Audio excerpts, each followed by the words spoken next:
Earth, the origin of our ancestors.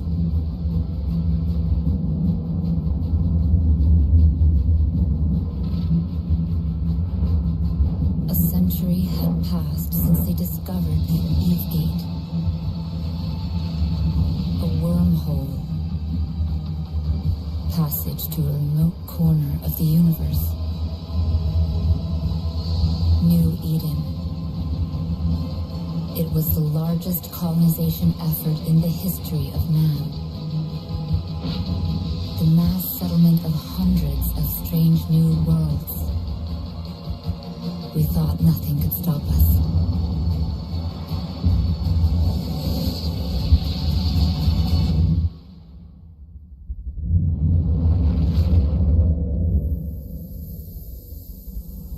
After the EveGate collapsed, countless colonies perished. The scattered survivors forgot the old world. Fragments of mankind, light years apart, lost contact. Thousands of dark years passed until humanity rose again to be with the stars. In different corners of New Eden, great empires had evolved. 4 different faces of humanity. When they clashed, the wars were merciless.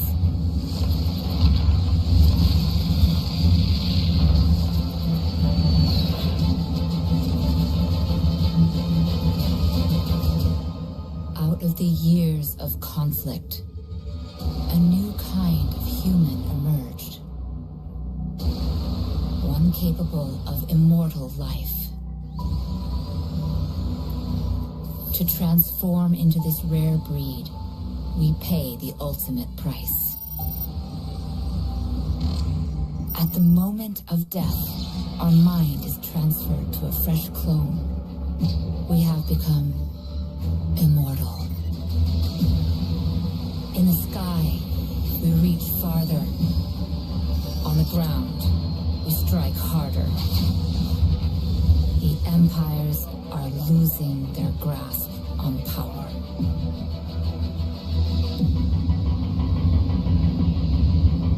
And as our age begins to dawn, they will learn to fear us.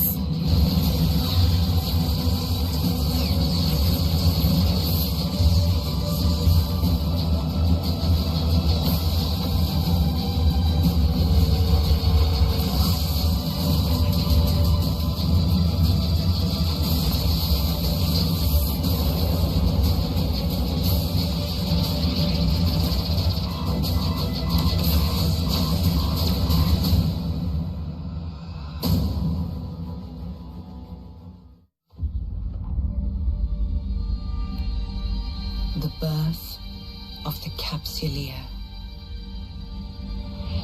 A sacred act. Immutable and profound. Mind and machine merged. Flesh fused with power beyond mortal limits. United with destiny. A ship and its heart. They are one.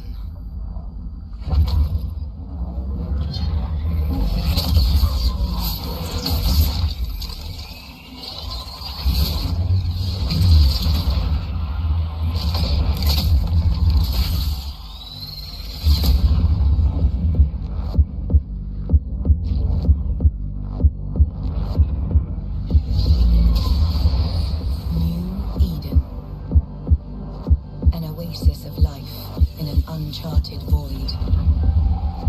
A galaxy where power and wealth spur humankind.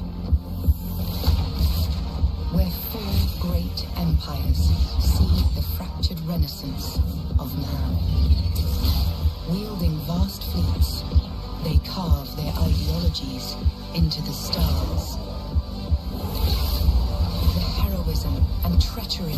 Villiers is woven into the fabric of New Eden.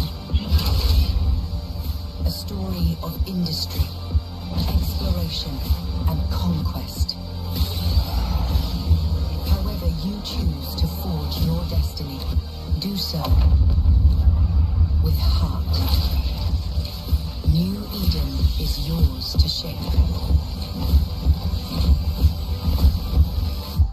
This is where your legend begins.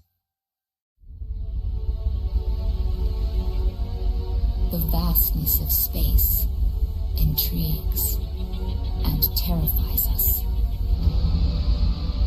Seemingly unconquerable and unending, the universe dares us to explore. While most seek comfort and security, an exceptional few defy their fears and accept the challenge. They venture into the dark, driven by a desire for knowledge, wealth, and power. Because unlike the others, they have the courage to face the hidden dangers of the unknown. They know that with great risk also comes great reward.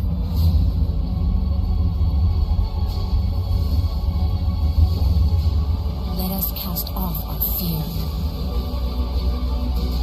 This is the age of discovery. This is our Odyssey. From the formless void, there springs an entity more primordial than the elements themselves. In its wake, they will follow a storm. The prophecy is true. The heretics have constructed the gate. It must be destroyed.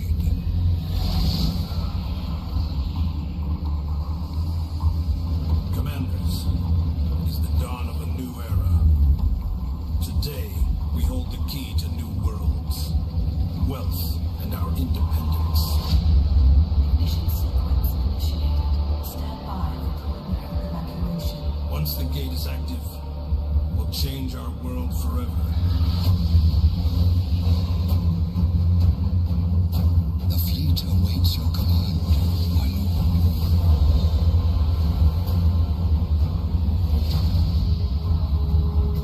Detecting an Imperial fleet moving in on your location. You're not aborting the sequence. Prepare for battle. Clear for launch. Bravo wing, clear for dust off. Clear. Form up on me. Bravo squad, port flank, 5 wide. Roger that, we're on it.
its wake, they will follow a storm.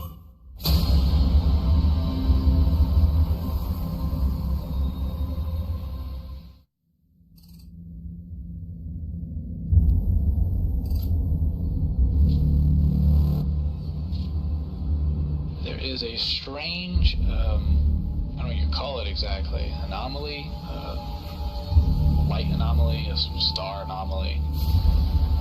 And apparently the closer you get to Jove space, the better you can see it.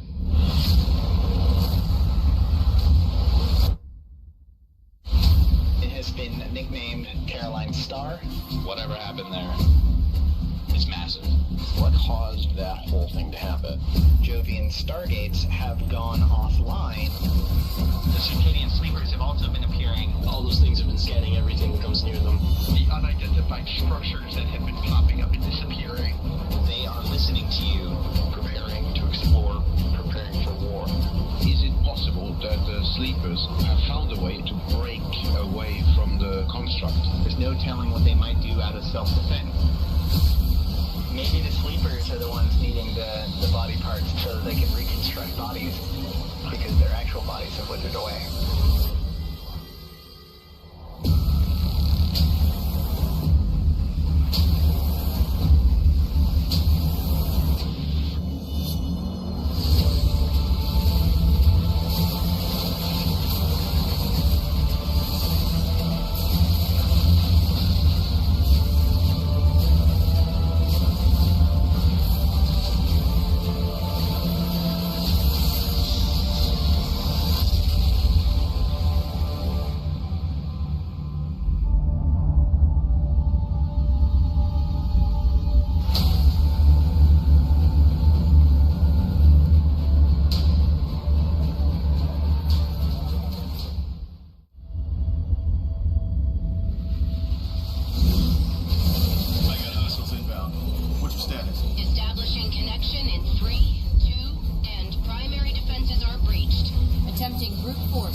Scanners are detecting cosmic anomalies of an unknown nature. Deploying sentry drones as you keep them busy. These anomalies originate from covert research facilities known as ghost sites. They are run by hostile factions and pose a significant threat to the entirety of New Eden. Battleships on grid. Time's up. We've got to go. Negative. Just hold them off. I'm almost through. The Empires demand full compliance with the following directive. Capsuleer access to these illicit facilities is strictly forbidden. Taking heavy fire. Unauthorized interactions will be considered a violation. Almost there. Shields are down. There's so much damage. And should you fail to comply, I'm in. I've never seen anything like this. Wait, no. Abort! Abort! there will be consequences. Wrapping up financial news, commodity prices fell on profit-taking for trading runs, but the manufacturing sector rallied on economic data showing a sharp increase in orders for Starship components. Meanwhile, an increase in mining yield for the period indicates... We have a breaking story. This is live footage of the Redalus border in Solitude, where Imperial Navy warships have just crossed... correction. We have reports now that those ships belong to the Amarian Royal Air Urium Kador, not the Imperial... Whoa! They've opened fire. Amarian Air Urium Kador has just launched a personal invasion of Federation space, which just months ago was invaded by... I'm sorry, we're getting more footage now. Okay, heavy fighting is underway between forces in... Look! Military experts are calling this a sinusoidal field. Hundreds, maybe thousands of ships are coming through. This is a massive Federation counterattack. The Galentians are fighting back with everything they've got. Look! A Federation Titan has just come through. There's no escaping them now.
unnecessary evil.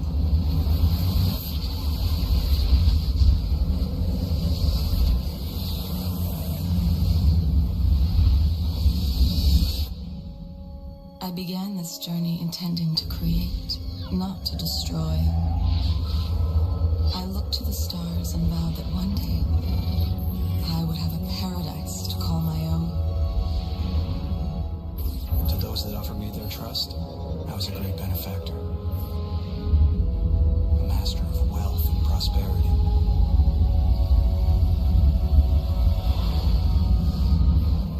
World by world, we would build an empire.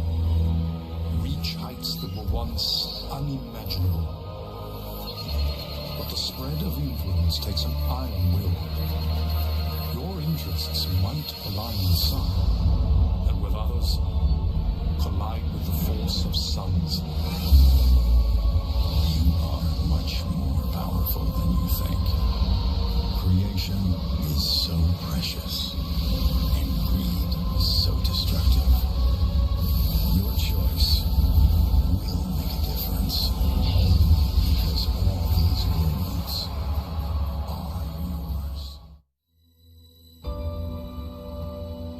We all have dreams of greatness. At Upwell Consortium, we have made this dream a reality. The Citadel. Your city in the heavens.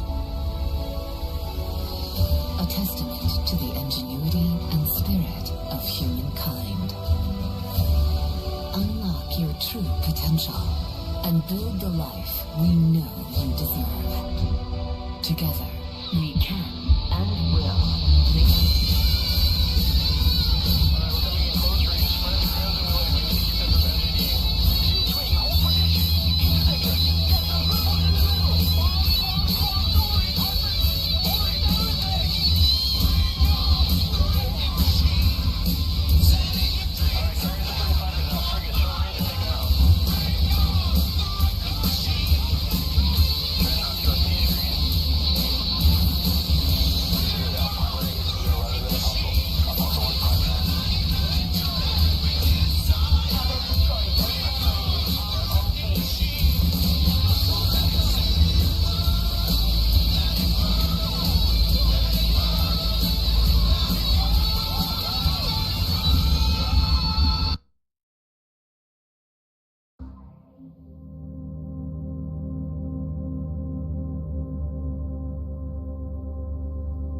These recordings, released by Concord, show the capture of a heavily damaged ship found drifting a few days ago in the system of Rainilles. No information has been released on the whereabouts or the fate of its crew, but within hours of being boarded, the ship was towed to the Concord Directive Enforcement Department headquarters in Ulai. There it remained quarantined outside the station for 48 hours before it was deemed safe to dock. Little is known about the crew or the builders of the ship at this time except the name Triglavian, possibly connected to the frequent occurrence of the number 3 in their designs. For the past month, damaged drifter fleets have been mysteriously emerging around various jump gates in New Eden. Appearing in previously unseen numbers, these drifter fleets have been nicknamed Death Balls by Capsuleers. Passive unless provoked, the drifter ships are heavily damaged after some unknown engagements. This has been the cause of speculation about who or what damaged those ships. The Arataka Research Consortium has been the leading element in the drifter investigations, mercilessly attacking them at every opportunity. While these unprovoked attacks on the drifters have raised controversy, they have also been justified as they have provided clues to what has been happening to the drifter fleets. Trinary data vaults have been salvaged from the drifter wrecks. The data they hold is partly corrupted and believed to be Triglavian. The Arataka Research Consortium has been quite successful in extracting fragmented footage from this data and stitching it together. The footage shows drifters engaging Triglavian ships. It is due to these efforts and consequent questions raised by Capsuleers that Concord has finally come forward to shed some light on these events. In the short amount of time since its capture, the Triglavian ship has provided Concord with a wealth of information. Equipped with what has been named a filament device, It allows cruiser-sized ships to enter what Professor Mayer of Concord Deep Space Research calls abyssal dead space. After observing energy spikes spread across New Eden, he has theorized that these are potential entry points to self-sustained pockets of space and time, abyssal dead space. In a daring experiment, an Enforcer-class cruiser was fitted with the filament device to test this theory. Upon activation, the ship instantaneously opened up and entered one of the countless millions of abyssal dead space pockets. This experiment confirmed Professor Mayer's theories, and as also predicted, the entry point closed behind the traveling ship, removing all hope of rescue in case of emergency. Initial observations of the pocket showed that it was surrounded by a harsh flux of space-time. Any ship venturing too far from its center would be crushed by the gravitational forces. Hazardous phenomena were also detected within the pocket, requiring careful navigation to avoid damage or even destruction of the ship if flying into or too close to these hazards. Almost immediately, the expedition came under attack from 3 Triglavian ships. Frigate-sized, the vessels were easily identified as Triglavian by the distinctive sphere of energy. This sphere is in fact an engine for a weapon called Entropic Disintegrator. Operated completely differently from any existing capsuleer weaponry, it needs a baseline of capacitor to initiate a continuous beam of energy aimed at its target. Initial damage inflicted is limited, but quickly its energy levels ramp up, increasing its damage capability significantly. Once it reaches full capacity, its damage output is higher than any other known weapons of similar size. The Concord cruiser received considerable damage before managing to destroy the attacking frigates, but due to the damages sustained, communications with the ship became sporadic throughout the remainder of the expedition. With no way to turn around to safety, the crew had no choice but to press on, going deeper into the dead space, traveling through at least 3 pockets via what looks like some sort of transportation gates. 12 minutes after entering the abyssal dead space, the last transmission was received from the expedition. Engaged once again by ships of Triglavian design, this time the cruiser was clearly outmatched by the larger vessels. While fragmented, it seems the Concord cruiser tried desperately to limit the damage received by the entropic disintegrators by repeatedly trying to move out of their range before their damage output reached maximum. But since the safe area within the pocket is limited, it kept getting cornered by the Triglavian ships. Each time the cruiser was forced to make another run past the Triglavians, it took incredible damage whenever any of the beams managed to reach its optimal output. Eventually, the cruiser hull was breached, and a fraction of a second later, its signal was lost. Data from the expedition is still being analyzed, but preliminary findings show that the cruiser traveled through 3 distinct pockets that all shared similar environments. It is believed that the gate seen in the 3rd pocket would have provided a safe passage back to the point where the cruiser entered the abyssal dead space. What is interesting is that the footage collected from the Drifter wrecks in the past weeks showed at least 5 different forms of environments, which clearly indicates that more is yet to be discovered. Furthermore, the footage also shows drifters engaging Triglavian ships in the abyssal dead space, so it is only safe to assume that drifters will very likely be encountered in future expeditions. Another interesting observation made during the expedition were readings of high concentrations of biotech that has been named mutaplasmids. Also found in the captured Triglavian cruiser, Concord researchers have been experimenting with the substance and discovered it can have immense but unpredictable effects on existing technology. In the first experiment, mutaplasmids were allowed to bond with a standard micro-warp drive, resulting in vastly improved performance and reduced capacitor need while taking some penalty in the form of power consumption. When conducting the exact same experiment again, the results were completely different. Performance decreased while also seeing increased capacitor and power requirements. Subsequent testing has yielded everything from extremely positive to extremely negative results on the modules tested. Once the mutaplasmids have bonded to the modules, then these changes become irreversible, which makes use of the substance a risky gamble. But it is obvious that if this material can be harvested in large quantities, then it is set to revolutionize current space technology. This is Alton Hovery, reporting for The Scope.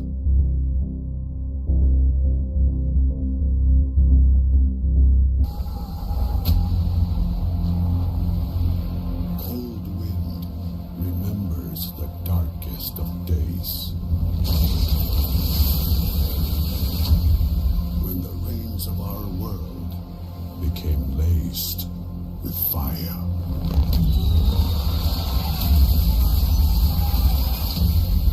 One warrior's fierce duty seared a path to our future. The ultimate sacrifice made in blood and steel.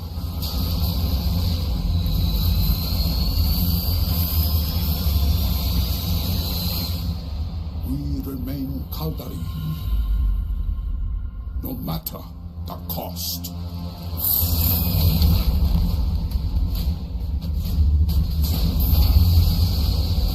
Everything we are, all to our ideals. They fuel our rise as the heart of a raging storm.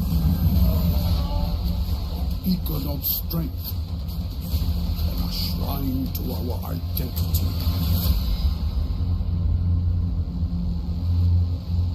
Honor and preserve your family, your corporation, your state,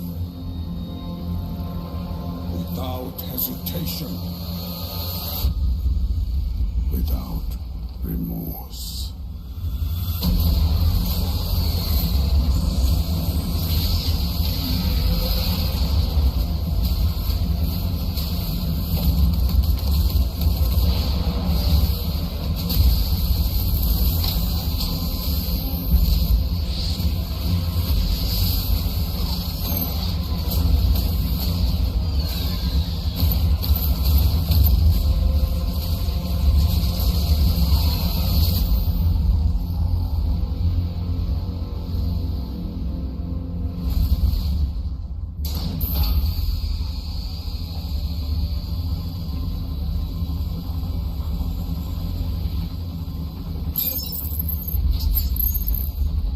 Legacy.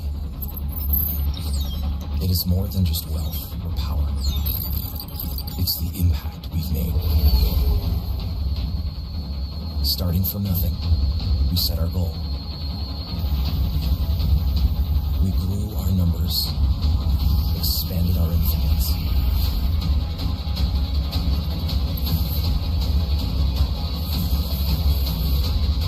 And as we grew strong, we staked our claim.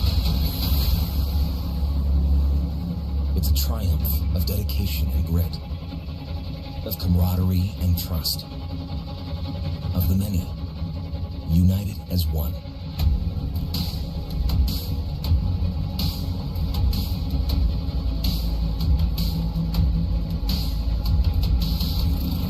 Our banners are not merely marks, but symbols of our ideology, of our legacy.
universe.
EVE Online is a vast universe, alive with the unrelenting activity and combined history of its players. Pursuing lives of adventure, warfare, and prosperity, they share this existence in the biggest single shard, free-to-play MMO of all time.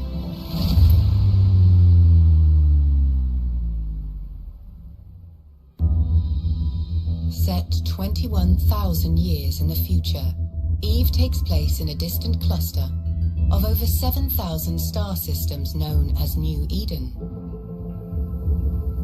It is a rich and diverse universe featuring densely populated havens of relative safety governed by 4 great empires.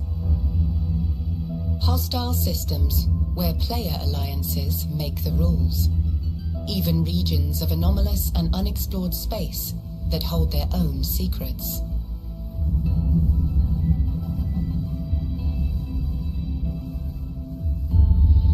You play as a capsuleer, a revered breed of highly trained pilot, having achieved immortality through the use of cloning technology. You navigate the universe encased in an armored capsule deep within your ship, where you have complete neural control and function as one. There are hundreds of ships to fly in EVE. Everything from small, nimble craft and versatile mid-range vessels to formidable warships and colossal freighters. Each has advantages and suited roles, but all are completely customizable as you decide how to equip and arm them.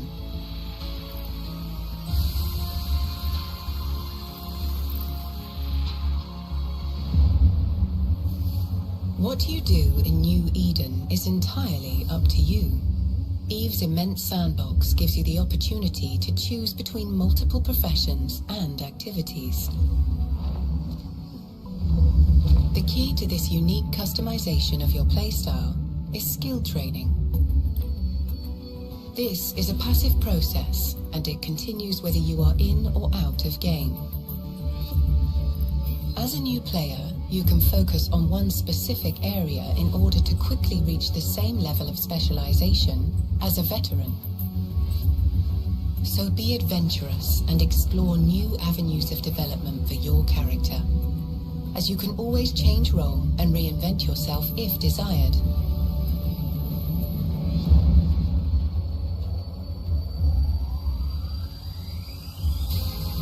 If you want to fight, combat in EVE can involve solo missions against non-player adversaries, or small group skirmishes, while for some, it can even be the thrill of fleeting up with thousands of fellow pilots and battling over disputed territory. If you want to explore, then the discovery of uncharted space and ancient regions that promise riches, danger, and adventure await you. You can also engage in the business of prosperity, be it industry, mining, or even interstellar piracy. The beauty of life in New Eden is that all of these activities, and many more, can be done alone or with others. A unique in-game market, unprecedented in scale and degree of player control, is the beating heart of New Eden. Players are responsible for the manufacture of almost everything you can buy or sell. The gathering and refinement of resources, the building of ships, equipment, and even some space stations. EVE's players are core to how the universe is filled and how the economy thrives.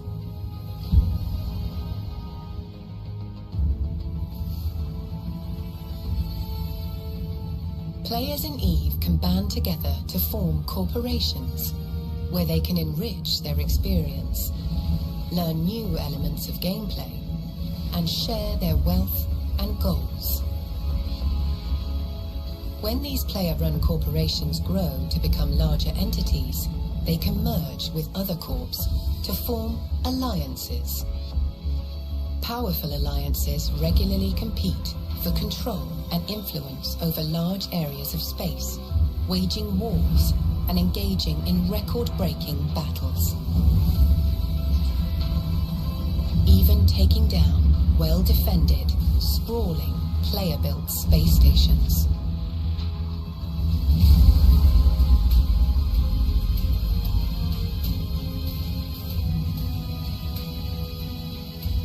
In the spirit of exploration and mystery, new content and experiences are constantly introduced into the universe, with over a decade of free expansions leading to continual development and evolution of gameplay. While every action and decision has consequences for the universe and its hundreds of thousands of players, the game remains very much about your unique adventure and story. A story that will forever be woven into the fabric of EVE.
These glittering spires, these golden fleets, these beams of holy fire.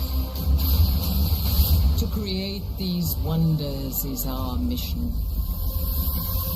To reclaim the wayward and deliver them from evil is our calling. We are the chosen, and by the hand of the one true God, our destiny is written in these stars.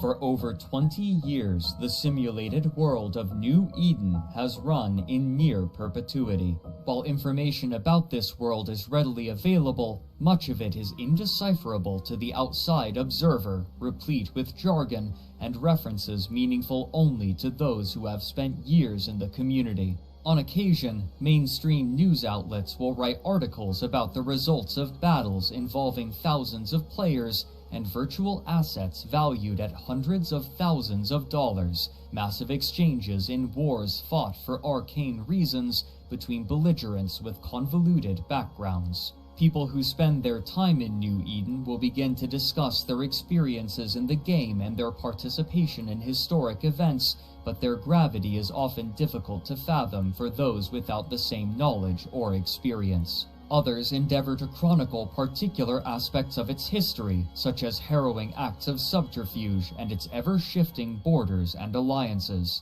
Many who hear about this world agree that, while fascinating, they would never attempt to join it themselves, citing its complexity and depth.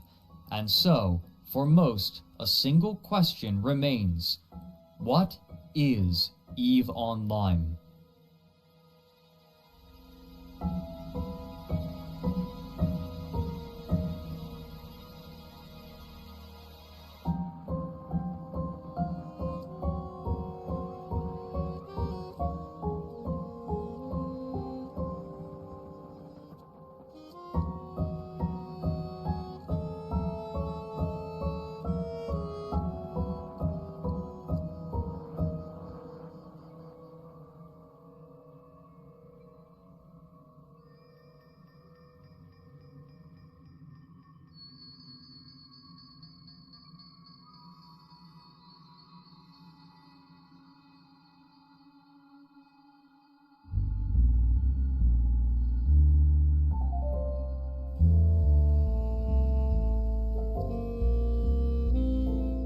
During the early 1990s, software developers were exploring the possibilities of the Internet, a relatively new invention at the time. Interactive online spaces such as multi-user dungeons and forums were shared by millions of people, but it was clear to everyone using and creating these spaces that there was much more potential. Internet technology was rapidly improving and changing, and developers had to make certain that their creations could keep pace. Even more difficult, however, was balancing the ever-changing needs and desires of users with the services being created. As personal computers became more widespread and their rendering capabilities increased, developers grew more and more interested in simulated, three-dimensional environments shared over the internet as the natural progression of forums. And of these developers, there were few as ambitious as the Icelandic company Oz Interactive and their creation, Oz Virtual. During the preceding decades, cyberpunk novelists had envisaged immersive, multi-sensory virtual experiences enabled by powerful computers networked with one another, and software developers had used these stories as inspiration to create worldwide web browsers that allowed users to explore websites in 3 dimensions, utilizing a coding language called the Virtual Reality Markup Language, or VRML, as opposed to the Hypertext Markup Language, or HTML. Founded in 1992, Oz Interactive sought to expand upon this concept and offer a vermal web browser that allowed users to interact with other users who were visiting the website at the same time, with each person represented by their own 3D avatar, and even allowing for simultaneous voice communication, a remarkable progression for the time. However, their location made development difficult. Iceland's internet was connected to the rest of the world by a single modem, and the country would turn off this modem during the night when few people were using it. Still, development would continue for the next 4 years until 1996, when they finally launched the beta version of Oz Virtual. Soon, other companies began forming partnerships with Oz Interactive, including Time Warner, Ericsson, the Van Gogh Museum, and Atlantic Records, to create bespoke worlds within Oz Virtual for them. Most notably, Intel cooperated with Oz Interactive to recreate a New York nightclub in Oz Virtual, then utilize a motion capture system on the performers at the club to host a party in both the real and virtual spaces simultaneously. However, the company soon realized that the concept of Oz Virtual, like many others of its ilk, was a product developed too early for the market, and a small group of developers and artists, as well as a single historian, left Oz Interactive to found their own company in 1997, which they named Crowd Control Productions, or as it is commonly abbreviated, CCP. Where this small group had once spent their time developing tech demos, they were now interested in creating a finished product, and so they decided that they would develop something remarkably different: a board game. Leveraging the design experience of its initial members, they quickly constructed their game, which they christened Hættuspil, or Danger Game. Produced in conjunction with Alcoholics Anonymous, the game saw players fighting against one another and occasionally making tenuous alliances as they attempted to break the cycle of addiction to various substances. Core to the game's mechanics was a focus on sharp consequences for failure and the ability to interfere with others' play. In the game design documents, the first line read, "Death is a serious matter." Hættuspil was widely successful in Iceland, and soon it had sold a copy to 1/8 of households in the country, bringing this small, independent company of designers a significant influx of capital. But rather than continuing to make board games, the company returned to the concept that had driven them to work together in the first place. While the design and technology they had made for Oz Virtual was produced too early for its initial purpose, they envisaged a game made with the same concepts and some of the same technology. And so, in 1999, using the money they had earned from Hættuspil, they began work on a space-themed, massively multiplayer online game. At first, the designers attempted a two-dimensional style, but the team decided quickly that they wanted to create something more reminiscent of a movie, and soon they settled on a three-dimensional style that placed the player in a ship out in space against a backdrop of planets and stars, and they began releasing trailers in the year 2000. Publishers were initially unwilling to believe that the graphics in the trailers were rendered in real time, but after they had been convinced, CCP was able to secure the funding they felt necessary to make the game that they wanted, which they named EveOnline, the second Genesis. Their ambitions, however, were far more than graphical. Supporting the core gameplay would be a complicated system of economics described as hyper-capitalistic by its CEO. All resources available in the game would be gathered, traded, processed, and utilized by players with little management from the company. Like their board game Hættuspil, the first line in the design document read, "Death is a serious matter," and, invoking biblical language, this game world was given the name New Eden. When development began in earnest, the company had approximately 20 people, most of them from Oz Virtual, while most others were direct contacts of the initial members from Oz, including some whose relationship had been made by playing Ultima Online with them, another early MMORPG.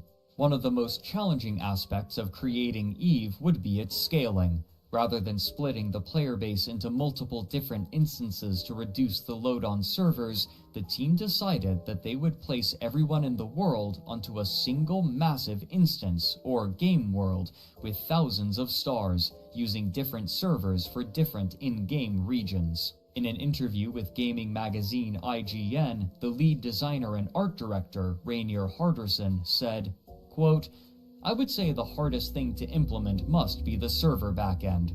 Apart from that, the biggest challenges in doing EVE would be that there are so many things that we are doing in the game that have never been done before. This means that there are a lot of conceptual problems that we have had to solve without having any reference to in previous games. For instance, when we started out, the only third-person space game we had seen was Homeworld, and that was a real-time strategy game.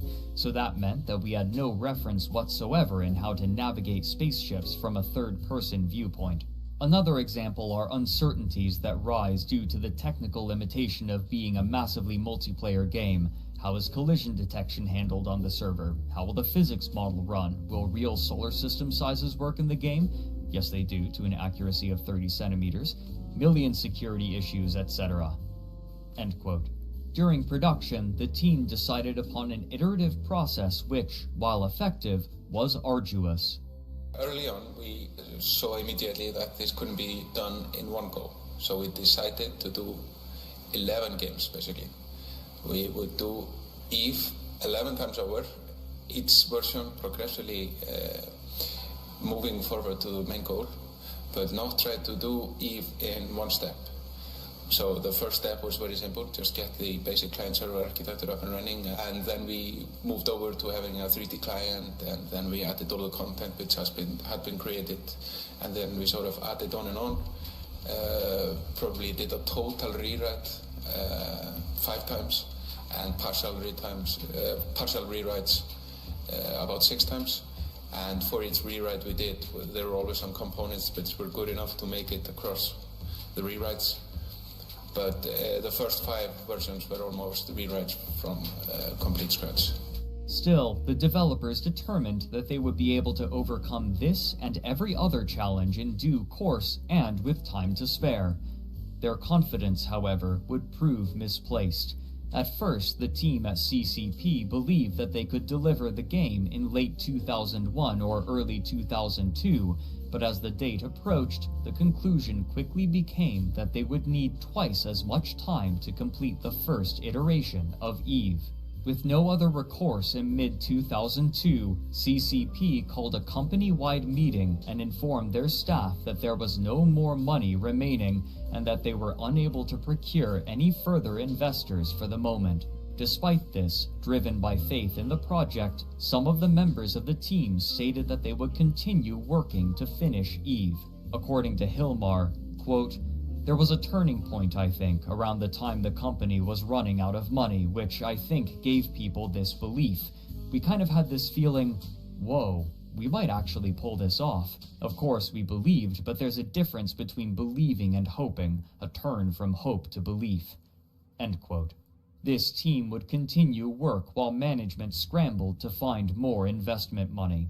After 3 months without pay, the company was able to reach a deal with Simon & Schuster, a publishing house primarily known for books, who was attempting to expand into the field of games. This company offered to provide the funding necessary for CCP to finish their game, but the development speed necessary would be extreme. For nearly a year, the employees would all work brutal hours, sometimes 100 hours a week, desperately attempting to finish the game before the money ran out again.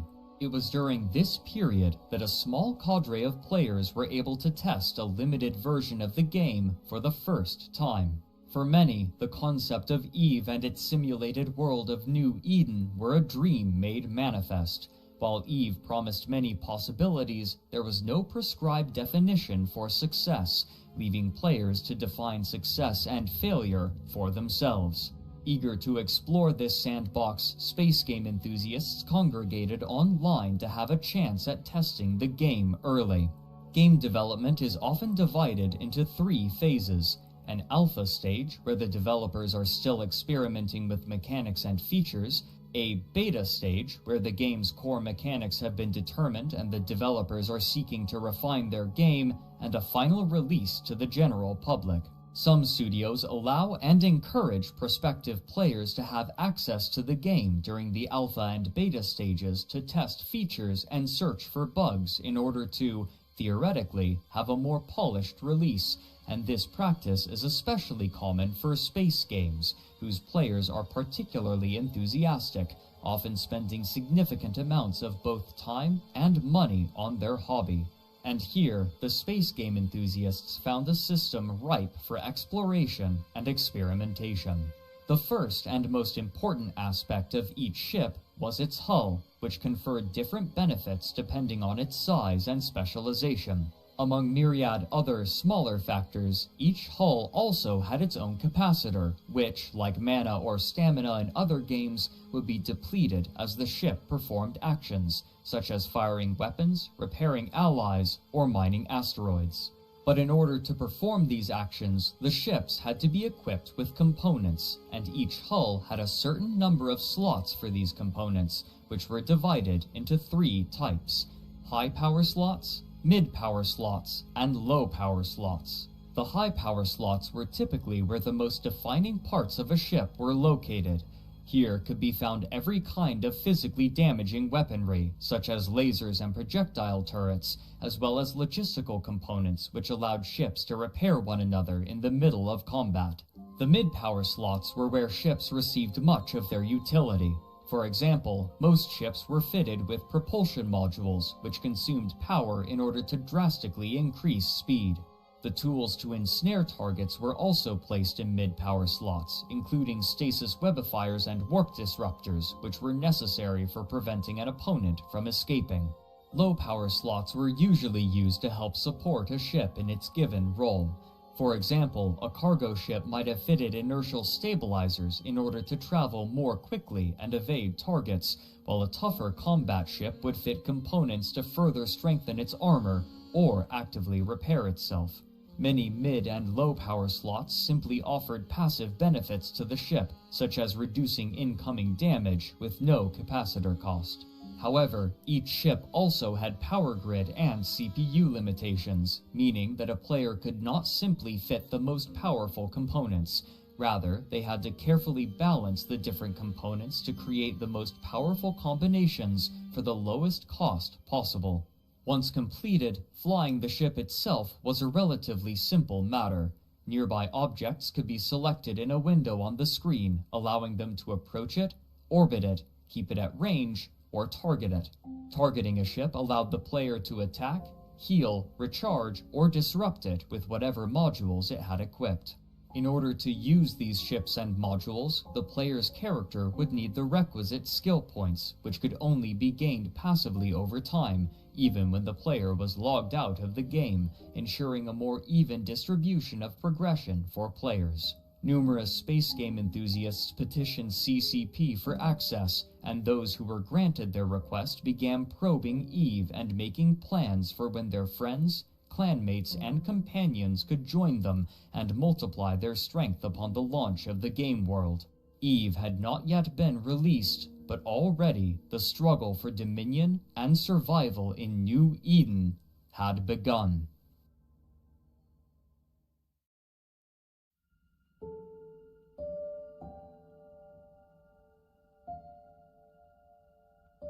Despite EVE's unwelcoming nature, the promise of such a cinematic multiplayer experience was enticing to a wide breadth of players and drew a significant audience long before it had been released. Starting on October 24, 2002, a blurb appended to news releases would proclaim that the game would, quote, allow up to 100,000 gamers to compete simultaneously across a full 3D galaxy of 5,000 solar systems. Currently, EVE Online is in Phase 3 of beta testing, with thousands of gamers playtesting the game daily, trading in more than 300 fan and player corporation sites. To date, there are more than 80,000 gamers signed up for the beta test, and at least 50,000 are estimated to participate before the game is launched. Just like in the real world, money will be the commodity of choice. Players can earn cash by accepting work from non-player characters who will reward gamers with cash which can be traded for goods or other items. Also, gamers can earn money by working for a corporation. These corporations are comprised of gamers who have pooled their resources and are working together to dominate the universe. To date, there are more than 200 corporations already established, even though EVE Online has not yet been published. These corporations have elaborate web pages detailing infrastructure, location, business models, and mission statements." End quote. While this blurb emphasized competition in EVE Online, many were more excited about the concept of participating in a perpetually running economy where the goods that they harvested or created would be actively used by other players. It is really free-form. You can choose from a lot of possibilities. You can be a market operator, you can be a transporter, miner, you can operate a factory, you can research, you can operate a big corporation. Can have careers within a corporation about being by being the military arm or being the accountant of a corporation. And the current games sort of more focus on having people going up against monsters, maybe in small groups, whereas EVE sort of focuses on building a society and supplying the tools and the rules to operate it. At first, these news releases announced that the game would be launched in March of 2003, but again, the studio needed a delay. In a press release, the art director Rainier Harderson stated that, quote, "We have always stood firm on the commitment to release EVE only when we felt it was time. Although the game is nearly finished, we felt it would be best to hold off an additional 6 weeks. This will allow us to fully optimize the performance of our new server cluster, implement features we have promised, and continue testing to assure the elimination of bugs that would interfere with the player's ability to enjoy the EVE experience to its fullest potential." End quote. These delays likely made prospective players nervous. Space Games at the time had a notorious history of ever-extending delays and under-delivering on promised features. However, the iterative nature of MMOs such as EVE meant that any missing features could be added later, and because many players were able to test the game early, they could see how many features were being tested and what would likely be available. As promised, the team at CCP were able to meet their release goal and had sent the client to be printed by their partners for physical release in late April. And finally, on May 6, 2003, players were able to play the final release of the game, which featured a total of 5,201 star systems. But those who had participated in the alpha and beta were not novices. Their months spent testing the game had given them significantly more knowledge and experience than those entering New Eden for the first time, and they had spent months strategizing with one another to decide how their first hours, days, and weeks would be utilized in order to make the most money and establish their presence most solidly. As a cheeky nod to their home country, the abbreviation for Icelandic kroner and the game's currency, interstellar credits, was the same: ISK. Many of the most organized groups scattered away from one another and prepared to lay claim to their own territory. However, they could not simply do so anywhere. EVE's star systems are connected in a web-like pattern with stargates, which may be used to traverse from one star to the next. In the center of this vast web is Empire Space, an area controlled by the non-player empires where people may fly their ships in relative safety. The safety afforded to players is determined by the star's security level, given a rating anywhere between 0 and 1, divided into 3 basic categories: high security, low security, and null security, or as they are typically called, high sec, low sec, and nullsec. In high security space, the Empire police forces, named Concord, would intervene in any aggression between players, affording some level of safety in these areas. In contrast, aggression would not summon protection in low-security space, but the offending players would be granted a suspect status that would make them a target both for players and Empire forces. However, for the groups looking to establish their own presence in space, the most tantalizing area was nullsec, surrounding Empire space in a large ring. Here, there were no laws, no rules, and no protections other than whatever the players could enforce, and many were eager to establish themselves in this new and vast frontier, rich in the most valuable resources. But holding on to these regions would require work and coordination, and so the corporations that had organized before the release of the game began to establish themselves in particular regions of space that they found enticing. The factors involved in these choices varied from proximity to Empire space to what resources were available. First, though, the corporations would require ships, and to buy and equip these ships, they would need resources and money. While the EVE developers wanted to provide a world where the trade of goods was managed almost entirely by players, they realized that in the early stages of the game, no player economy would be established yet, and so they allowed non-player characters to buy and sell some of these commodities in order to stimulate the player economy.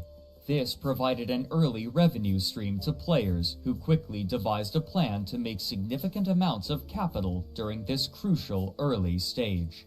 This plan was based around the daily server downtime, which occurred at 11 a.m. UTC. Andrew Groen detailed what he called the merchant races in his seminal work on the history of New Eden named Empires of Eve. Quote, "Back in the earliest days of EVE, one of the best ways to make money was by buying and selling commodities in different markets across the game. Later, EVE would place all of its emphasis on a player-controlled market, but in the early days, players could buy items and wares from characters in stations all over the game and then sell them elsewhere. What resulted was a daily series of early morning races along the most profitable trade routes. Merchants would log in as quickly as possible after the server came back online from the daily maintenance shutdown and fly down the trade routes to the most profitable destinations." End quote. Trading was far from the only profession that players were looking to exploit.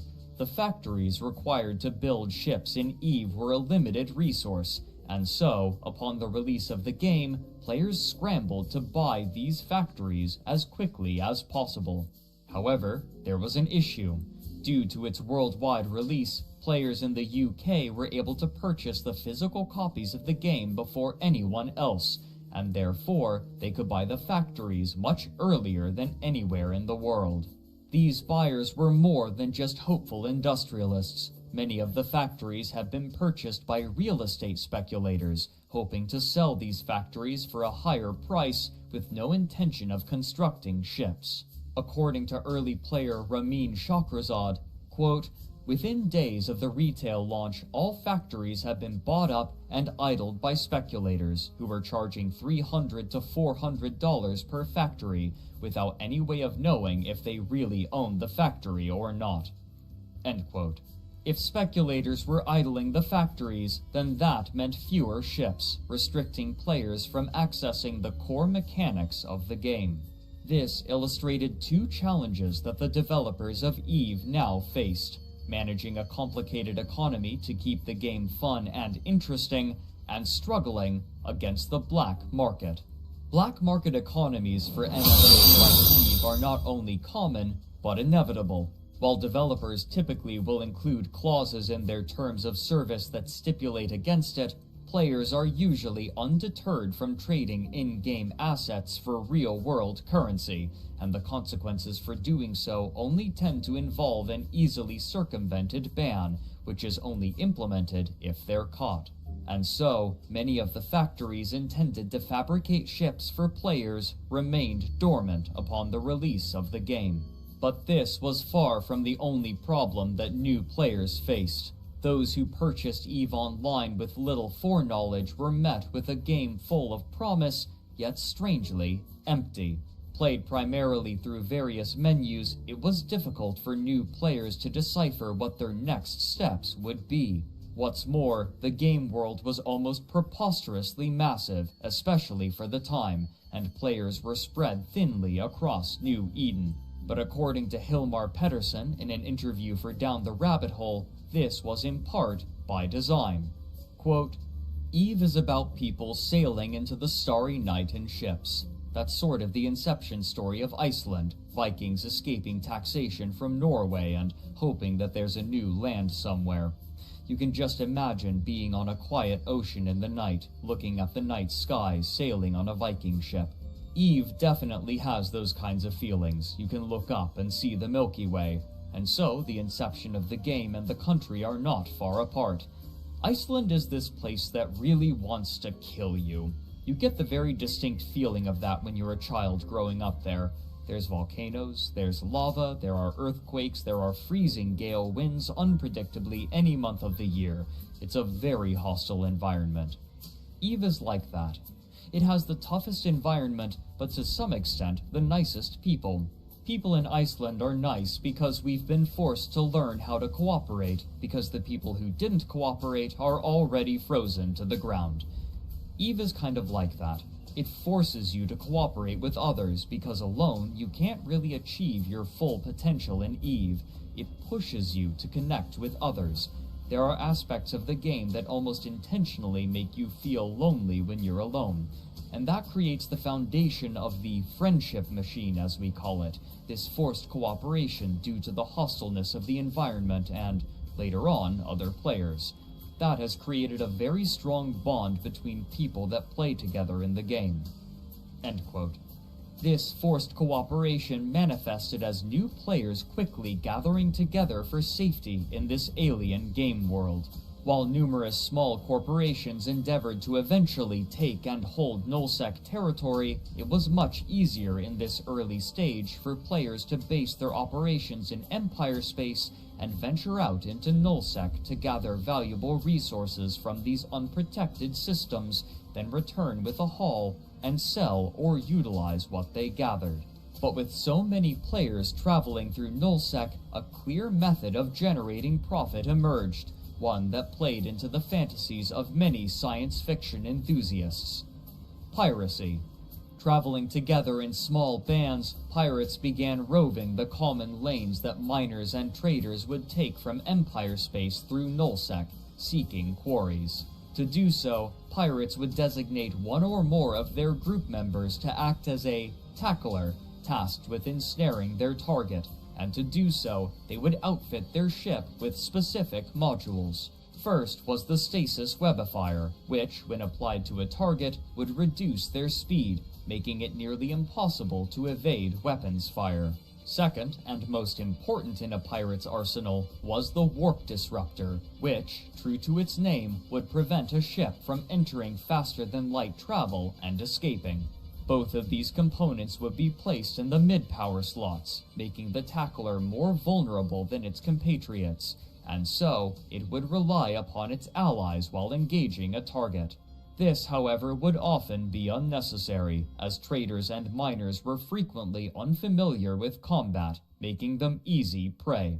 To counteract this, these more peaceful players would chart new routes and learn tricks to evade pirates, initiating an ever-evolving game of cat and mouse. An early player named Nightfreeze recounted their experience on their first trading run, shipping goods that they had bought with weeks' worth of ISK. Quote, "At the time, I naively believed that any security rating above 0.0 would be safe because nobody would be ballsy enough to dare provoke the wrath of the 5-0 in space. I turned out to be wrong. I knew that something was wrong when my ship started to beep and a red target lock cursor appeared in the horizon with the name Deathbringer. The beeping accelerated and a red square appeared around my ship. Since I hadn't even bothered trying to fight a training pirate yet, I had no idea what the heck was going on. He sent a message to me, 250k or die. I responded to him, okay, the sweat dripping down my armpits past my side and accumulating in a little puddle at the edge of my shirt.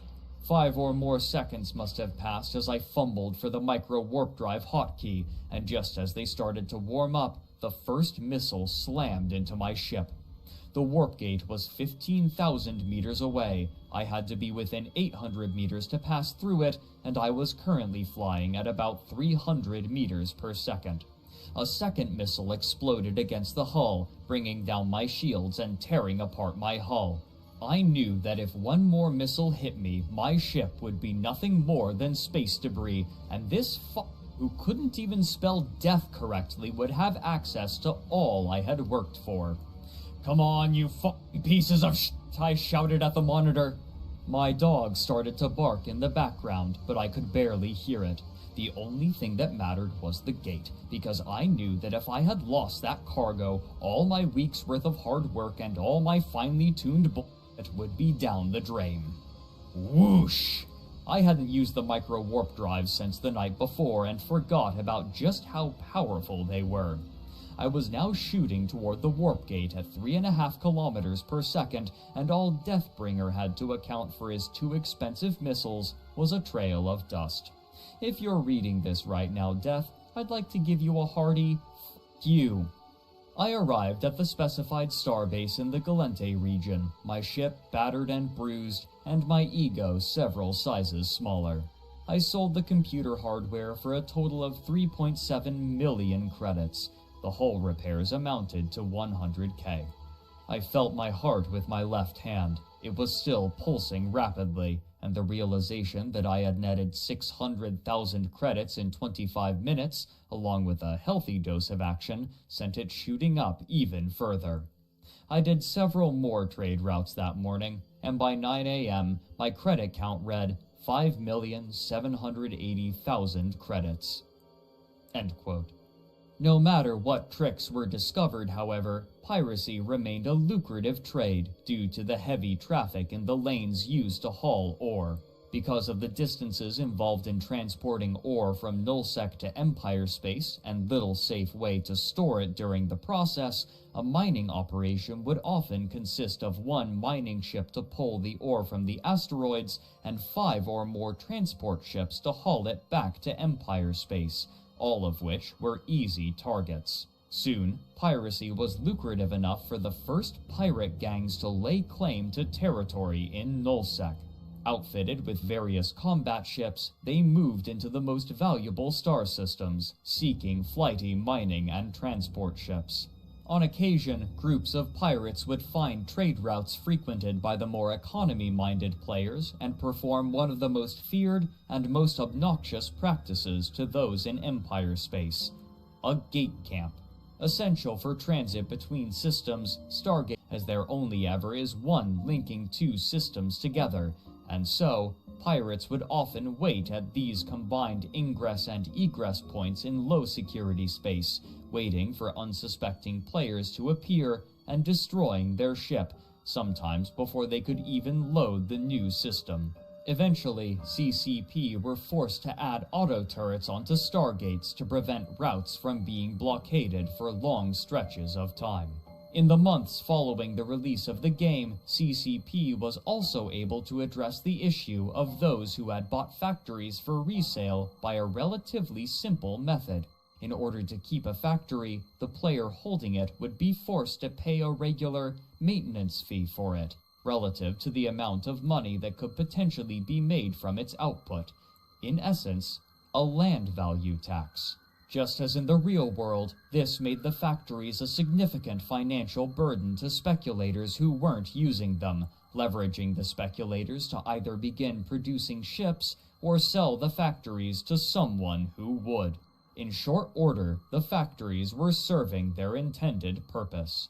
The game hadn't even been live for 3 months, and already CCP was being forced to adjust their game to contend with the space game enthusiasts, notorious for exploiting any system that they could as a part of their fun, while simultaneously attempting to complete the systems that they had intended for the game, and these new systems promised to create even more unforeseen and perhaps unmanageable problems.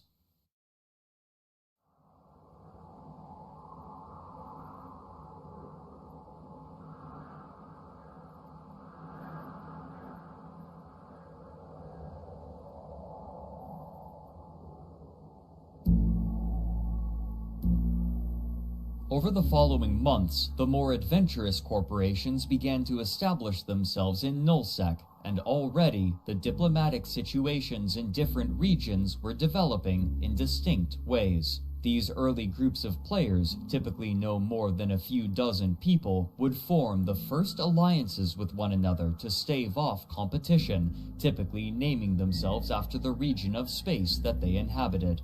In this early stage of the game, there was no way for players to officially lay claim to territory, but over a decade later, Andrew Groen would resurrect information that had largely been lost by trawling through long-abandoned forum threads and speaking with numerous leaders from the time, and by doing so, he managed to chart early Nullsec. To the southeast was the pirate nation of the Curse Alliance, who frequently warred with the rigid and authoritarian Stain Alliance.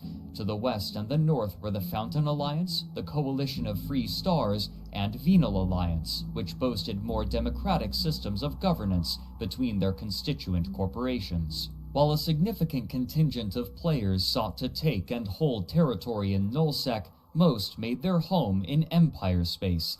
Though maintaining a Nullsec presence was lucrative, it was also difficult and time-consuming, and for most, this was a distraction from the more specific activities which drew them to EVE.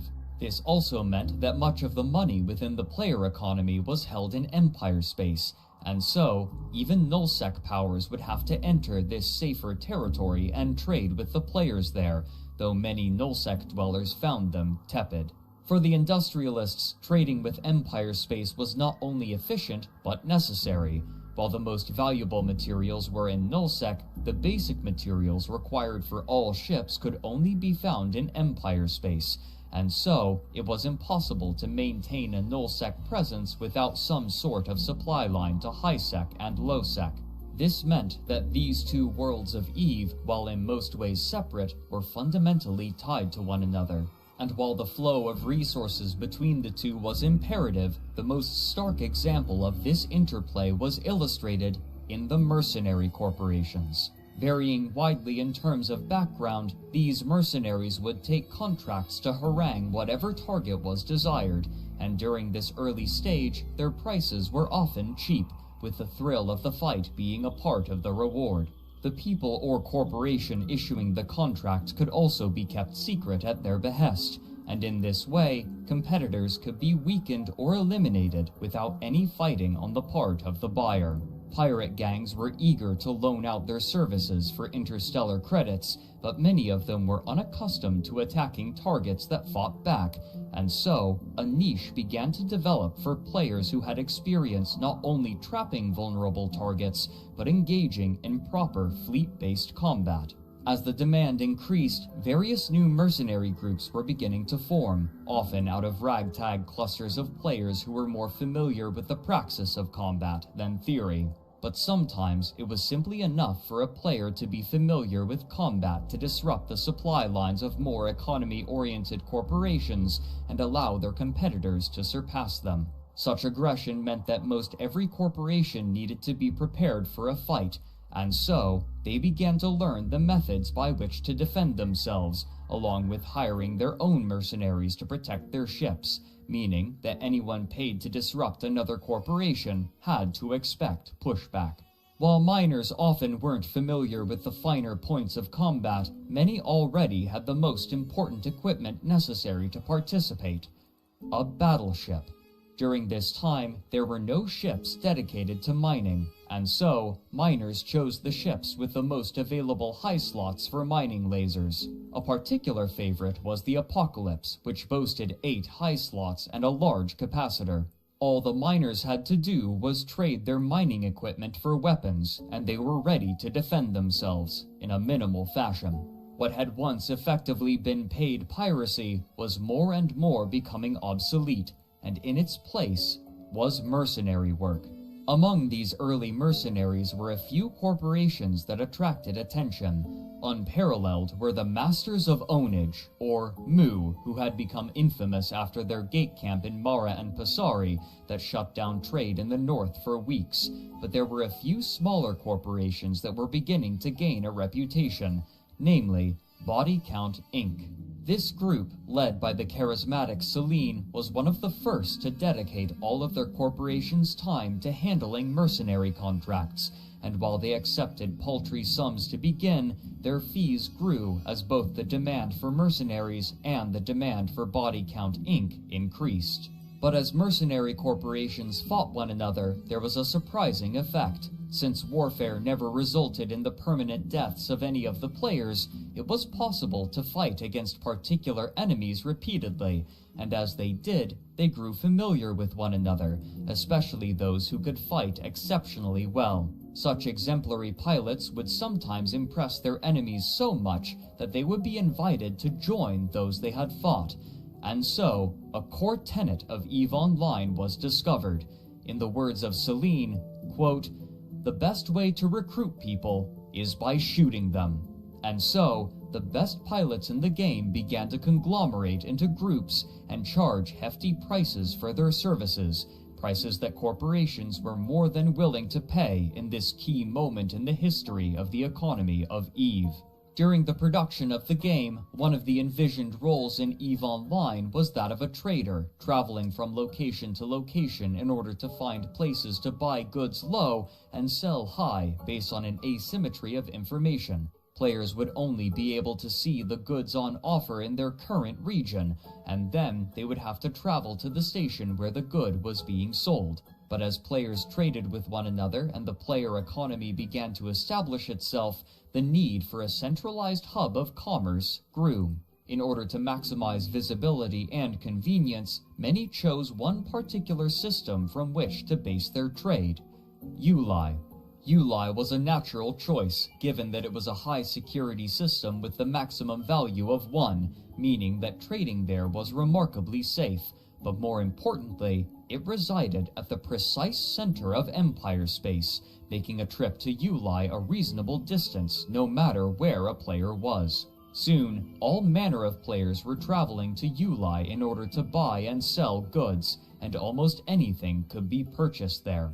This posed a problem. So many players in a system taxed the game servers heavily, and if too many people began to use EULI as a trade hub, then the servers would be unable to accommodate them.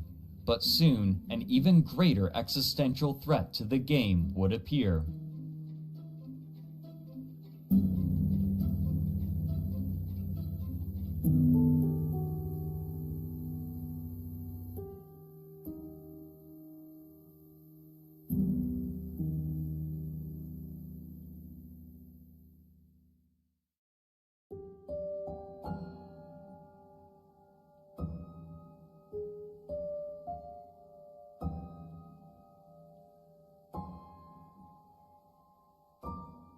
Toward the end of 2003, the deal that CCP had made with its publishing companies was concluding, but Simon & Schuster had no intention of renewing the deal, and so they reached an agreement that would return the publishing rights to the game developer. And while they had no infrastructure or connections to print physical copies of the game, CCP had another plan.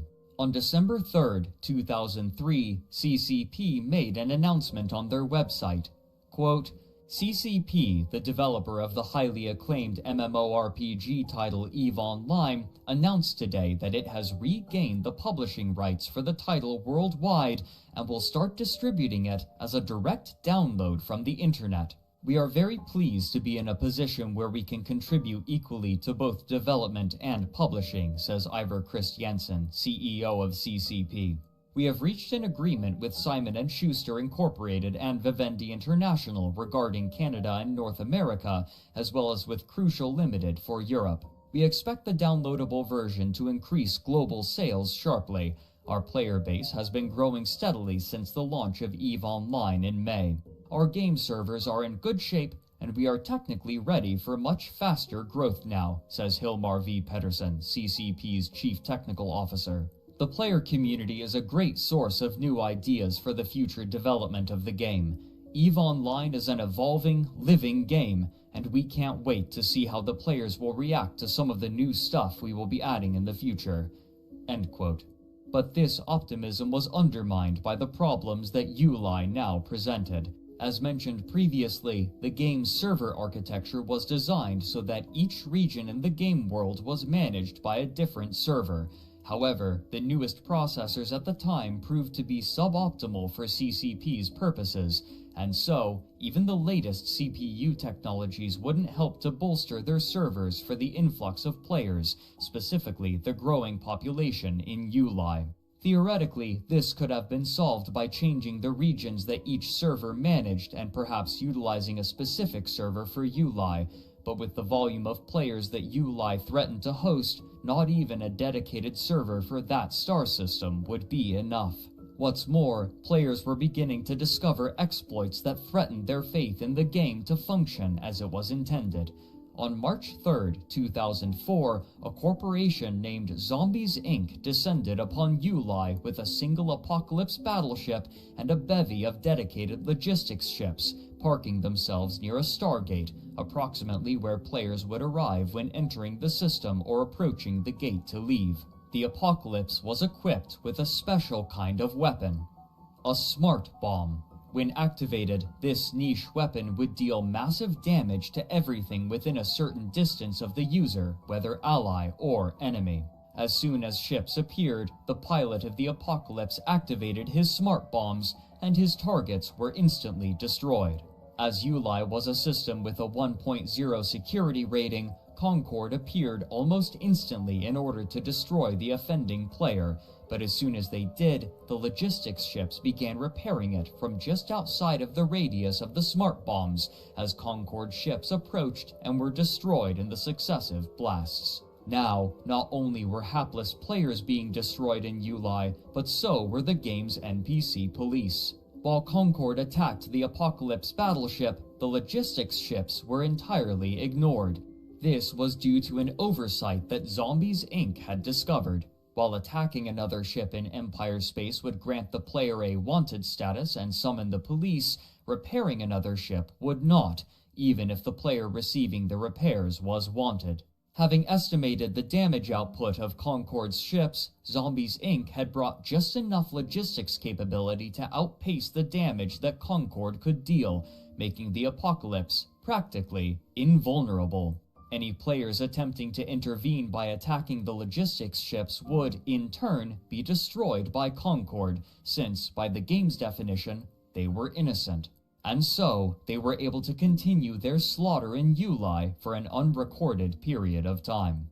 Victims of Zombies Inc. went to the forums to complain, and soon, even those who hadn't encountered the small fleet were complaining to the developers that trade through EveOnline, and therefore in much of the game, had been brought to a halt due to an exploit.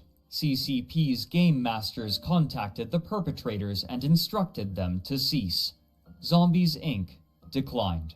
A post made to the forum by the game masters describes the incident in full. Quote, "As a lot of you are aware, a certain corp willingly exploited a fault in the game mechanics and managed to kill over 100 people in the supposedly secure EveOnline system last night. We have decreed that those who were the recipients of this heinous crime will be fully reimbursed for their loss.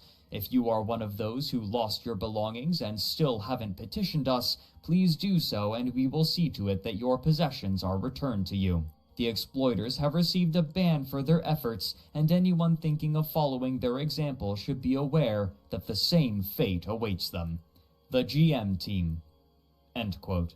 While players were in general glad to have the EveOnline system cleared, this set a new precedent. With pompous rhetoric, the game masters declared that they would not allow players to bend the rules farther than CCP dictated, but how much was too much was left unspecified. In this case, a rule was codified and enforced as an event was taking place, namely that players were not allowed to survive indefinitely against Concord in high security space. Anything that allowed them to do so would be considered an exploit, and therefore a bannable offense. However necessary it may have been, and however popular the decision may have been with players, it established the company in an adversarial role to many of its players, especially the ones most interested in experimentation. Though trade could once again travel through Uli, this did not lead to the rise of any powerful high-sec corporations due to a particular mechanic. While players were safe from wanton attacks from other players in high-sec space, and players in low-sec space were risking their lives by attacking other players, there was a way for players to attack one another safely, even while Concord was present: a war declaration. By paying a fee every week, a corporation could declare war against another and be granted the right to attack any of their ships on site, often referred to as bribing the police. This meant that, whenever a high-sec corporation became powerful enough, other corporations would band together to check it and prevent it from becoming too powerful and affecting a monopoly. Even so, there were enough individuals and small corporations trading out of Uli that the servers began to lag. This was not a difficult threshold to reach. Despite boasting about high potential player counts, EVE Online required less than 100 players to be present in the system before problems began to manifest. But as Crowd Control Productions was contending with Uli, the initial powers of nullsec were beginning to fracture, and soon, divisions would spark conflict that would push their server infrastructure to its limits.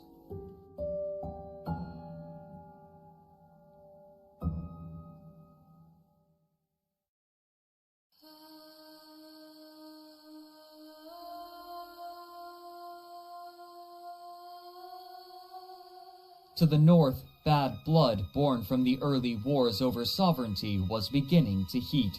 Due to the global nature of the game, CCP realized that implementing a fair method of territory control would require something more complicated than a simple attack and hold method. Otherwise, a corporation could simply attack another group's territory during their off hours, and then a counterattack could be launched, enacting a never-ending back and forth which would discourage any sort of decisive conflict. Therefore, they designed the reinforcement system. In order to capture a starbase, a faction would have to attack it twice. The first time, they would simply be able to reduce its hull to 25%. Upon reaching this number, the starbase would enter reinforcement mode, during which it could not be damaged for a length of time contingent upon the amount of strontium fuel with which it had been equipped, with more strontium meaning a longer reinforcement period. Most importantly, since strontium gradually was depleted, the amount could be manipulated in order to bring the starbase out of reinforcement mode during active hours for the defending alliance. In this way, holding starbases was feasible without always having players online. But these stations were more than just static buildings. Player-owned stations, or POSs, were designed in such a way as to allow a defender an advantage. Most immediately, a station could be equipped with automatic weapons that required no player input, adding firepower to any defensive endeavor. Even unequipped, however, the stations still boasted a wide shield which could only be passed if the player had the correct password. While the station could be attacked from the outside, any ship within the shield could not, but similarly, any ship inside the shield could not attack any ship outside of it, granting a small armistice zone to which a defending fleet could retreat during a battle and placing an onus upon the attackers to either focus enough fire on the station to reinforce or destroy it, or destroy any damaged ships before they could retreat to the safety of the shield. Extra ships could be stored inside of these stations as well, allowing players to re-equip themselves for combat if they lost their ship. In order to claim a system, all a corporation had to do was own the majority of starbases. Now was a key time to claim and capture territory before anyone else could lay their own claims and force their opponents to wrest control for them. As well as starbases being constructed, it is extremely vulnerable.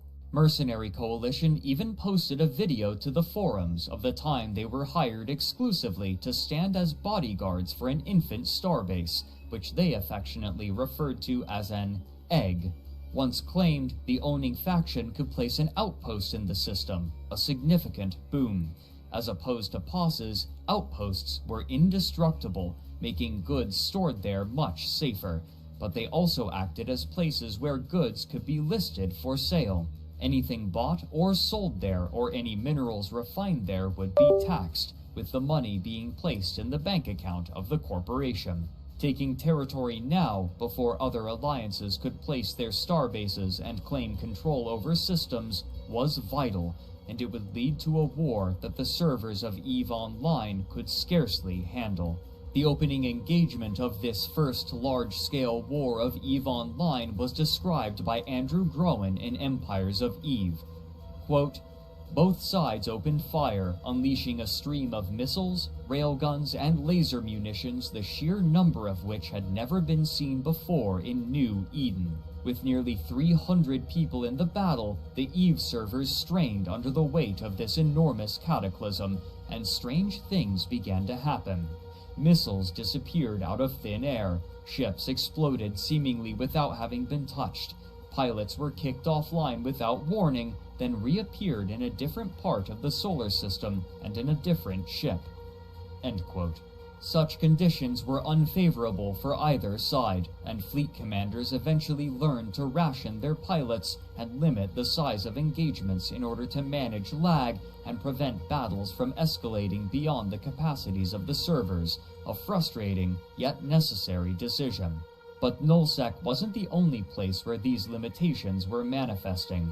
For months, the central economic system of Uli in Empire Space had been growing, and as it did, the servers were struggling. Crowd Control Productions had little ability to control the movements and actions of the people operating in Nullsec, but in Empire Space, they had far more options, and here they took drastic action. Uli was a popular trading hub due to its centralized location, which boasted safe passage from all corners of space, and so the company took the simplest option. They severed most of the connections. In short order, the traders had scattered. Without a central hub, trade quickly was redistributed into quadrants of Empire Space, loosely based in the 4 different NPC empires, further destabilizing a market that already was facing the destabilization of vital resources from Nullsec due to a war raging in the north. Without the relatively safe routes through Uli, Empire Space was severed in two by low-security choke points through which traders had to travel, choke points that could easily be exploited by pirates, further segmenting the economy. But soon, a new strain would be placed on the servers. In early 2004, the main competition for EVE Online, Earth and Beyond, was ending. EVE had already enticed many of its players away in the beta stages of its game, and now, as Earth and Beyond was closing its servers, a sizable portion of its players were migrating to EVE Online. While CCP's digital distribution method was a gamble at the time, and it could easily take over 24 hours to download the game with contemporary internet speeds, it meant that those moving from Earth and Beyond to EVE Online could easily download the client for the game and join relatively quickly, attracting a massive influx of players. Recognizing how many new people were joining, and also recognizing how impenetrable their game was, CCP set to work making their game as inviting as possible for this flood of players. Working with IGN and GameSpy, they cheekily offered what they called an upgrade for Earth and Beyond players to EVE Online, including a personal guided tour of the game. In a public release, they stated, quote, "The upgrade program will include a no-obligation free trial of EVE Online and a walkthrough of the game by a member of the EVE Volunteer Group. The EVE Volunteer will explain to the user the differences between the two games and ease the transition into EVE from Earth and Beyond." End quote. These new players were entering the game during a time of extreme instability in the in-game economy, and only a few months after these new players joined and were attempting to establish themselves, Nullsec was fractured. The offer that CCP had made to Earth and Beyond players proved to be a resounding success, and many groups in the dying game moved wholesale from one game to the other, providing them with an immediate source of manpower.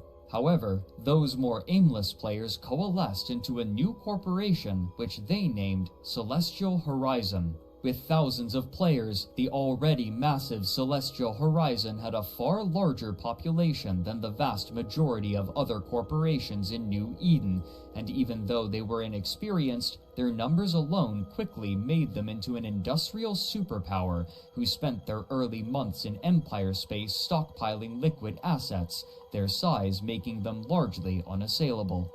This chaos meant opportunity for many new players, and some of the loudest were the goons. Goon is an epithet worn proudly by the early internet users posting on the Something Awful forums, a group known for their irreverent, provocative manner. As online documentarian Bernie notes in his history of the site's operator, even the name Goon originates from the letter of an angry web admin who had been featured on the Something Awful website and subsequently harassed by its forum members. Noticing the extremely accessible method of distribution that CCP had adopted, some members of the board began posting threads encouraging other members to download the game and join. However, due to their inherently chaotic nature, it was difficult to wrangle them toward any common goal, and over the months, numerous goon-led corporations congealed and collapsed due to petty infighting. Andrew Groen chronicles the early months of the goons' presence in the game, where, after numerous attempts, one leader was able to coax enough of them into a single corporation, which was named Goonfleet. Their capabilities, however, were obviously lacking, given that almost every single player entering the corporation was entirely new to the game, with their only qualification being that they were a member of the Something Awful forums. They even paid to have banner advertisements displayed on Something Awful encouraging members to join Goonfleet, hoping to attract a large volume of players, regardless of skill. When a new member joined Goonfleet, they would immediately be given a ship and a personal lesson on how to play the game, but even so, they were woefully ineffective. This was a feature that they owned and incorporated into their fleet tactics. Rather than trying to field effective ships, they simply would outfit themselves in some of the cheapest ships and modules that the game had to offer and swarm their target. The majority of the time, this would end in failure, but because so little capital had been invested, the losses were never substantial, and so they would throw themselves wantonly into battles, declaring their motto in the local chat, "We're terrible at this game." Their practices, however, gave them a particular reputation with the rest of New Eden. Only those who had an active account at least 3 months old on the Something Awful forums were allowed into the corporation, but those who applied weren't always simply rejected. Responding to a thread from someone looking to join a corporation, one player said in the EVE Online forums that, quote, "Goonfleet don't recruit in-game. Any advice you get to the contrary will be from a goon trying to swindle you out of your assets. They'll charge an application fee or some such. Then, when you are successful, they will offer to courier your ships down to Nullsec. After you hand over your property, you will not hear from them again." End quote. Another player responds, quote, "If by some strange and bizarre miracle you do get into goons, you will be forever shunned by the rest of the EVE community. Once you join goons, that's it. You can never leave to join another corp or alliance. You simply cannot be trusted in any other corp or alliance. You might as well just delete your character and start over if you want to leave goons." End quote. While this was somewhat hyperbolic, it captured the general sentiment of New Eden. There were the goons, and then there was everybody else. While their money wasn't boycotted, few wanted much to do with them besides trade. As Nullsec grew more competitive, it became clear that the goons would need allies, and so they created a larger alliance under which all goons and those corporations within the game who wanted to join them could participate. Goonswarm. The work The History of the Great Empire of Eve, an Outsider's Perspective, speaks to the reputation of the goons. Quote, "To best understand Goonswarm, you must first understand goons. The goons are not native to EVE Online, but rather are a form of invasive species. The defining psychology of the community is that there is us and there is them. Non-members are inferior to members, and many goons delight in the misery of non-members, or pubbies. EVE Online is not the first game to be visited by the goons, nor will it be the last. The goons move like locusts between online games, establishing themselves quickly and attempting to conquer the game in order to inflict the most misery for all those not part of the swarm. Almost every major competitive online game has a clutch of goons, deconstructing the game and their enemies." End quote.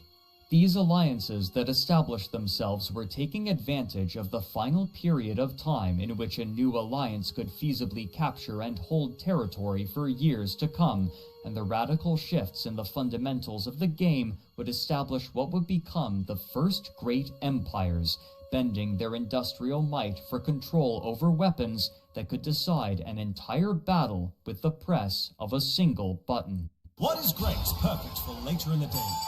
Correct! Greg's is open later than you think!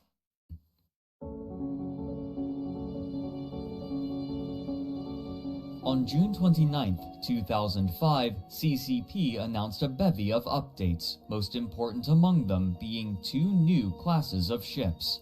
Dreadnoughts were a specialized class that wielded weaponry designed to attack the stations that had become vital for warfare.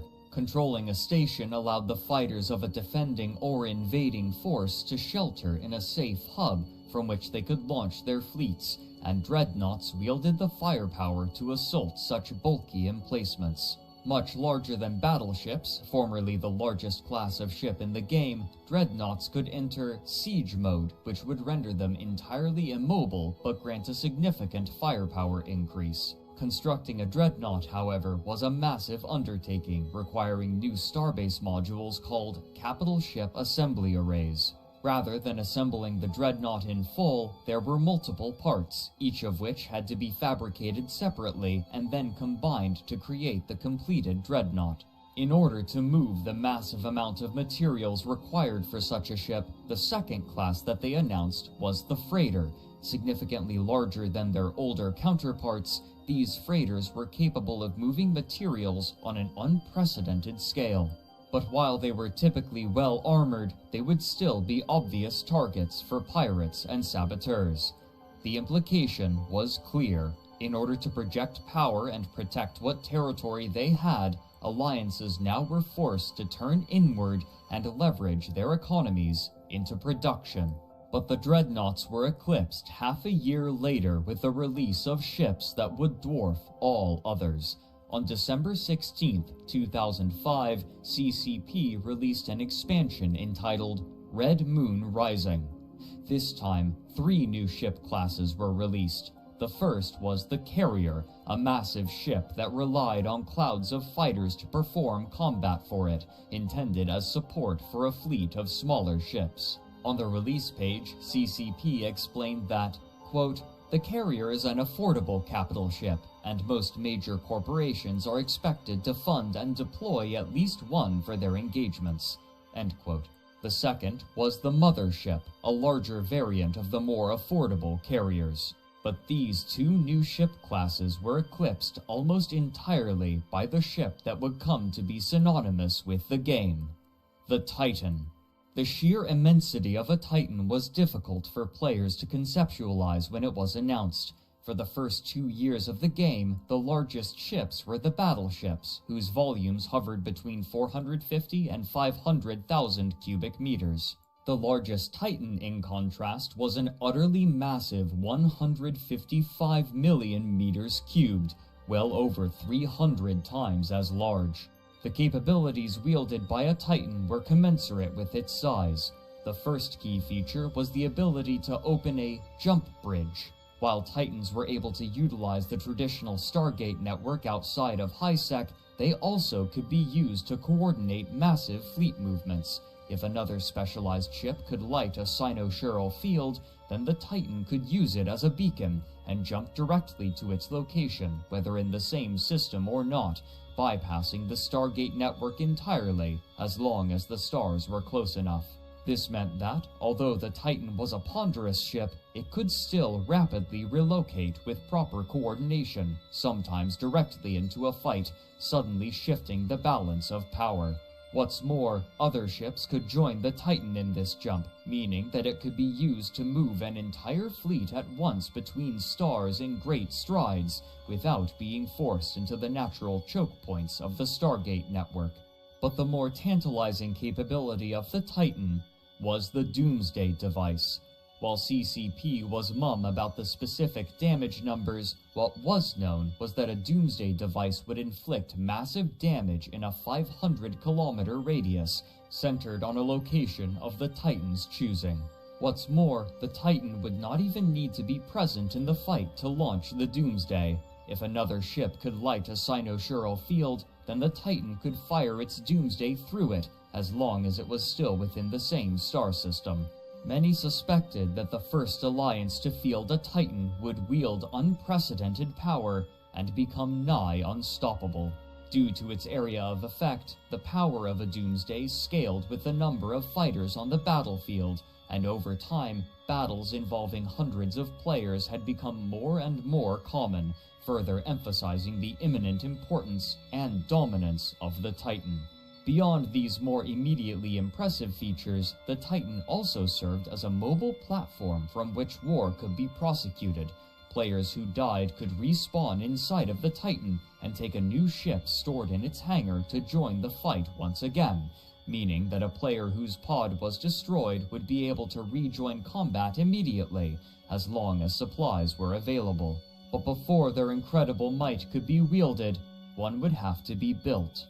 Much like the dreadnoughts before them, the different parts of the carrier, mothership, and Titan would need to be constructed separately in different capital shipyards, then brought together and assembled. No power based in Empire space would have the resources or capital required for such a massive undertaking, and even if one did, they would have war declared upon them immediately, and their capital shipyards would be divested from them. But even in Nullsec, Andrew Groen notes that there were only 2 alliances who could feasibly produce the first Titan, and they so happened to have laid claim to territory immediately next to one another. The warlike band of brothers, who had earlier crushed the alliances in the north, and the overwhelmingly massive Ascendant Frontier, consisting of former players from Earth and beyond. Of these 2, Ascendant Frontier had the clear advantage. While skill and coordination could readily win a battle during this stage of the game, there was no way to outproduce a group with so many members. As Groen notes, quote, Ascendant Frontier was not focused on expansion or military endeavors as Band of Brothers was. Ascendant Frontier had come to own a huge swath of territory in the south, but its members' true passion was industry. Ascendant Frontier wanted to create a prosperous hub of trade and commerce in Nullsec. It was working, too. It was pumping out space stations, outposts, and capital ships at a rate many times faster than the next closest industrial powers of the era. End quote. But to accomplish this feat, they would have to overcome a new hurdle: espionage. While often neglected in the first few years of EVE Online, its role in the operation of large alliances had increased, as had its notoriety after a particularly high-profile case. While most mercenary groups specialized in combat, another corporation, named the Guiding Hand Social Club, would instead perform contract work for clients looking to subvert their enemies. Sometime in late 2004 or early 2005, an anonymous client approached the Guiding Hand with a contract and a massive sum of ISK, hoping to buy their services to target Ubiqua Seraph, a large corporation of the time. They asked that Ubiqua Seraph's coffers be ransacked and their communal hangars emptied of ships, but the contractors would be allowed to keep all of what they pillaged. The only object that the client wanted was the corpse of the CEO, Mural. The leader of the Guiding Hand, Istvan Shogatsu, was similarly disinterested in the spoils, though he accepted these terms all the same.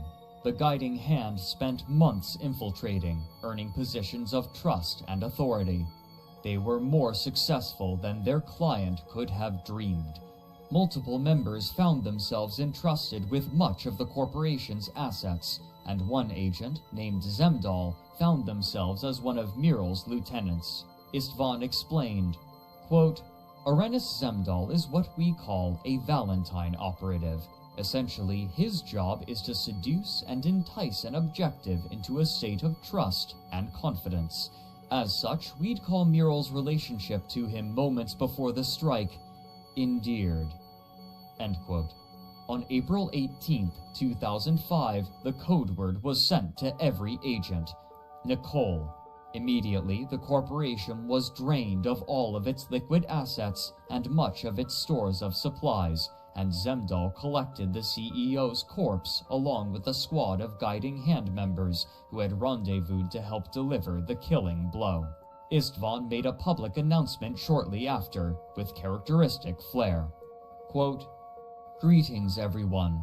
It has been some time since I last stood behind a podium and made a public announcement, so you'll have to forgive me if I'm somewhat out of form. The reason I stand here before you is to announce that my mercenary outfit, the Guiding Hand Social Club, has completed its most ambitious contract to date. Our target was assigned to us many months ago, Muriel of Ubiqua Seraph. Our task was to carry out that which the Guiding Hand Social Club has now become known for, to utterly demolish Muriel and bring all who followed her to their knees in one fell swoop. For those many months we toiled, secreting our operatives among her ranks, steering her organization through a number of insidiously engineered events meant to engender trust and divert their attention from where it should have been. Early this morning, our hard work bore fruit. Executing a meticulously planned, thoroughly flawless concerto of simultaneous corp hangar heists, attacks in open space, and facility invasions, the Ubiqua Seraph came to know the wrath of the Guiding Hand Social Club firsthand. The result shatters any previous records for sheer scale of such an endeavor. Our net gain from this massive heist is roughly estimated at over 20 billion ISK. Total damages inflicted are estimated at close to 30 billion ISK. Thank you all for your time." End quote. This would be far from the final major act of the Guiding Hand Social Club, though they would be more covert from this point forward. This level of metagaming, however, wasn't shared by all people. Most role-players, for example, would attempt to play the game as a character within the game world, but those who didn't roleplay often regarded them with derision and saw them as potential targets, either for ridicule or aggressive action. While discussing EVE Online for her podcast This Game Changed My Life, Aoife Wilson posits that, quote, "The people you're talking to don't know that the talking part is a game too. You're going in, you're making friends, you're gaining their trust, you're spending a lot of time with them. They're being nice or whatever, and you know you're lying to them to the point of screwing them over." To which her co-host, Julia Hardy, replies, quote, "When you play a game, you are aware of what the structure and the rules of the game are because everyone's playing by the same rules. That's how you know it's a game. But then, if someone comes in and completely changes all the rules, but no one else is aware of the new rules, then it just doesn't seem like a fair game." End quote. These early years began to establish the rules by which people would play EVE Online. Where other games of its ilk were played mostly within the game world, and this was generally respected by the other players, real-world duplicity was gradually becoming a normal and expected part of New Eden, whether the existing players wanted it or not. Many of the first capital ships were destroyed before even being completed, thanks to the spy networks and scouting work from rival corporations. But finally, on September 25, 2006, 9 months after Titans were first introduced into the game, the refugee players from Earth and Beyond and Ascendant Frontier completed the first Titan. Triumphantly, their leader, Sivok, flew it into the capital system of the Alliance, allowing everyone to marvel at the finished Avatar-class Titan, which he named Steve. The origin of this name is in contention. Most sources believe that it was named after the late Steve Irwin, who had died earlier that month, but Andrew Groen recalls that Sivok attributed the name to a scene from the animated film Over the Hedge, released 4 months prior, in which the squirrel character Hammy comedically proposes naming the massive, newly erected hedges Steve. Whatever the origin of the name, the completion of Steve heralded war. Immediately, their enemies and band of brothers invaded, but the power of Steve the Titan blunted their advance simply with the threat of its presence until December 11th, 2006. During a large-scale battle, Sivok unleashed his doomsday safely through a cynosural field, then jumped to a safe point 20 systems away. But what happened next would change the paradigm of players for years to come, and would pit Band of Brothers against the rest of New Eden. More importantly, though, it would also begin a process that would sour the relationship between the developers of EVE Online and its players.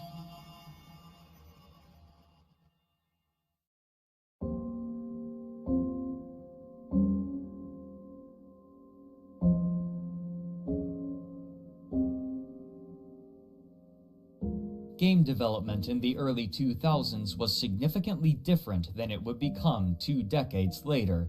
Developing a game typically took only a few years at most, and once a game was completed, it was common for the studio to immediately begin work on something new. MMOs were no exception. Most of them would run for a few years, then die as the player base moved on to play something else. This had already happened to EVE's main competition, Earth and Beyond, and the developers all expected that EVE would suffer the same fate eventually, as a matter of course. But as the game approached the 4th year of its lifetime, it seemed that it was only growing. CCP had created plans to continue adding features, and what's more, they were preparing to launch the game in China, a massive new market, though China would have its own instance separate from the rest of the world. While this was good news for the company, many of the original developers were beginning to grow restless. They hadn't expected to work on EVE for more than a few years, and a number of them were looking forward to making something new. While CCP had plans for other projects within the EVE intellectual property, they were in need of new developers, and so they decided to hire some of their staff directly from their player base. In many ways, this was a logical decision. Hiring players meant that they were passionate and knowledgeable about the game, and they would be conscious of concepts and problems of which an outside hire might otherwise be ignorant. It also meant that they would need less training to learn about the intricacies of EVE. Besides technical know-how, these developers would typically continue to play even after being hired, which meant that they were passively listening to the information that flows through the undercurrent of New Eden in the form of word of mouth, rumors, and propaganda. In this way, they could adjust the servers quickly to anticipate battles that were about to take place and reduce the effects of lag, as well as gather information for balance changes faster than they otherwise would be able. But these new hires created unique problems. Those players willing and able to accept work at Crowd Control Productions were often among the most dedicated and active, and for many, EVE had become a significant part of their lives, deliberately altering their schedules so that they were able to add their firepower to important battles and assist their corporations and allies. Real friendships were frequently formed and broken due to in-game conflicts, while some were burned for in-game advantages. For these players, the boundaries between EVE Online and the real world were either blurry or non-existent. When these players became developers, they gained access to the dev tools and commands. This power was too tempting for some, and they began to utilize these permissions to their own ends, creating rare and valuable items for their corporations and alliances. For example, blueprint originals used for building ships and components were in extremely limited supply, as no new ones could be made, and so most people had to buy copies that would be consumed after only a few uses. Using commands, these player developers could create brand new blueprints for their courtmates and themselves. Hilmar Pettersson, CEO of CCP, noted during an interview for Down the Rabbit Hole that on 5 separate occasions, the problem had become so bad that he had to invite the offender into his office and offer them a choice: stop playing the game or stop working at Crowd Control Productions. Twice, the developer chose to leave the company so that they could continue playing. So great was the role of the game in their lives. It was with knowledge of these bad actors that, as Groen wrote years later, Sivok, leader of Ascendant Frontier and pilot for Steve the Titan, accused a Band of Brothers member of malfeasance. In an interview for a Swedish radio program translated for Empires of Eve, Sivok said, quote, "Suddenly, one of the CCP Interstellar News Corp ships just appeared out of nowhere and started to orbit my Titan. 2 seconds later, I was bumped offline, a total coincidence, I am sure, and about 3 seconds after that, so was my alt." End quote. Those who are more dubious of Sivok's claims noted that after a recent patch, it had become much easier to scan for Titans, and so, while finding Steve by pure chance was unlikely, it was still technically feasible.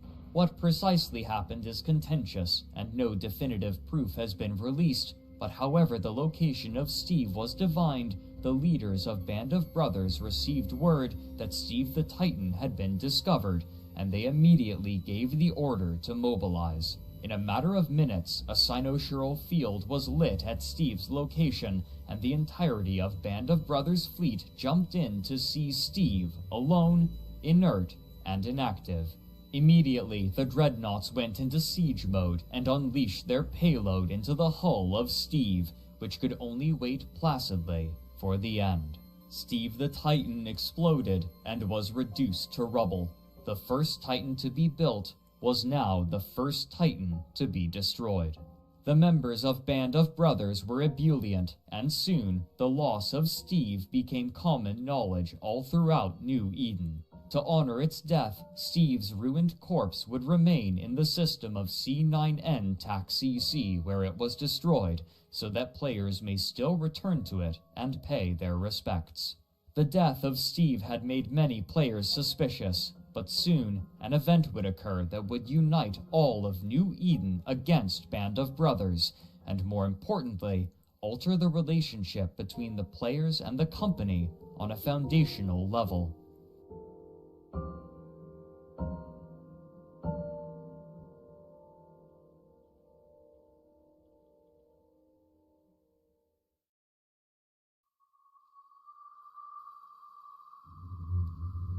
In January of 2007, a hacker responsible for releasing private information on Goonfleet, going by Kugutsumen, approached them, offering to hack their enemies for free after his client from the Coalition of the South refused to pay him for his services.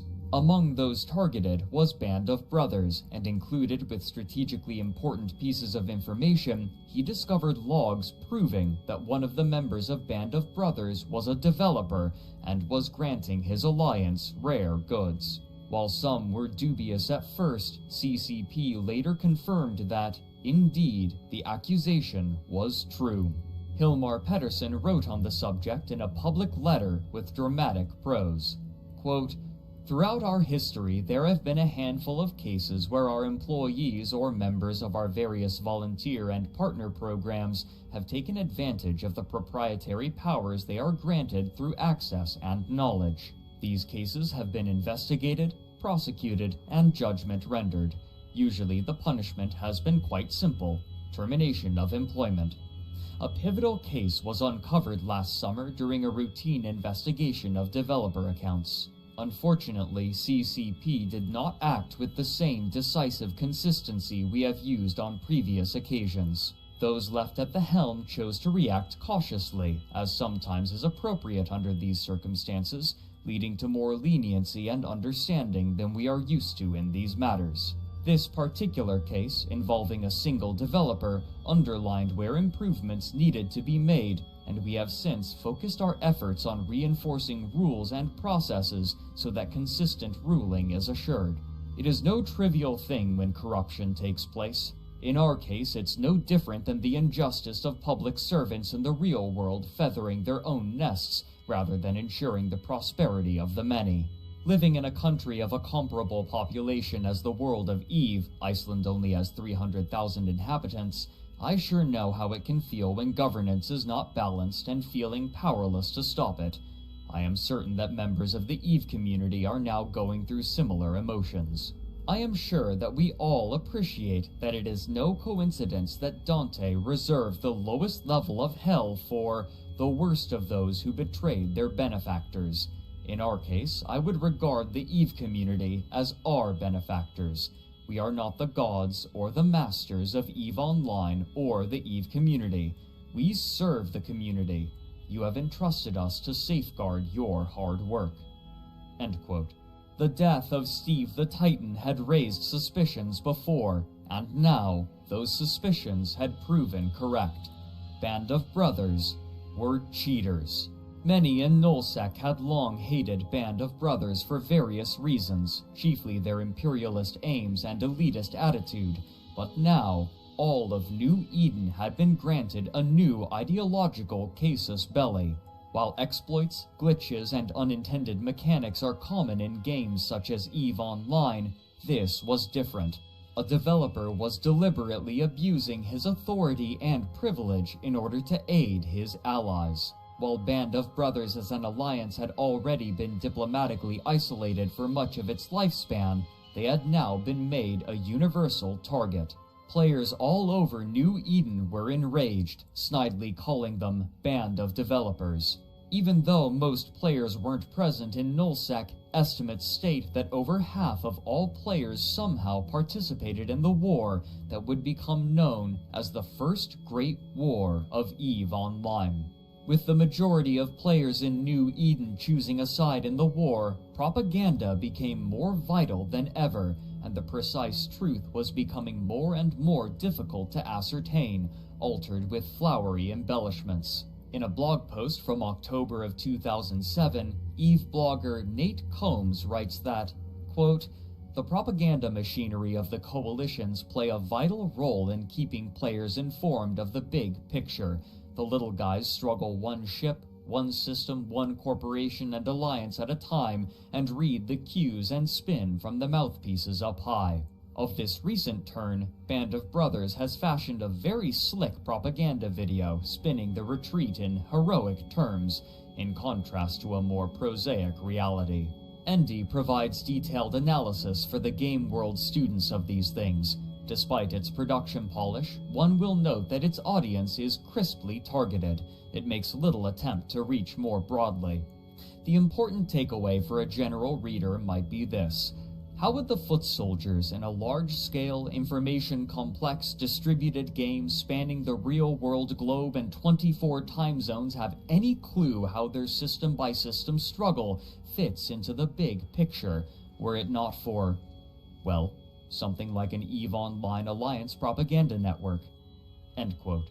For CCP Games, war meant fun for the players, and fun meant more subscribers, which meant more profits. And while EVE Online certainly had a larger audience than many other games, its subscribership was increased even further due to its mechanics, which offered its players the ability to easily practice a technique known as multi-boxing.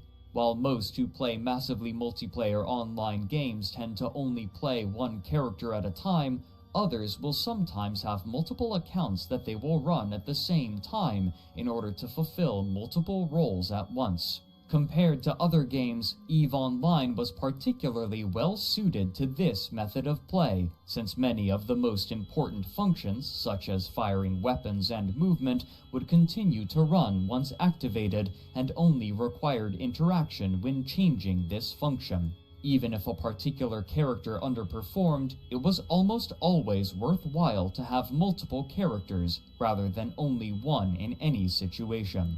This gradually became vital for professions such as mining and industry, whose activities were much more passive than combat.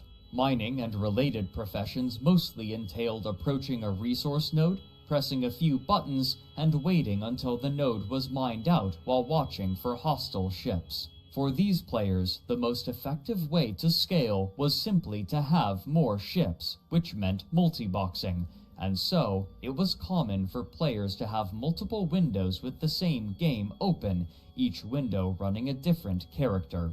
Even if a person could have multiple characters on the same account, Each account was limited to only one of its characters being used at a time, and so multiple subscriptions would be necessary. This meant that some people, rather than only giving $15 a month to play, were instead giving many times more.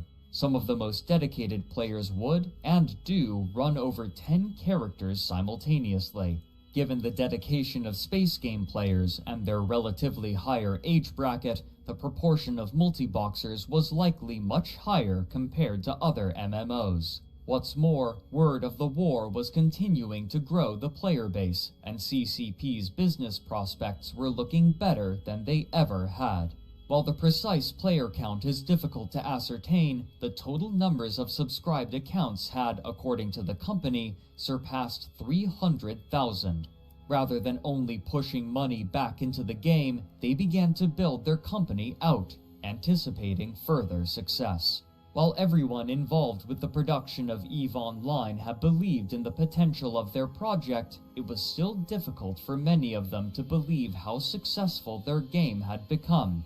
But the executives at the company wasted no time looking for ways to grow the IP, both to capitalize on the success of the game and grow the resilience of the franchise to compete with other MMOs. In 2004, World of Warcraft had been launched by Blizzard Entertainment, developers of numerous well-regarded games such as StarCraft, the Warcraft series, and the Diablo series, and much like their other titles, World of Warcraft, known as WoW in shorthand, was a massive success upon launch, and even as the years wore on, its subscriber count was only growing. There was some speculation about whether or not WoW would swallow the entire market. The foundation of these fears is dubious. World of Warcraft and EVE Online occupied drastically different niches. WoW is what is now known as a theme park MMO, guiding the player through a series of set pieces in an expected sequential order and progression.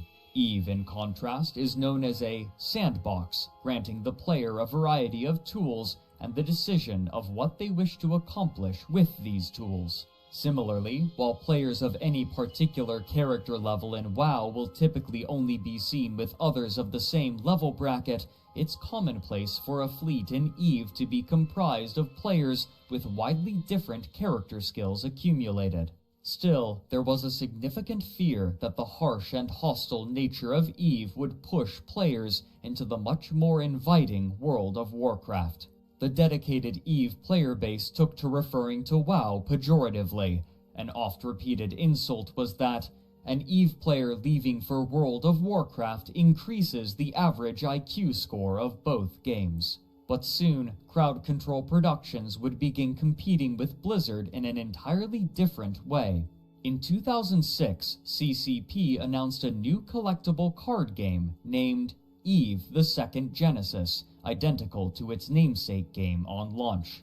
During this time period, many creative companies were looking to emulate the success of such properties as Magic the Gathering, Pokemon, and Yu-Gi-Oh!, and the developers of EVE Online were no exception. Hoping to build excitement, Crowd Control Productions organized a 128-player pre-release tournament at Gen Con, a large gaming convention. At the same convention, Blizzard was giving a similar sneak preview of their own upcoming collectible card game, simply called the World of Warcraft Trading Card Game. Then, on November 11th, 2006, less than a month after the launch of the card game, Crowd Control Productions announced that they were acquiring White Wolf Publishing, a prolific and well-established publisher of tabletop RPG games, including the popular Vampire the Masquerade. In 2005, CCP had quietly approached White Wolf, looking for assistance creating their collectible card game based on EVE Online. Later, in an interview with Shack News, White Wolf marketing director Kelly Barnes-Herman stated that, quote, "Because of our history in managing the award-winning Vampire the Eternal Struggle collectible card game, White Wolf was able to make suggestions and provide some initial guidance to CCP in the first stages of the game launch, and now we are looking forward to working on the first expansion set in 2007. End quote. CCP had gone from making their own board game to buying another company to make tabletop games for them. What's more, CCP also announced that it would be publishing new games based on intellectual properties owned by White Wolf, including their World of Darkness setting, home to Vampire the Masquerade. The immediate hope was for a sequel to the beloved cult classic Vampire the Masquerade Bloodlines video game, a significant and undoubtedly costly undertaking. But a new Bloodlines game would not be as ambitious as another project that they were about to announce. In 2007, CCP announced a new massively created right now, so when we actually know all of that, we can guesstimate how long it's going to take. These games typically take 4 or 5 years to make. I don't think this is going to be any different." End quote. Now, as CCP were attempting to balance and progress EVE Online, they were also responsible for the development of an entirely new MMO. However, this wasn't the only new major project that CCP would announce.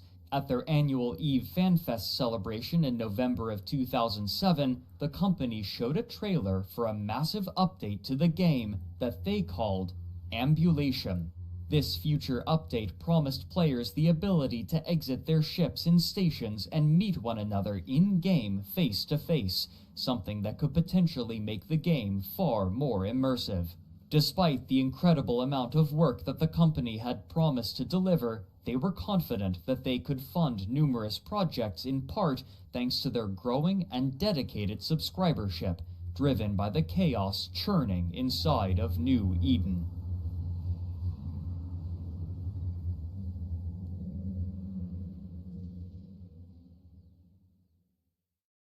As the wars in Nullsec raged and EVE's player base grew, reporters within the gaming industry were beginning to take notice. Consistently, stories of battles with dozens, if not hundreds of players were beginning to leak out into gaming forums and early social media websites. Those hearing about such battles might have acknowledged mentions of the struggles with lag and server instability with which fleet commanders constantly had to contend, but such complaints were quickly forgotten when the scale of certain battles was shared.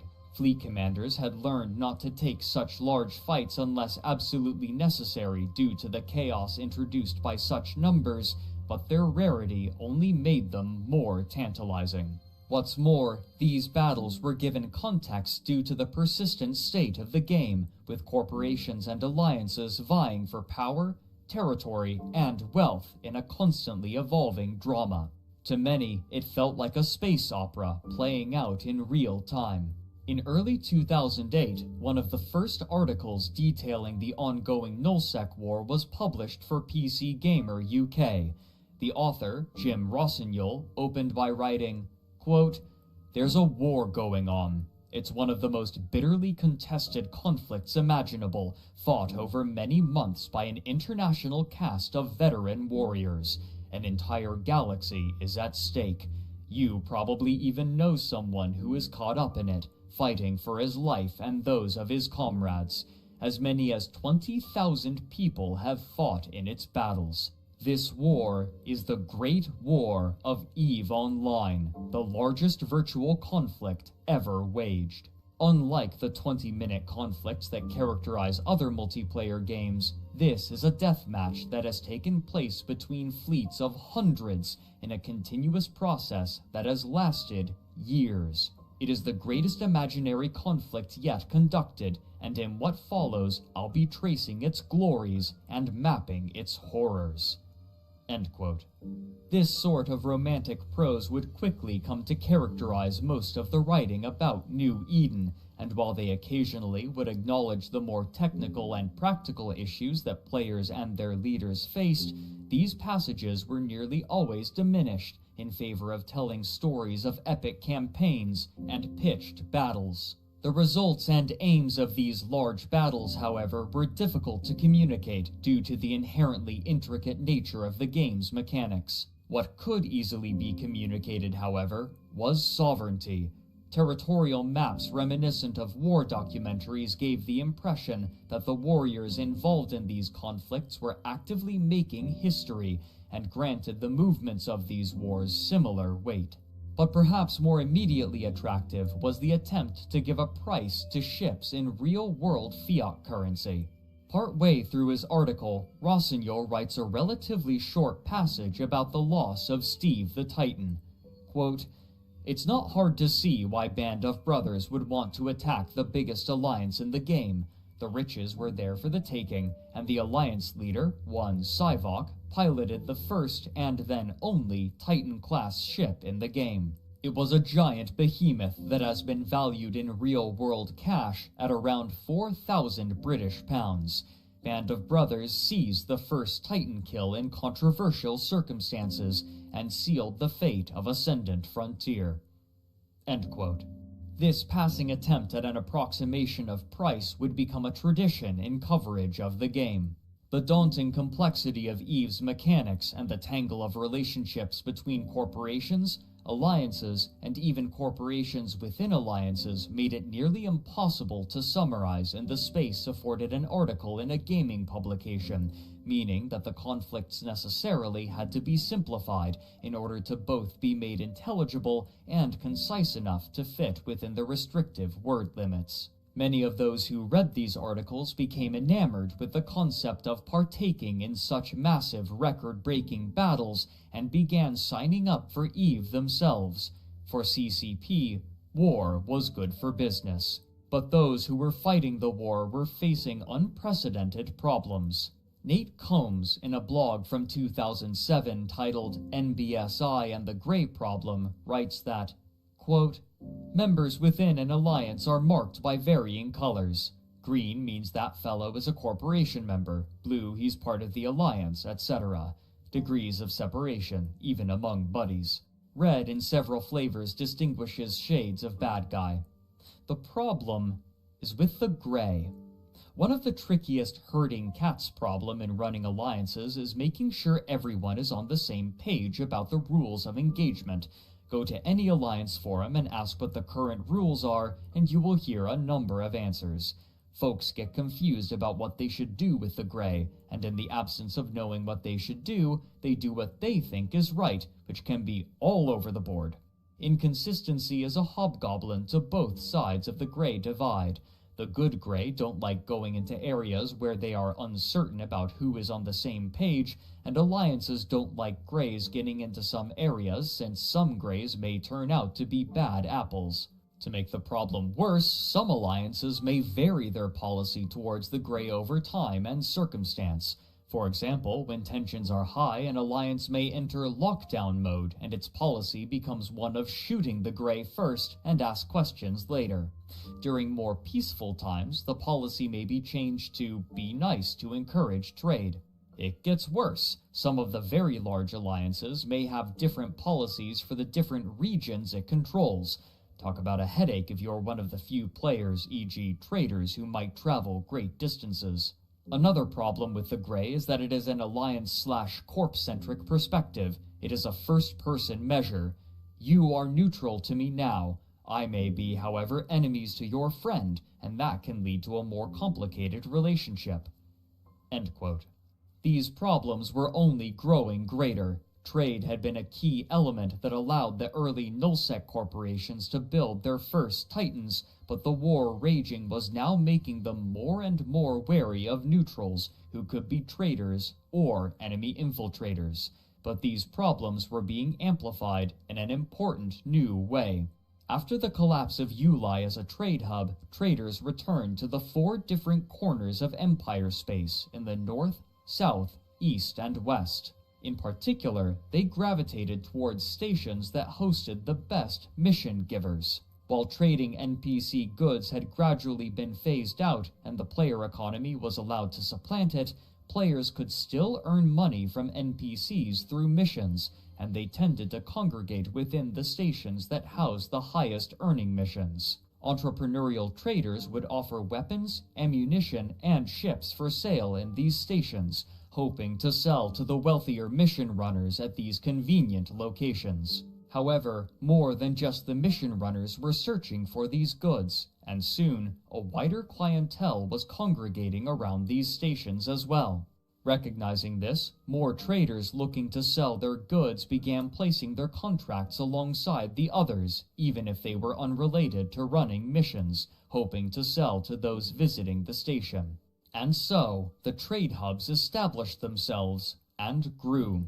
Of the different trade hubs, the one that received the most traffic was the Caldari Navy Assembly Plant, located around the fourth moon of the fourth planet of Jita. The higher population in the northern regions of Empire space was due in large part to the attributes of characters. When creating a character, players are allowed to choose between the 4 different NPC empires: Amar, Minmatar, Galente, and Caldari, and of the 4, Caldari were by far the most popular race for players due to their favorable attribute distribution, given that attributes determine how quickly a character can learn skills, and skills determine what characters are capable of performing. Soon, much like Uli before it, the system of Jita was host to hundreds of players every day looking to trade, and it was growing rapidly. But this time, Crowd Control Productions would be prepared. Since they had broken the Stargate links in Uli, they had been working on the server backend, as they realized that they would need to prepare for far more success than they had anticipated when they launched EVE Online. On March 1st, 2006, CCP Games announced a patch transferring the game onto new servers which utilized brand new, state-of-the-art AMD chips. Rather than trying to scatter the players again, now they would be doing all that they could to accommodate a naturally occurring trade hub. Soon, a single server would be dedicated exclusively to the system of Jita to manage the massive influx of traffic, as well as some permanent residents who began to participate in the day trading of commodities. With trade now being allowed to centralize, this also meant that if a particular commodity crashed, then it crashed for everyone in the game at once, with little recourse. But while this new trade hub was located in Empire space, its establishment significantly affected the culture of Nullsec. The northern regions had always been wealthy due to their natural resources and general proximity to HighSec, but the emergence of Jita guaranteed much easier access to what would soon become the undisputed center of the economy in New Eden, given that Jita was less than 10 Stargate jumps away from the nearest northern Nullsec systems. Trading between Empire space and the northern regions only became easier as time passed. But the inverse was true for the southern regions. The distance between Jita and Del, for example, was many times longer, and where they once had been able to trade with Empire space easily, they now had to travel much farther to sell their goods.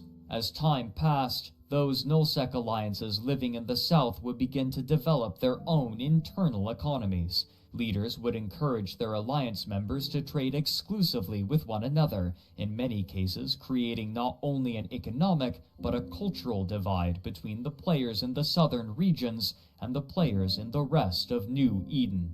But in the in-between spaces, an entirely new sort of dynamic was evolving, one forgotten by most.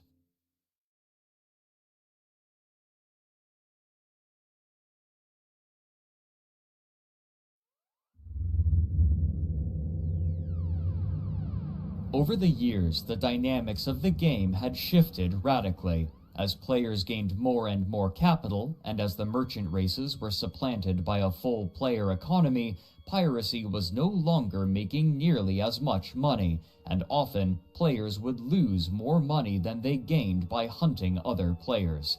Many, such as the aforementioned mercenaries, abandoned the practice in favor of fulfilling contracts for clients. What's more, the Nullsec alliances were growing into empires, and these empires often patrolled and defended their territory, stamping out any piracy not perpetrated by their own members. The only space left for these players was low security space, or low-sec, but when they moved, their paradigm gradually began to shift. Now that piracy was no longer making the players much money, the only ones who continued the practice did so for the love of it. In an interview for Down the Rabbit Hole, a prominent player and leader named Phantomite spoke to the role that those in LoSec adopted.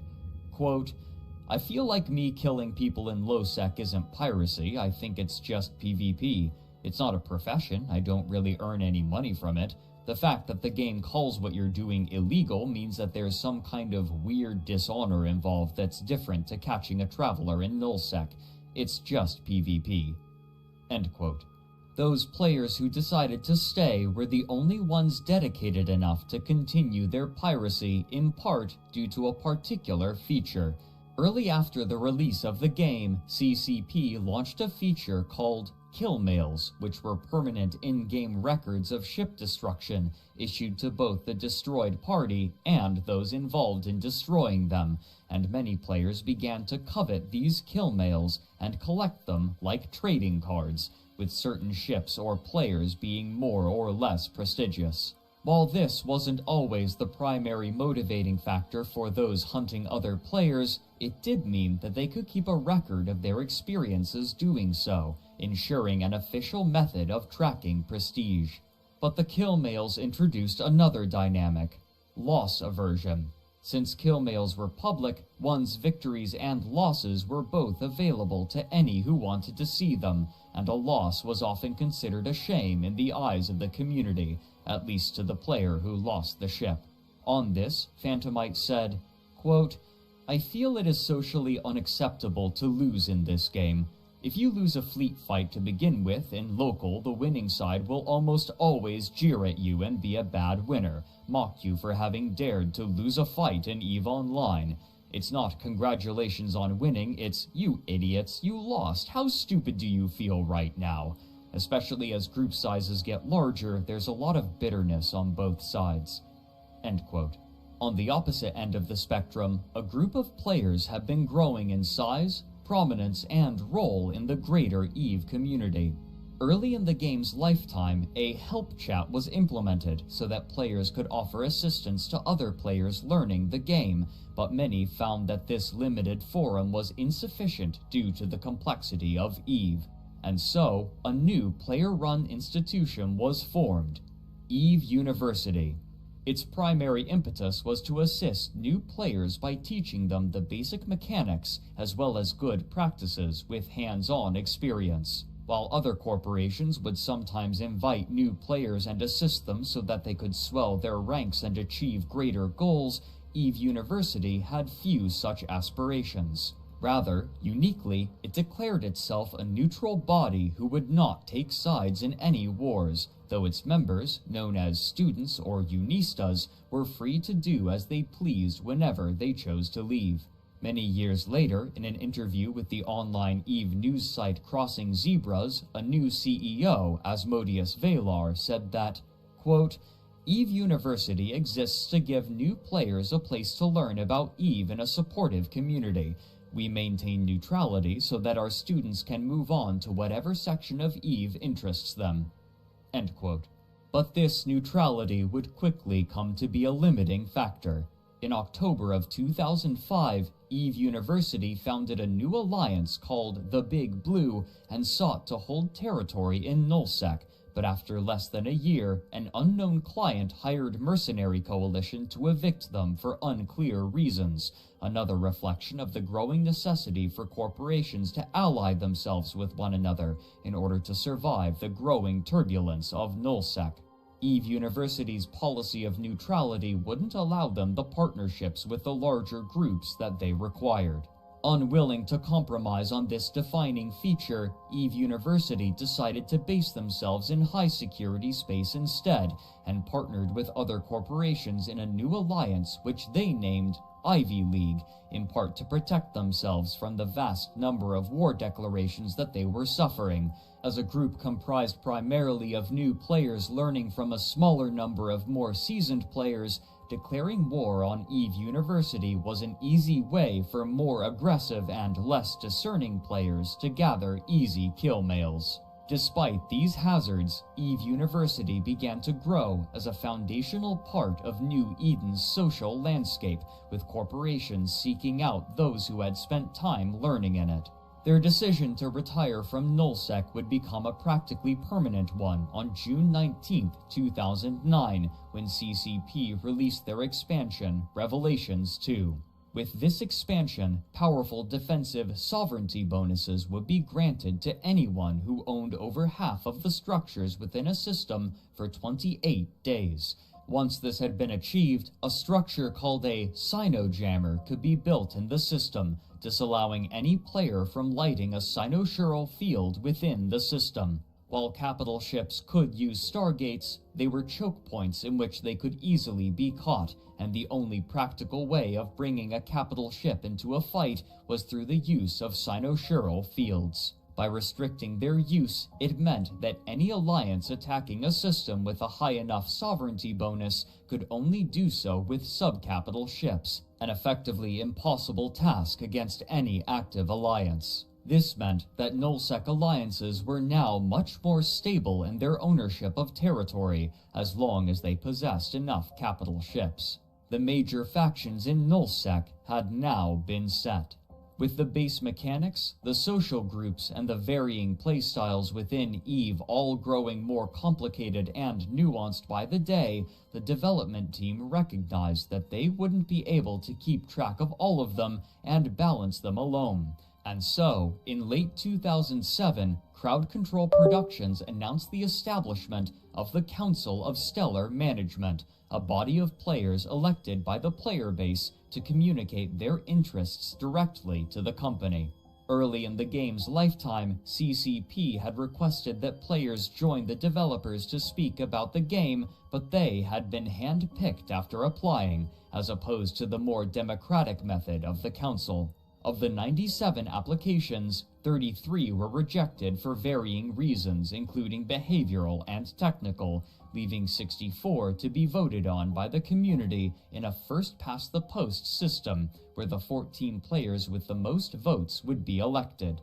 A PDF document written by CCP representative Petter Johannes Oscarsson details the role and responsibilities of the Council of Stellar Management, but not before spending over half of the document on what he called a comparative analysis of real structural social evolution with the virtual society of EVE Online. In the opening paragraphs, he wrote, quote, "The only consensus in the study of socio-cultural evolution is that no single theory can aptly describe the universal development and progression of any society. Myriad factors ranging from geographical location to religious beliefs and even weather conditions, prevailing or roguish, all complicated the analysis. Introducing the most subtle variable could drastically alter the course of two societies that would have otherwise evolved along similar paths. Thus, it is these general paths, or unilinear milestones, that this paper will draw real-world comparisons from. The purpose of the analogy is to establish the foundation for implementing a deliberative, democratically elected council in EVE. This is by no means an endorsement of any social evolution theory. A comparison with actual civilizations is beyond the scope of this analysis. But it will demonstrate the striking similarities between this theory of real-life societal development and the virtual society evolution of EVE, while also relying on one key assumption about individuals in both realms, that they are motivated by the pursuit of value, the core of which is driven by their instinct for survival." End quote. While this document was likely meant to help instill within the EVE community the impression that CCP was taking seriously their responsibilities toward the game, it also illustrated the divide that was growing between the players and their game world's caretakers, despite their attempts to the contrary. While the majority of the player base was primarily interested in simply having fun by playing the game on the most minute level, the developers saw themselves as being on the cusp of a newly developing world that reflected elements of the human condition, similar to the way that the founding members of CCP had attempted to create a new internet interface with the virtual reality markup language during their time at Oz Virtual. Oscarson wrote in the document that, quote, "Until now, comparisons of political philosophy and social structures in the virtual world have been drawn from parallels with the real one. But it cannot be stressed enough that today, with this many people comprising the civilization of Eve and the potential ripple effect of any change in the way this society is governed, further legislative applications based mostly on CCP's interpretation of the real world are likely to cause more harm than good. To achieve continued success, Eve's society must be granted a larger role in exerting influence on the legislative powers of CCP. Governance of virtual worlds is a unique endeavor. There is no precedence to follow." End quote. The responsibilities for the Council of Stellar Management were more than might typically be expected from a group of player consultants, which perhaps helps to explain the small number of applicants. Quote, "At least twice a year, CCP will convene multi-day summit meetings in Reykjavik. In addition, each year CCP holds its FanFest convention. 7 members of the CSM attend these events in person. Council terms will last 12 months, and elections will follow the expiration of each term. This timeframe corresponds roughly to the expansion release cycles of EVE Online." End quote. These council members would be privy to restricted knowledge so that they could give their unique perspectives as players. What sort of effect they would have on the game, however, was yet to be seen. The importance of such communication with the player community was exemplified by the proliferation of player-made tools that were seeing widening popularity. On July 22, 2008, a player going by the name Wolari created a post on the official EVE forums in which he announced the release of a map of EVE Online named Dotlan. Quote, "In the last weeks, I created a system to arrange and generate region maps for EVE. After some hard work on the backend and positioning the systems, I can finally announce a new type of EVE regions maps. The maps are focused to be clean and easy readable with the most important informations for fleet roaming and planning. They contain daily sovereignty and outpost informations for your favorite 0.0 space. Also, occupancy informations for the new factional warfare are included." End quote. What's more, this tool would be offered for free to any EVE player who wanted to use it, hosted on its own website. Importantly, this map wasn't updated manually. Rather, it pulled information from EVE Online's backend servers in order to update it, meaning that they would update in real time, and Dotlan's maps would quickly become the standard. And when players wanted to share maps of EVE Online with one another, rather than using the in-game map, the clean, clear maps on Dotlan would almost always be used. This was far from the only tool developed by players to help others play the game. In 2006, a group of resourceful coders had released a tool which they named EveMon, which acted as a way to manage a character and plan their ever-important skills, which restricted what a character could do and what sort of innate bonuses they wielded. Like Dotlan, EveMon pulled information from the back-end servers of EVE Online, allowing players to see aspects of their characters such as their skills, their stats, their total skill points accrued, and their ISK balance, all without having to open the game. These sorts of tools helped further erode the feeling of separation between the game and real life, since the game world could be reflected in places other than the game window. Rather than fight these tools, CCP supported their use and would sometimes even showcase them on their website. It was around this time as well that the listless and much poorer pirates in low-security space would be given a new purpose. On June 10, 2008, CCP released the expansion Empyrean Age, Among the other changes, the one that attracted the most attention was the introduction of a new opportunity for players called factional warfare. After signing up to fight for one of the 4 in-game non-player empires that ruled over high-security empire space, they would be given objectives in low-security space to capture in the name of the empire that they had chosen. But importantly, they would not only be fighting against NPCs, they would also engage other players who had sworn allegiance to a different enemy faction. In this way, players in Empire space could fight with other players in a structured yet accessible fashion. While factional warfare itself held little interest for the pirate corporations in LowSec, it meant that far more players would be ushered into their domain. As the less experienced players from HighSec wandered into LowSec in order to complete their objectives, roving bands of low-sec pirates would catch individuals and small fleets unaware, swooping in to rapidly dispatch those looking to engage in factional warfare. These pirates had become a part of the landscape of low-sec, maintaining a level of unavoidable danger to the game, and the introduction of factional warfare had reinvigorated them. Evading pirates was a skill in which traders and industrialists prided themselves, and it was common to hear such peaceful players breathlessly recount their experiences avoiding and outwitting them.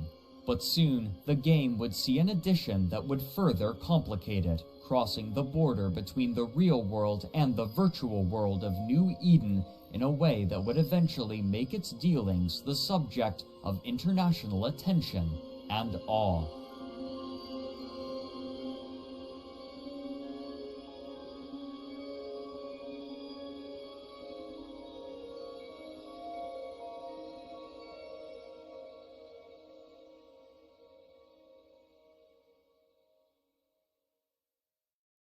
In November of 2008, CCP announced the release of a new form of currency.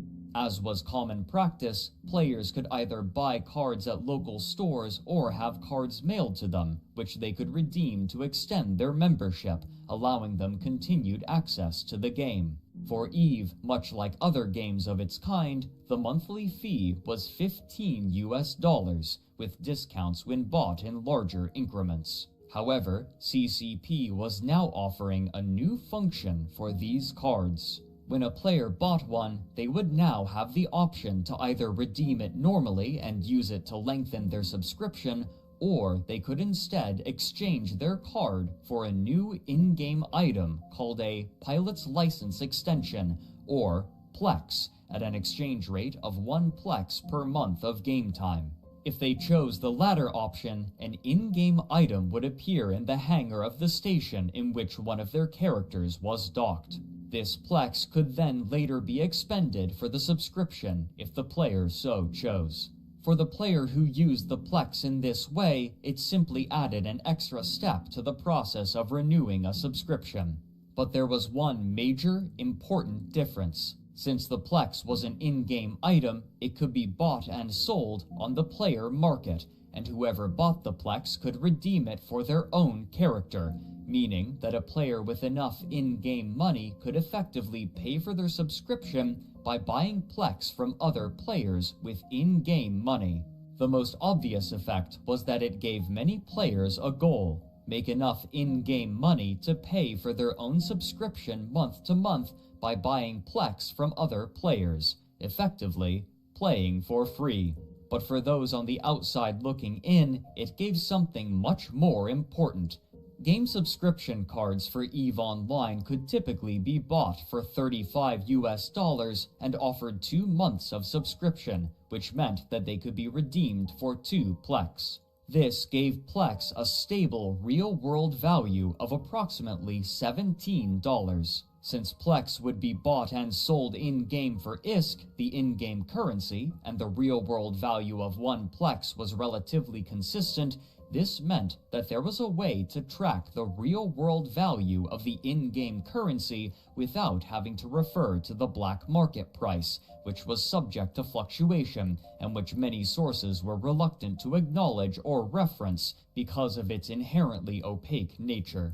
What's more, because of the stability of the price of Plex in the real world, the gradual inflation of the value of ISK could be tracked as well. Such aspects only enhance the interest of mainstream publications, including Forbes, a popular and well-regarded business magazine which had already been paying attention to EVE Online due in part to the business-themed naming scheme of its player structures. An article from 2008 by Matthew Kirdahy, named From MMO to CEO, reads in part, quote, Sean Conover has 2 jobs. One is at a computer forensics lab in suburban New Jersey. The other is in a fantastical galaxy inhabited by 25,000 intelligent life forms driven by power and greed. In one place, he takes orders. In the other, he gives them. There are many more like Conover, and with good reason. It's in this virtual space where tomorrow's business leaders are being born. Mom may mock video games no more. End quote. The EVE player interviewed for this article was the notable figure Darius Johnson, the leader of Goonfleet and the greater Goonswarm Alliance. For the last year and a half, Goonswarm and their allies, the Russians hailing from the northeastern corner of the map, had been continuing their war against Band of Brothers, and during that time, they had become known for their effective, if obnoxious, propaganda. Beyond the posters, which were often photoshopped versions of World War II propaganda posters, the Mittani had taken to regularly posting on his blog about the war, both to rally the goons and guide the public perception to bolster morale and increase membership, and this gave mainstream news outlets an easy way to monitor the war, albeit through a heavily biased source. Even knowing this bias, this meant that as publications such as Forbes and The Guardian wrote about EVE Online, it was often through the paradigm and context of the goons. External news outlets also helped to personalize the leaders. Furthering Kirdahy's article, he writes, quote, when Conover gets home from his 9-to-5 job, he logs onto a virtual world as Darius Johnson, Chief Executive of Goonfleet, a corporation comprised of more than 2,800 players in EVE. The leadership experience has challenged Conover the same way the modern CEO is challenged. He worries about economics, employee morale, production, training, and even a succession plan, which he's devising. After all, the next guy has to be able to weather the storm, too. End quote. In particular, the term failure cascade had become common in New Eden, popularized by the Mittani and quickly adopted by news outlets who were already heavily reliant on his writing when discussing EVE.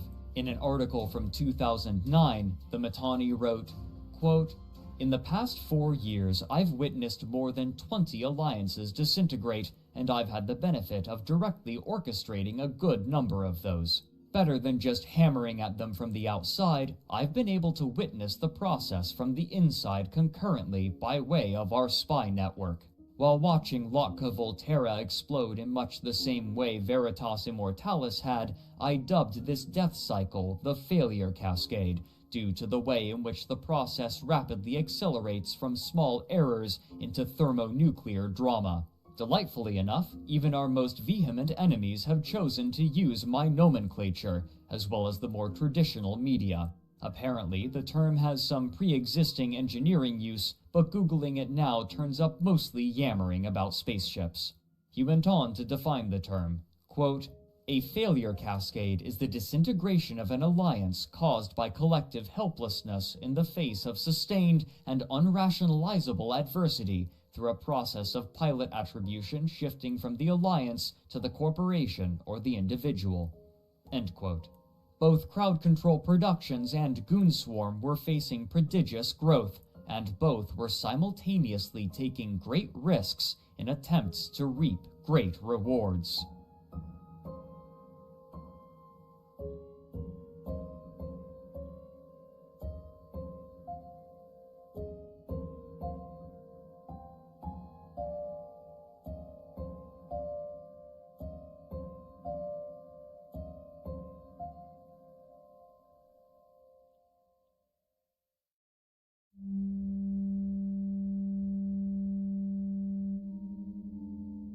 It had been over 2 years since the death of Steve the Titan, and still the war in Nullsec continued, involving every major power, and after numerous movements of the battle line back and forth, Band of Brothers had been pushed all the way back into their home region of Delve. To their north, the Northern Coalition had recovered from total destruction, retaken territory, and went on the offensive after fighting back the forces of Mercenary Coalition, who had been fighting the war for Band of Brothers, but eventually abandoned them in order to establish themselves in new territory and continue their existence as guns for hire.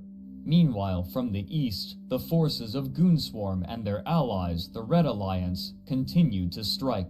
Previously, the Russians of the Red Alliance had joined Goonswarm in an effort to defeat Band of Brothers, but after this effort failed, they retreated to their home regions in the southeast to live next door to the Goons. With their forces combined, their territory was nearly impossible for any alliance to assail. Typically, the Russians were cagey, reclusive, and distrustful, but they had joined Goonswarm to defeat their common enemies in Band of Brothers. But now that Band of Brothers had been fought back to Fortress Delve, the war had reached a standstill. Delve's epithet was well earned. It had served as the home region for Band of Brothers for years now, and was nigh unassailable due to the coordination of Band of Brothers fleets and the system's solid sovereignty bonuses, which practically restricted any enemy fleet from fielding anything larger than a dreadnought in Band of Brothers territory. Multiple Titans had been lost by both sides, but Band of Brothers still had enough capital ships to bounce back any assault on its borders. And if the smaller capital ships weren't enough, then the combined might of 8 simultaneous doomsday blasts from Band of Brothers' 8 remaining Titans would be enough to turn any fight. Without the ability to field their own Titans, the rest of Nullsec could do little to penetrate into Delve. But in early 2009, this state of affairs suddenly and radically changed. One of the high-ranking members of Band of Brothers, Hargoth Agamar, had tired of the other leaders and joined Goonswarm, offering to help them in whatever way they could. After some rumination, Goonswarm's spy master, the Mittani, devised a plan of action. Andrew Groen chronicled what transpired in Empires of Eve. Quote, "On the night of February 4th, 2009, Hargoth Agamar logged into EVE Online and docked his ship at the headquarters of Black Nova Corporation, one of the main member corporations of Band of Brothers. From Band of Brothers, Hargoth stole 15 dreadnoughts and an entire ship hangar containing hundreds of smaller ships. He also stole a huge amount of strontium, starbase and dreadnought fuel. With a few clicks, he stole everything his corporation owned. In the empty hangar folders, he left just a single item, a note with one sentence written on it. The Mittani sends his regards." When he was done with his theft, he went to work, ending the entire alliance. He removed the other directors from their positions and closed the alliance. With no alliance on record named Band of Brothers, every one of its sovereignty claims was instantly dropped.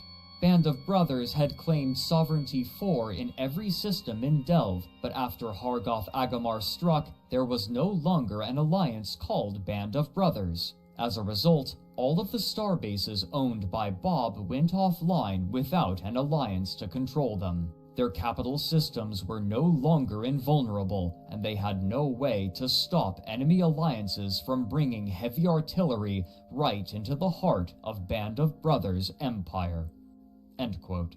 The rest of New Eden now had a 28-day window to capture enough territory to prevent Band of Brothers from regaining their sovereignty, but only Goonswarm was in a position to capitalize on this, and simply destroying Band of Brothers was no longer enough for them. The leader of Goonswarm, Darius Johnson, ordered that all assets in Alliance territory be brought to the front lines in preparation for a fight in Delve, where they would either drive out Band of Brothers and claim Delve as their new home, or be left destitute.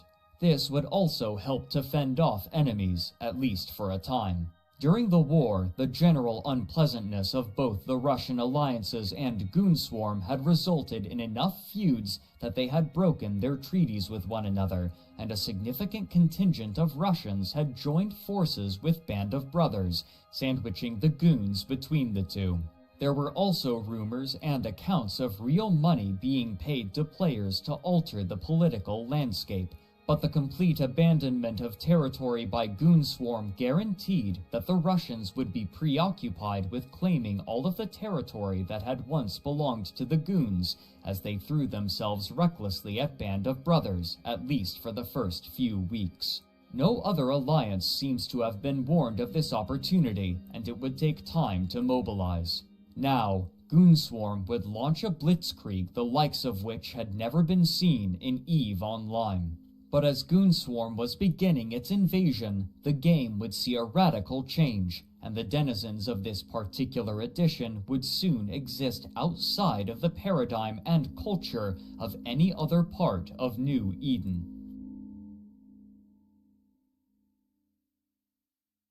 On March 10, 2009, CCP announced the release of the Apocrypha expansion. Among other changes, including a higher tier of specialized ships, this update introduced wormholes. These anomalies, functionally, were short-lived entrances into an entirely new cluster of star systems, but the wormholes would only survive for a maximum of a few days before collapsing permanently, and new ones would spawn unpredictably both in New Eden and in this new region. These systems boasted no stargates. Rather, they were connected to one another and the normal stars in New Eden exclusively with a network of wormholes, and the transient and unpredictable nature of these wormholes created an ever-shifting labyrinth.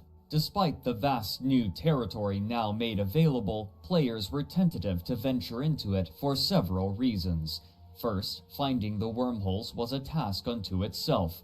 In order to discover a wormhole, a player had to make use of the new scanning tools, which required new skills that took time for characters to learn. The systems themselves, however, were remarkably dangerous. Much like Nullsec, Concord offered no protection in wormhole space, and so anyone traveling through a wormhole could easily be attacked upon arrival by other players looking for a fight. Even then, however, the points of interest found through a wormhole were often remarkably dangerous. Fighting and looting NPCs would require a well-equipped squad of players, and the anomaly sites placed for explorers often were similarly defended. What's more, if a player lacked the requisite knowledge, and was unlucky, it was possible for a wormhole to collapse behind them after entering it, leaving them stranded in unknown and hostile territory, and the only method of escape was to wander aimlessly until discovering a wormhole that would take them back to New Eden, though likely far from where they had entered. Most had little interest in investigating beyond peeking out of curiosity. But there were others who saw potential in this new, unexplored region. Though the danger in wormhole space was higher, the materials there were commensurately valuable, as the gases required to make the new highest-tier ships could only be found there, and so, mining gas clouds became an important, if small, part of the EVE economy.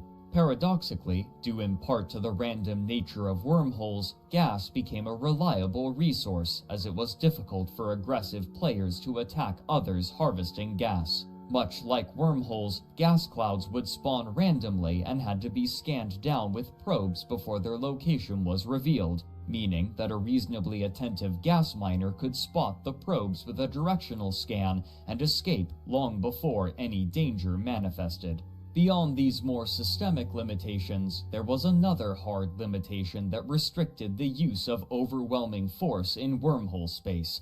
The wormholes themselves could only accommodate ships below a certain size, and after a certain amount of mass passed through a wormhole, it would collapse, meaning that the massive fleets and large ships wielded by the Nullsec powers were practically useless in this new, chaotic region. The ease and safety with which gas could be harvested, and the difficulty that established corporations would have utilizing their vast wealth and resources, meant that this territory was far more accessible to less wealthy players and corporations, in contrast to Nullsec, which was now crowded with belligerent and exclusive factions. Most large corporations were also still embroiled in the ongoing war against Band of Brothers and had few resources left to engage with wormholes. Given this and the wide breadth of territory now available, smaller groups of players began to move into these wormholes and establish presences there, deploying starbases and storing fleets of ships. Those who chose to live in this territory were given a simple moniker: wormholers. The interests of these early wormholers varied widely, but all of them were inspired by a sense of adventure and the excitement of uncertainty. Many took the time to explore this new space and study the rules by which it functioned, and over time, the players were able to divine certain patterns. For example, many wormhole systems had what they called a static hole, which would always link to the same kind of system. A static high-sec hole, for instance, meant that there was always a wormhole leading to high-security space in the system, and if the one leading to high-sec collapsed, then another would take its place, leading to another high-security system. However, such static holes to high-sec were at a premium, and so, sometimes, multiple small corporations would deploy starbases in the same system, but since few had the resources to prosecute any sort of significant conflict, and nobody would benefit from harassing one another, many of them entered into gentlemen's agreements to not attack one another unless agreeing to fight for sport. These agreements were the first manifestation of the code of honor by which wormholers would play, known earnestly, derisively, and sarcastically as Wormhole Bushido, named for the code by which Japanese samurai warriors would live. But while players were exploring the new aspects of EVE Online, Crowd Control Productions was working on an entirely new game. In August of 2009, CCP Games announced their next project set in the EVE universe, a first-person shooter named Dust 514. Speculation about the gameplay was overshadowed by the fact that Dust 514 would do more than share a setting with EVE Online.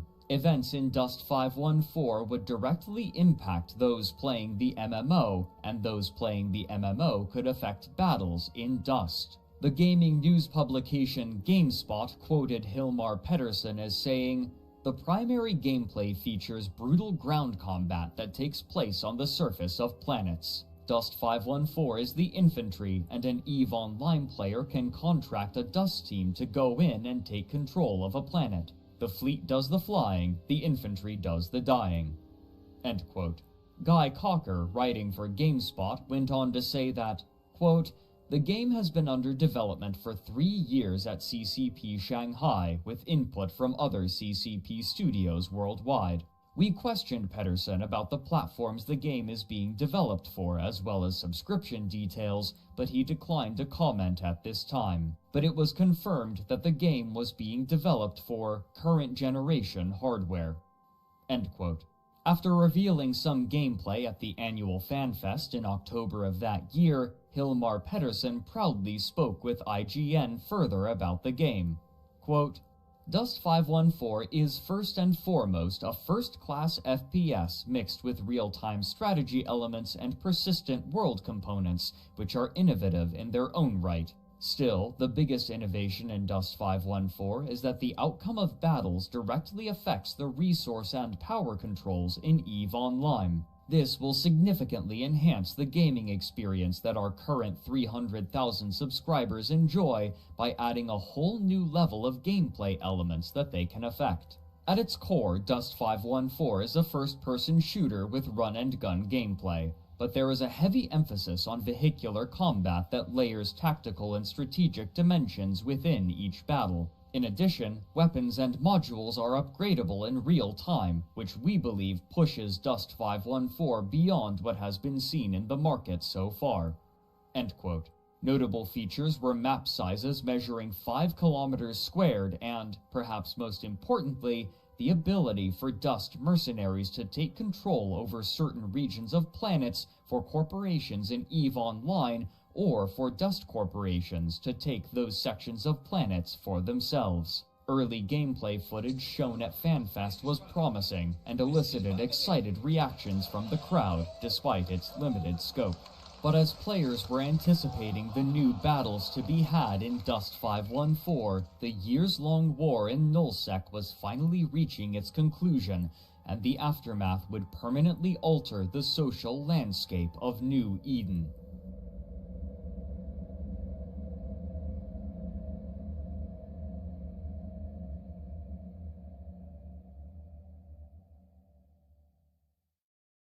After such an extended period of direct conflict, the alliances in Nullsec had grown skilled at husbanding their resources and managing their fleets, the latter of which had grown into affairs often involving hundreds of people on both sides. This new method of waging warfare placed greater importance on management rather than moment-to-moment battles. But managing such a vast number of players was a difficult task.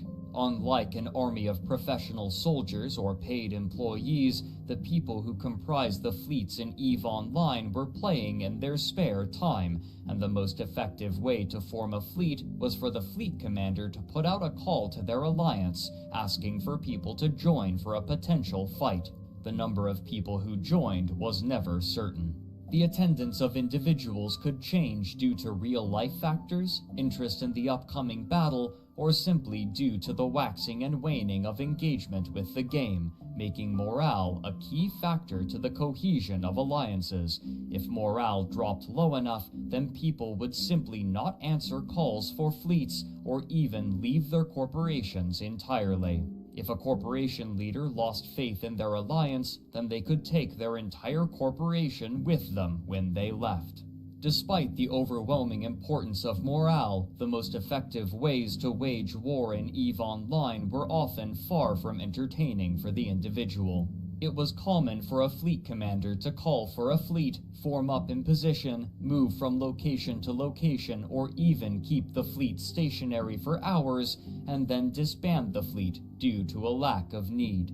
As fleets grew more expensive and the need for strategic dominance prevailed over the desire for action, the impetus to engage in equal fights or even slightly favorable fights diminished due to loss aversion, and given the responsibilities bestowed upon fleet commanders, there was little incentive to risk the large ships now demanded by war. This loss aversion worked similarly for the individual player as it did for the corporation and alliance. Few people would be willing to risk their most expensive ships in a large fight where they had little say in the outcome. A player who lost a capital ship once may simply have decided that it wasn't worth the risk of joining a fleet. To mitigate this, many corporations enacted measures called Ship Replacement Programs, or SRPs. When a player lost a ship while participating in operations with the corporation, they could submit a claim and be reimbursed for their loss, either in part or in full, paid with the money gathered from passive income, such as moon mining. This passive income was part of the reason why Band of Brothers could fund such an extensive war while fighting on multiple fronts and maintaining morale. But now that Goonswarm, through subterfuge, had eliminated the sovereignty that insulated Band of Brothers from its enemies, it would soon become nearly impossible to maintain a solid line of defense for its vulnerable economic center. What's more, Goonswarm had ensured the morale of their members by abandoning their own territory and claiming that of Band of Brothers as their own, drawing from the classic Chinese treatise The Art of War. As translated by Lionel Giles, one prominent section reads, quote, "Throw your soldiers into positions whence there is no escape, and they will prefer death to flight. If there is no place of refuge, they will stand firm. If they are in hostile country, they will show a stubborn front." End quote. It is with this tenacity that Goonswarm descended upon the territory of Band of Brothers, striking at all constituent corporations at once, attempting to break their will before the sovereignty bonuses returned, and once again made invasion impossible. This would be expedited by a massive mistake made by Band of Brothers. Andrew Groen details the mistake in Empires of Eve. Quote, Band of Brothers ordered every one of its capital ship pilots to log off at an open NPC-controlled station in PRTAC 8CA in Delve. However, Goonswarm spies found out about the massive stockpile of warships and called in their allies to organize a massive blockade of the station. They were able to surround the indestructible NPC station, trapping every last one of Band of Brothers' dreadnoughts and carriers inside. The blockade around Band of Brothers' fleet held for 30 days straight." End quote. By the time the Russians came to assist, it was far too late. Delve now belonged to Goonswarm, as did its vast natural resources, and this readjustment of power would come to shape the game in ways that players could scarcely predict. But even as the massive war in Nullsec was finally calming, Crowd Control Productions was planning massive additions and adjustments, one of which coincided with the end of the war in Delve. Up until the end of 2009, the presence of a Titan on the battlefield was overwhelming and oppressive due to the sheer power of its Doomsday weapon, capable of destroying nearly any non-capital ship in a 500-kilometer radius centered on a point of the pilot's choosing. Often, when a Titan arrived, the existence of anything smaller than a dreadnought was invalidated.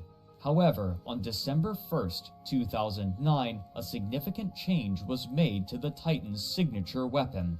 Rather than a massive area of effect, the Doomsday would now be a focused single-target burst of damage, capable of destroying or severely damaging even the largest ships in a single blast. With this change, the importance of large populations in battle was re-emphasized. A fleet of smaller sub-capital ships was always necessary for capital and super-capital ships to perform well, and now that a sub-capital fleet couldn't be immediately decimated upon the arrival of a Titan, greater populations of players could again become a stronger deciding factor. But more importantly for most other players, who had only a tangential attachment to Nullsec, another promised feature was being touted by Crowd Control Productions, something that they had been planning for the past 3 years. Ambulation, which had been renamed to Walking in Stations. Over the past year, the company had released various teasers and discussed their goals for the project. And what it's about giving the players a full-body avatar and the ability to exit their ships and go into space station, and go to bars and corporation offices and socialize and play minigames as an embodied avatar. However, there was some question as to the necessity of such a feature. The development time and work required were remarkable, but players were already socializing using various out-of-game methods that were far more visible and already established, such as IRC chats and even the official forums. While there was quite a bit of excitement, there was also trepidation that it would be superfluous or add extraneous requirements to what players could already do. As Crowd Control Productions grappled with how to implement walking in stations, other projects were floundering. The Eve collectible card game, which they had produced in conjunction with the recently acquired White Wolf Productions, had suffered a lukewarm reception after limited marketing outside of conventions, despite positive reviews from gaming publications. The single expansion released in 2007 had suffered a laborious release, reprinted 3 times before the cards were completed correctly, but shortly after a lackluster launch, it appears that the entire card game was abandoned. The company's other projects were also beginning to struggle. A scathing article from The Guardian in 2014 retrospectively described Crowd Control Productions as extremely disorganized when managing the staff from White Wolf.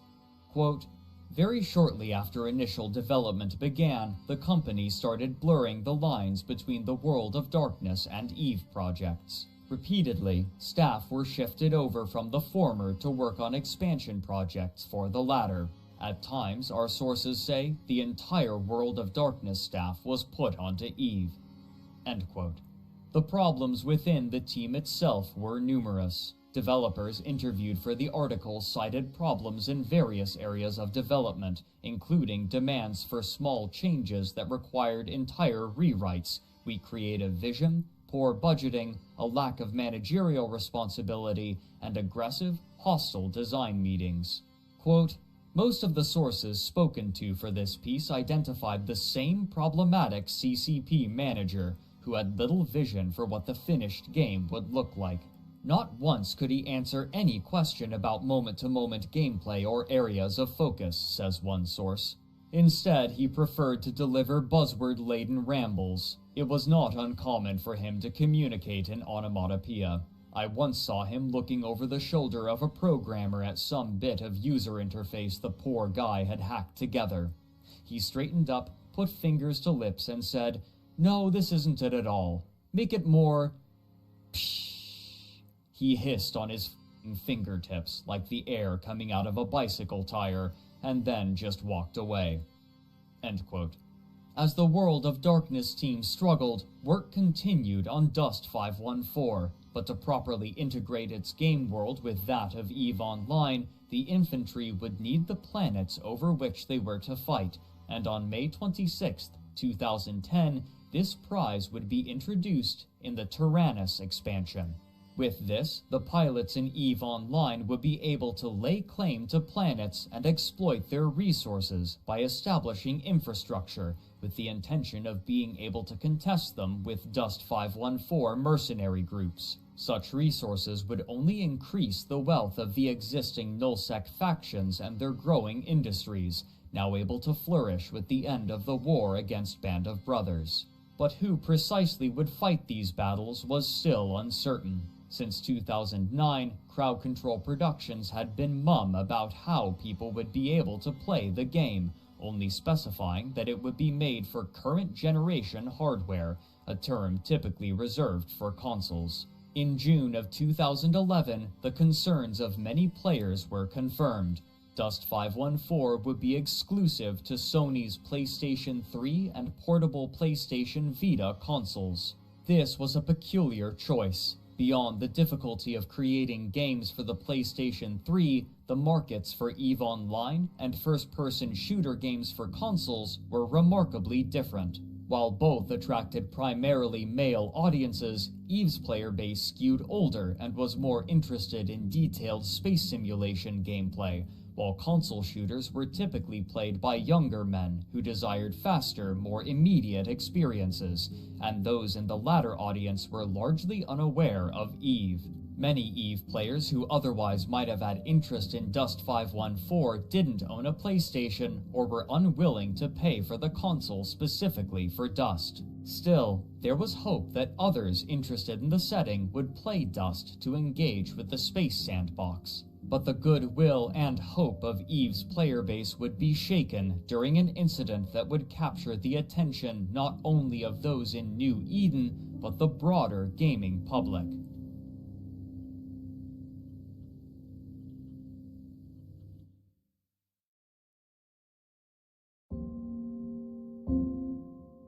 On June 22, 2011, Crowd Control Productions released one of their most anticipated expansions, Incarna.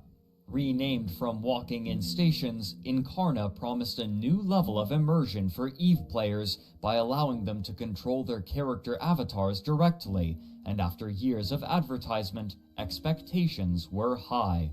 This was also an expansion that had drawn significant resources from other projects, as many developers had been moved from other aspects of the game and other games entirely in order to create this expansion. Blogger Wilhelm Arcturus writes in retrospect that, quote, "To get this feature, they had to not only forego working on other more core issues to the game, but pretty much had to rob the World of Darkness team of resources as well." End quote. But the immediate reception to the new additions was mixed. Many of the features promised with Incarna were missing to be added at a later date, and what was made available, while tantalizing, was paltry compared to the scope that Crowd Control Productions envisioned and had projected onto the player base. The two main features were a new, robust character customization process, which players could use to update their avatars, and the Captain's Quarters, which acted as a replacement for the efficient menus that players once had in their hangars. Instead, players were now required to ambulate their character models through a special room where finicky menus could be activated. In a game where menuing accounted for much of the experience, this significantly slowed the process. What's more, computer performance in this area was notably worse than the rest of the game, further hampering a now unfamiliar method of gameplay. The loneliness of the space was heightened by a locked door that promised to one day be opened so that players could enter the rest of the station and interact with other players outside of their ships in bars, clubs, and others' rooms. While not all players were fundamentally opposed to the introduction of the Captain's Quarters, its practicality was suspect, and most players opted instead for a more traditional view of their critical menus, foregoing the avatar-centric method of navigation that had been a core focus of this new development for half a decade. However, rather than being returned to the hangar view that had become a core part of EVE's aesthetic since its release, featuring the player's active ship in the center of the screen, players were instead shown a static angle of the locked station door, removing functionality from what had once been the hangar. Despite being the chief focus of development, the Captain's Quarters would not be the feature that would attract the most attention. Along with the more robust character creator, there were now cosmetic options for players to purchase using currency bought with real-world fiat money. However, the prices for some goods were viewed as egregious. EVE News 24 wrote, quote, "Head over to the EVE Online forums or other EVE-related sites, and it won't take you long to figure out how much buzz has been made over the fact that a monocle, or even a measly shirt, is worth more than a faction-fitted battleship, a couple of plexes, or even more than the retail box version of the EVE Online game. Enter the not-so-noble exchange shop, proof that once again CCP loses grasp of reality, as is shown by prices on the new Vanity Shop, with products like a whopping $60 for that now infamous monocle, the $22 shirt, or the designer boots, all of which might be a bit too much for many reasonable players." End quote. Players began generally expressing that this would only be the beginning of aggressive monetization on the part of Crowd Control Productions. Such suspicions were seemingly confirmed that same month when an issue of the internal company magazine Fearless was leaked, titled "Greed is Good." The first page, written by the editor Perry Desai, reads in part, quote, "As a subscription-based golden goose, EVE needs to incorporate the virtual goods sales model to allow for further revenue to fund our other titles, revenue for its developer. A particular article, written by the company's principal game designer Kjartan Emilsson, discusses the way that player attachment to virtual goods can create capital. Quote, "An interesting aspect of selling experience and identity is that the actual action of paying for it can strengthen their perceived value. This is in many ways because of the way we are raised as consumers. We shop, therefore we are. Fashion is a beautiful example of this. When buying nice clothes, we might feel more desirable and confident, and in this way, the act of buying can actually be a factor to make your experience more meaningful or your identity stronger, and as such, it becomes more competitive with other alternatives. The act of buying is a powerful psychological pattern, deeply rooted in all of us, whether we like it or not. The pure subscription model for games, even though quite well suited for the selling of holistic experiences, takes little advantage of this part of human nature. Many players will actually voice the opinion that adding any kind of consumerism to such a game will ruin their experience. Those same players will buy Plex without any qualms to get instant access to that ship they just need to have right now, and they might even go as far as buying a $500 leather jacket that matches the one their avatar is wearing. A balanced approach should acknowledge consumerism as a powerful game design tool, amongst others, that we need to get familiar with, and that should be used carefully and with respect to create more enjoyable experiences and stronger identities for our players. If successful, this will result in their increased emotional attachment to our product and services for the benefit of all. If not, we run the risk of sucking our customers dry and leaving their shriveled corpses by the side of the road to the benefit of none." End quote. The debate portion featured noticeably little debate. Both employees writing for the piece, who had been approached and requested to support a given side, espoused the value of virtual cosmetic sales for real money, disagreeing only on the measure of tangible in-game advantage that should be allowed for purchase. The writer for the yes portion, a game designer named Christopher Toberg, wrote about his experience with the player base and their opinions on the matter. Quote, "I would like virtual goods sales in EVE. In fact, I'd like to sell a lot more than vanity items. Does this mean I'm an evil capitalist that, unless stopped, will cause the entire company to catch fire and be buried at sea by a secret team of Navy SEALs? Let's hope not, although that's the impression I get sometimes when interacting with our customers. There is a pretty overwhelming perception amongst EVE players that these changes are bad. I think they're brilliant, but our players don't. We're going to face an uphill struggle, and the reason many of us never talk about this publicly is that we'd be burned at the stake by the players. I don't really understand the logic behind it." End quote. A later part of the feature states that the company was suggesting selling faction standings, an important limiting aspect of the game. Speaking of Dust 514, a header reads, "Next summer, people will be flocking to play Dust 514. There will be an entrance fee, but we will make sure to also provide some proverbial free towels. We will be charging for the swimming goggles, though."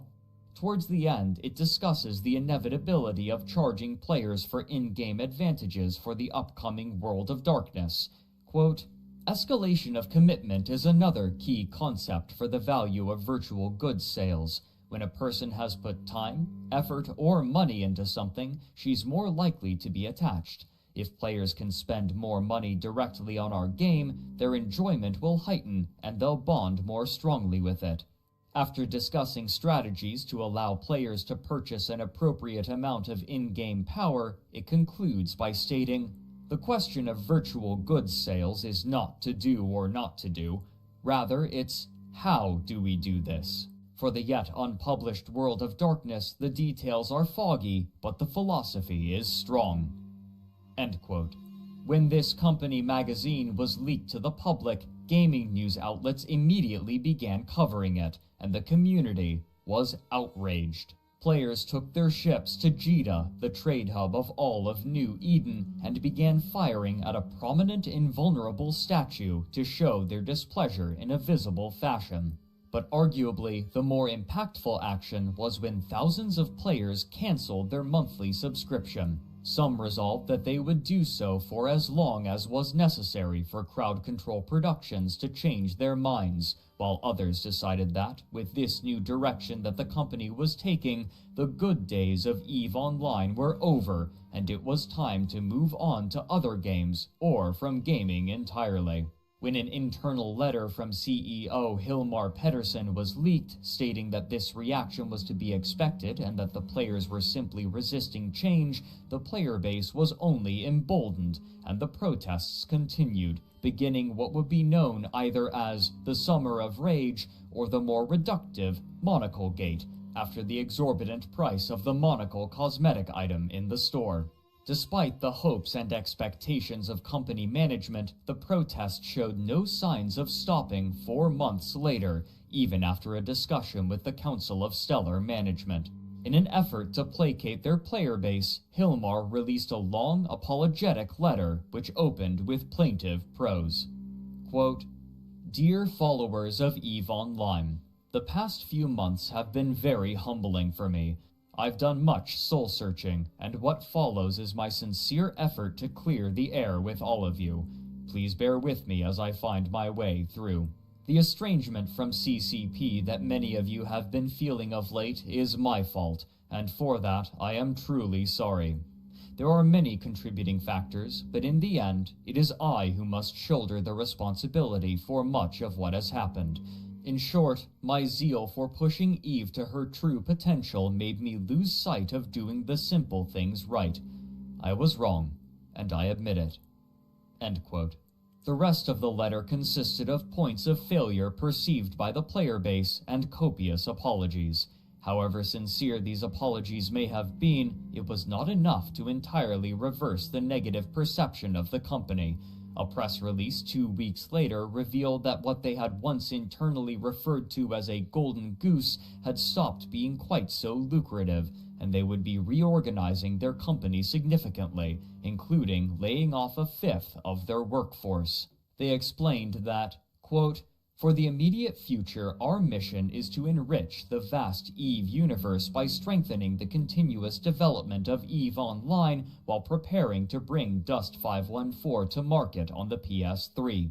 We do this in order to realize our ambitious and challenging plan of joining the two in a cross-platform, truly massive online world. World of Darkness will continue development with a significantly reduced team. This team will continue to iterate and expand on the gameplay and systems they have designed.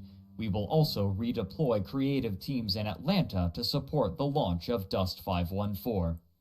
End quote. But the purported gameplay and systems for World of Darkness were in a questionable state.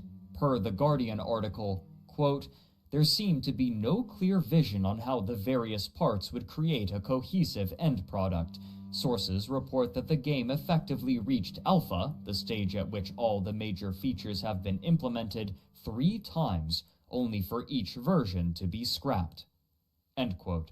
Despite confidently claiming that they still had more EVE subscribers than a year prior, it was now clear that the expectations of the executives at the company had been severely curtailed. Now, they would have to desperately struggle to maintain what they still had in EVE Online. While the state of the company would have a significant impact on the game as a whole, the conflicts in Nullsec would continue unabated. While nestling itself into its new home region of Delve, Goonswarm recognized that it would need allies in order to weather any upcoming wars, given their penchant for angering other groups of players. And so, they organized what they named the Cluster Coalition, consisting of numerous nearby corporations, often gathered together not due to affable relations with one another, but rather due to common enemies. The animosity between these groups is difficult to overstate. On the verifiable end of the spectrum, players would locate spies and, upon tracing their IP addresses, would publicly post their identifying information, including their full name and address, in order to threaten them. This became a common occurrence, for which certain leaders became known. Even more extreme allegations would arise over time, though their veracity is in question. For example, in 2009, the Mittani wrote an article for 10 Ton Hammer in which he stated, quote, "About 2 years ago, Goonswarm was aiding our allies, Red Alliance, in the invasion of the Scalding Pass region against Lotka Volterra and their coalition. Lotka Volterra had unveiled one of the first titans against us to catastrophic consequences, and at the time these profoundly silly ships were nearly impossible to kill through legitimate in-game means. They were essentially invulnerable, with the only titans destroyed through catching the ship while the pilot was disconnected from the game. It was determined that the Enslaver and his Avatar-class titan had to go.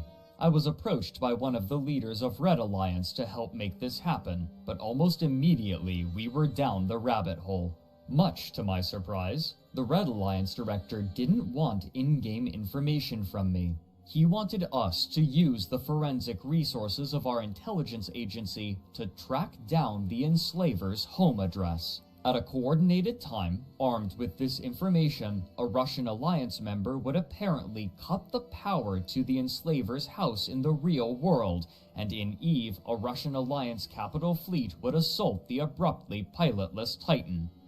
Yikes. As one can imagine, I demurred, but the Russian Alliance director didn't want to take no for an answer, and I didn't fancy telling him that I thought he was completely insane. I said that I'd look into it, and that's when things began to get really crazy. Kugutsumin got involved. Kugutsumin is a French national living in Jakarta, Indonesia, who was convicted as a teenager in the early 1990s of freaking the FBI's conference call system and running up $250,000 in international calls. He copped a ban from CCP years ago for breaking the T20 scandal after penetrating the Band of Brothers director forums, but it seems the banning completely removed all restraint on his behavior regarding the game. He set up his own forum to cover the hidden news of EVE by publishing snippets from the forums of other alliances. Why didn't I have to deal with the Red Alliance trying to cut the power to the Enslaver's house to kill his titan? Because Kugutsumin, out of either idle curiosity or malice aforethought, traced the Enslaver's IP addresses back to Iceland, confronted him on Lotka Volterra's TeamSpeak while under an assumed name, recorded the conversation, and then outed him as a GM and a CCP employee. End quote. But to the northeast in late 2011, the Russians, having once been relatively united, had again split due to internal divisions between the leaders of major powers, often involving what was known as RMT, or real money trading, another name for the black market economy in which wealthy players would exchange their in-game ISK for real money. Accounts from different players conflict on the prolificacy of this practice, with some leaders claiming that it was a rare occurrence, while others stated that nearly every person with a leadership position in every major alliance participated in RMT to some degree. The desire to sell ISK for real-world fiat currency was heightened for those in leadership positions who had accumulated more wealth than they could feasibly spend, and there was always a temptation to raid a corporation or alliance's assets and sell them. Many large alliances were making remarkable amounts of money by renting space controlled by the alliance to smaller corporations. An article for Gamer Tribute describes some of the conflicts of interest. Quote, certain players were rumored to make thousands of dollars in real life through RMT operations, which meant threatening renter space put real-life income sources at risk for some players. End quote.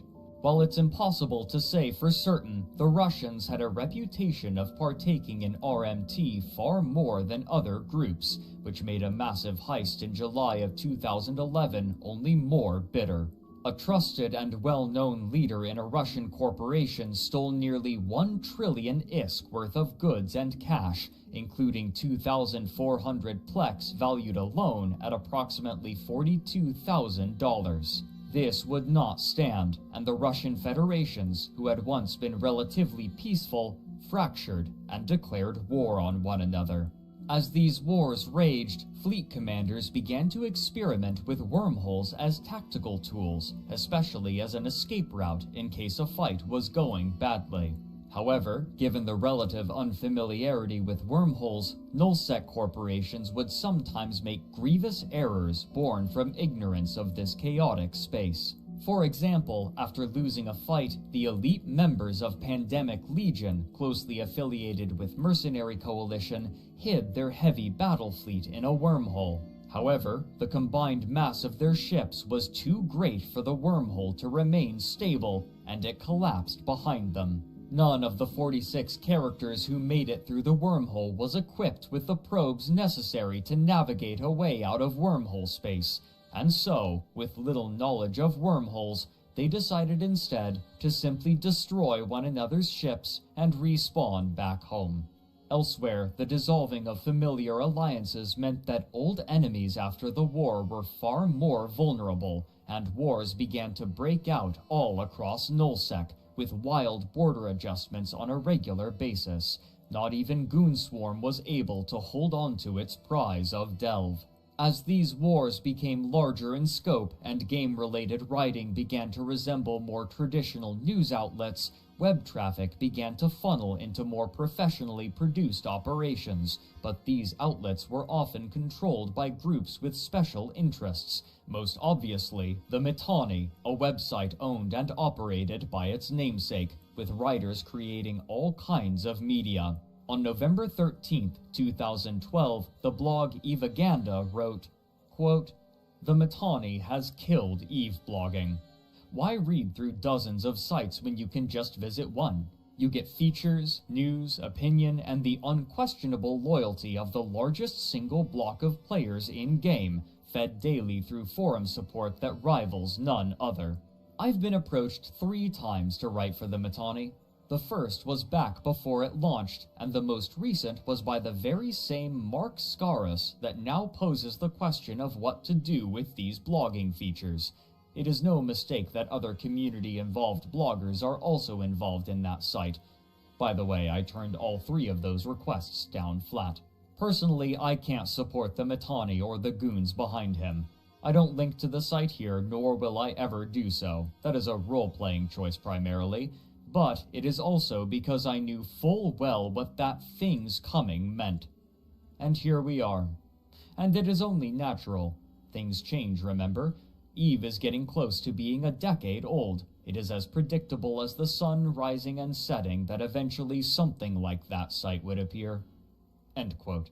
But while both media outlets for game news and the alliances in nullsec were inexorably progressing toward a greater homogeneity, the players in wormhole space continued to establish themselves. Over time, they had discovered more and more about their chosen home, some facts being more esoteric than others, and this knowledge would turn this churning, chaotic hellscape into a verdant home replete with valuable minerals and friendly rivals. One of the most important habits adopted by early players was the mapping of wormhole space. Players from different corporations would be tasked with traveling through wormholes, taking note of what existed there, such as enemy bases or collectible resources, and sharing this information with the others, so that the immediate vicinity around their home system would be known, the connections spider-webbing out, with some branches terminating back into normal K-space. Due to the transient nature of the wormholes, these maps would have to be updated constantly, and they were closely guarded so as not to be used against their makers. However, players quickly discovered methods by which they could, to some extent, control this space. By sending heavy ships back and forth through wormholes in just the right patterns, wormholes could be coaxed into collapsing prematurely while guaranteeing that no ship would be stranded on the far side, a practice known as rolling a hole. These tactics could be used both defensively and aggressively. A corporation with access to a static hole could purposefully collapse it again and again, searching for targets. A static hole that linked to other wormhole space systems could serve as a way to search for new resource nodes from which to gather, or it could be a way to search for other corporations with whom to engage in affable combat for entertainment. But those outside of wormhole space came to know them for a different practice. If a wormhole corporation gained access to a nullsec static, then they could quietly use it to search for ripe targets. Once a proper target was spotted, a small raiding fleet would burst forth from the wormhole and begin raiding the surrounding space, destroying ships and looting until a response fleet could be organized. Given the relative power of nullsec corporations and the size and mass restrictions imposed by the wormholes, it was common for such response fleets to substantially outclass the raiding bands from the wormhole corporations. And so, upon sighting them, the raiders would retreat back through their wormhole, disappearing into the labyrinth. The relative secrecy and aggressive demeanor of the average wormholer placed them at odds with the nullsec empires, and over time, the two came to regard one another as bitter enemies, the nullsec alliances relying on stability and strength, and the wormholers embracing disorder and agility. Despite the equalizing forces of wormhole space, it still harbored its own elite, and they tended to occupy the C6 wormhole systems, the most dangerous and also the most valuable.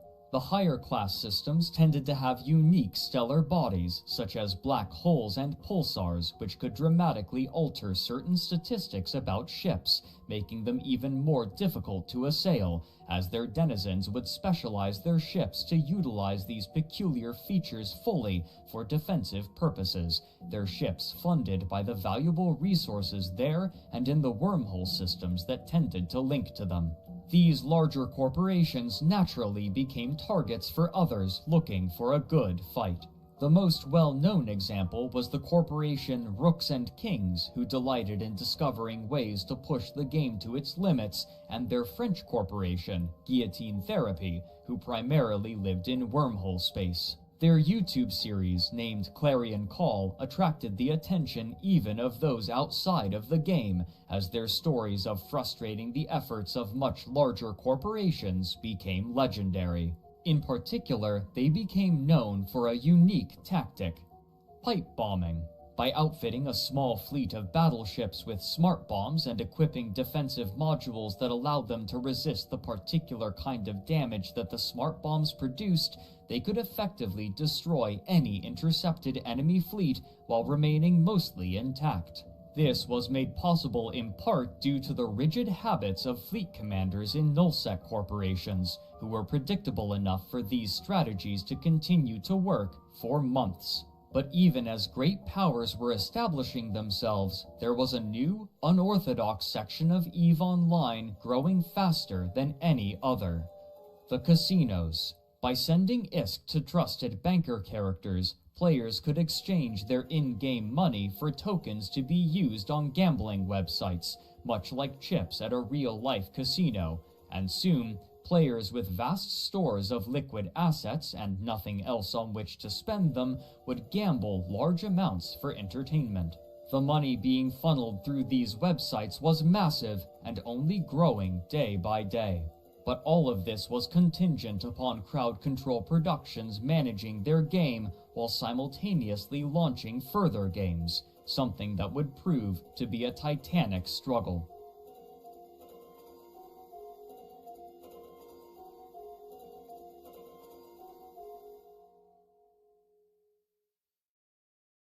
On May 22, 2013, Crowd Control Productions finally released their first-person shooter game, Dust 514. The game had been given limited beta releases throughout the previous year, but it was difficult to gauge what the final game would feel like after it was integrated into its parent game of EVE Online. But the nature of its existence made it difficult to penetrate. For casual players, the links between Dust and EVE weren't immediately apparent, and while the connection appeared to have worked well, the people who were downloading and playing Dust often did so not knowing that there was much, if any, connection to EVE. This could likely be attributed to the game's distribution method. As the game was made free to play by download on the PlayStation 3, many first-person shooter enthusiasts downloaded it to test, with little further understanding or research, expecting familiar fare. But the game that greeted them was significantly less accessible than a typical game in the genre. Chris Carter, writing for online gaming magazine Destructoid, described his initial experience. Quote, "For everyone else who is not already an EVE fan, you're going to see it as another first-person shooter, and it will most likely not blow you away. In fact, as soon as I actually booted up my first skirmish, I was immediately underwhelmed. The environments, the guns, the visuals, everything but the stylized character models was extremely basic, to the point where at times it looks like a previous generation title. I experienced major frame rate issues, so much so that it affected my ability to see vehicles in the distance. At times, the game seemed to run well below 30 frames per second. I also experienced a decent amount of lag during my time with Dust, which is obviously a problem with an FPS, especially if you're fond of long-range combat." End quote.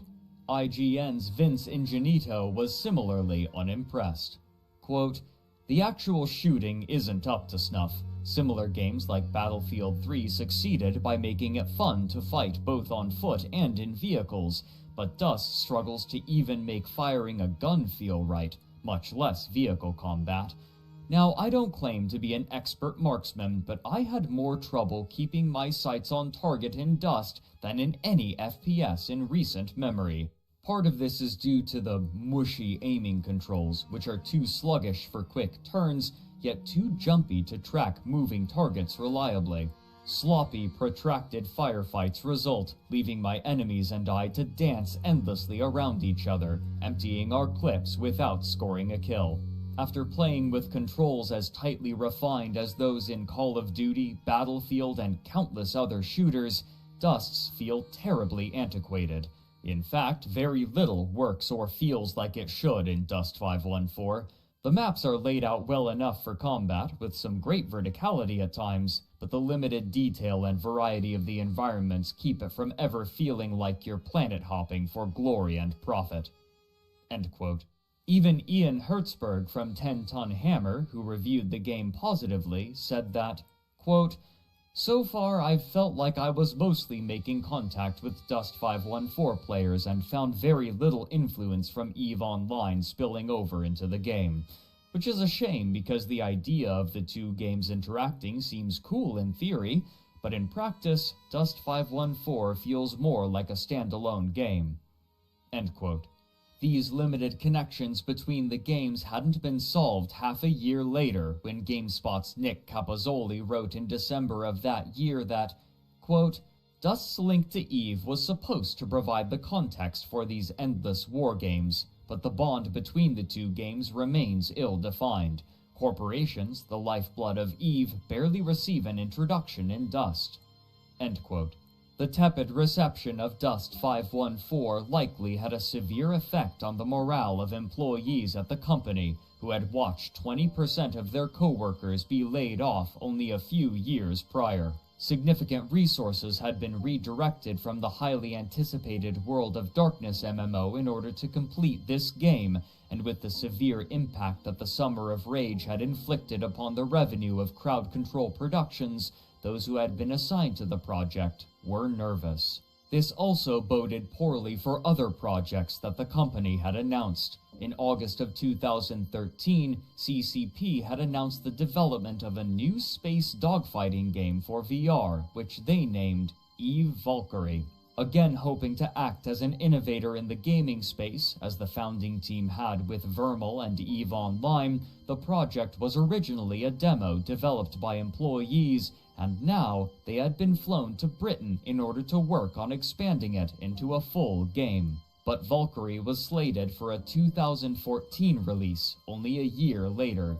In comparison, the tenuous fate of World of Darkness threatened nearly a decade of work. These fears would prove founded in April of 2014, when World of Darkness was officially cancelled. According to The Guardian, this was unsurprising for members of the team who had been anticipating this decision since the layoffs after the Summer of Rage in 2011. Allegedly, the World of Darkness team had been the most thoroughly impacted. An anonymous source stated that, quote, "The 2011 layoffs incited a lot of anger. A lot.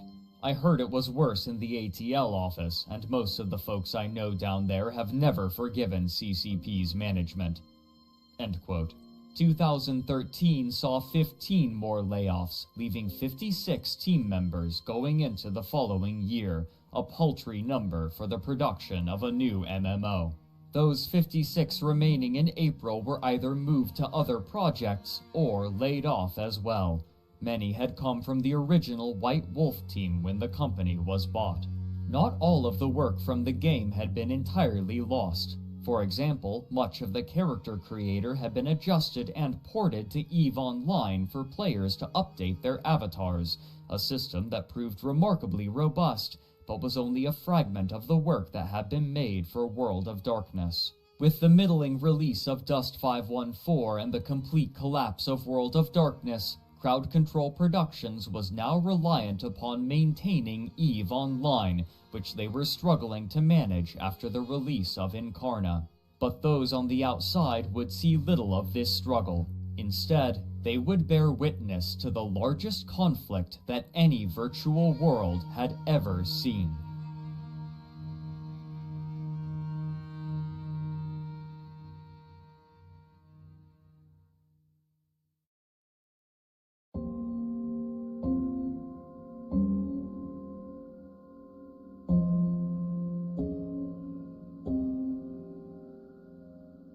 By 2013, the pattern of warfare in Nullsec had been established as a constant state of conflict punctuated by larger-scale wars between alliances and power blocks, and in October of that year, a new war roiled to life once again as Goonswarm's Cluster Coalition, or CFC as it was known, was expanding.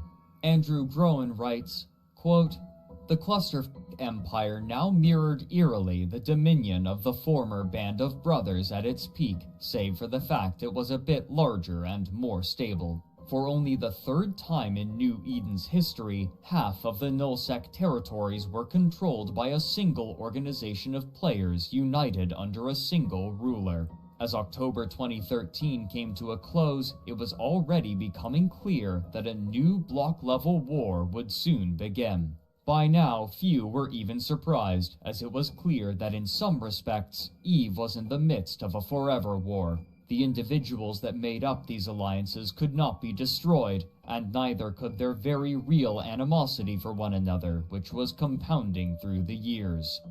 End quote.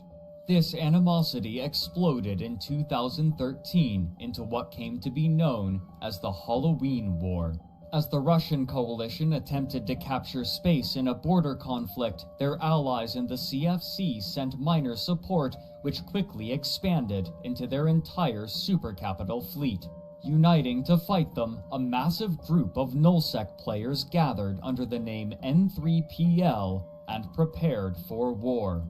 For 3 months, the war raged until January 27, 2014, when an opportunity arose for the CFC. Due to a bug in the game's user interface, a bug in the servers, or a clerical error on the part of a player in N3PL, the payment required to maintain the sovereignty in the crucial staging system of BTAC R5RB failed, leaving an 8-hour window for them to assail the system before the Sino-jammers became active again, and no further capital ships could be brought by the attackers. At first there was confusion, but even if it was a trap, the leaders of the CFC accepted it for what it was, an opportunity to strike at their enemies, the likes of which they were unlikely to see again for the rest of the war. The call was made, and despite being off hours for the CFC, fleets were formed. Few had any conception of what was about to happen. Writing for Crossing Zebras, player Sindel Pellion wrote, quote, "The reports that were coming in were saying that this was a supercap fight. There was a lot of talk that it would not last that long. We just needed to drop TCUs again and try to regain control of the station. No one, not me, not anybody, could have known what the next 20-odd hours held." End quote. Together, the Cluster Coalition and the Russian Alliance gathered their fleets and jumped into the beachhead system of BTAC R5RB. On Twitter, Pro-God Legend, then leader of founding N3 member Noli Secunda, wrote about what was happening from Denver Airport as the two fleets danced around one another non-committally. Quote, "About 500 CFC players in system, all Dominic's battleships. N3PL jumped in Slowcats and Supercapitals off-grid. Dominic's has warped to Caps, then changed mind and bailed. And now it's a face-off, waiting for the fight to start. All fleets are in system, but not on grid with each other." End quote. The commanders of both fleets knew the location of the other in the system, but nobody fighting could see anything except for their allies, waiting tensely with the bright nebulas surrounding them. The appearances of the fleets were dominated by the massive Avatar-class Titans, whose silhouettes were immediately recognizable and were the most common of any of the Titans. The onus was on the attackers, and so, together, the CFC fleet warped to engage with the forces of N3PL. Given the amount of resources being invested in this battle, it was clear that if the Goons could win this fight, then there would be nothing standing between them and total control of Nullsec. But even before the first shots were fired, there was a complication. In 2011, a mechanic to compensate for lag in heavily populated battles had been introduced, called time dilation. When a server was faced with a load too heavy for it to handle, rather than simply allowing lag to impact gameplay, time in the region would be slowed to allow the server to process all of the data moving through it. But since time was only slowed in the immediate vicinity of the battle, reinforcements could arrive far faster relative to the damage being dealt, and so, given that the passage of time in BTAC R5RB had been slowed to 10% of real time, the slowest possible, the battle rapidly grew, and given the strategic importance of the system, neither side was willing to concede. Images and video quickly made their way online even as the battle was raging, showing a kaleidoscope of colors and shapes dominated by the dark shadows of the Avatar and Erebus-class Titans against a backdrop of blue interdiction bubbles, which locked every ship inside of them into combat. The rate of escalation only quickened as time passed and players in the Americas were able to log into the game and join the battle, which was still raging hours later. By this point, thousands of players had already participated. Compared to their enemies, the Goons easily had more players in the Americas, and soon they outnumbered their opponents by a significant margin. After brawling for 12 hours, the final result was clear. The CFC would be the victors in this massive battle, which reportedly had over 7,500 participants at various points, with over 2,600 in the system concurrently at its peak. This latter number had only been eclipsed by another battle involving the CFC, in which they had smothered the Reddit-based Test Alliance in a battle involving 4,070 concurrently, but the result of that battle was a foregone conclusion, fought more for fun than any other reason. Comparatively, the battle for BTAC R5RB was far more spontaneous, strategically vital, and uncertain. The question now was only how much N3PL could salvage. This number would prove far smaller than they hoped. Of the 72 Titans that they fielded, only 13 survived. Comparatively, the losses of the CFC were minuscule. Not only had the reserves of N3PL been broken, but so had their spirit during the 21-hour-long engagement. But from the outside, the conclusion looked significantly different.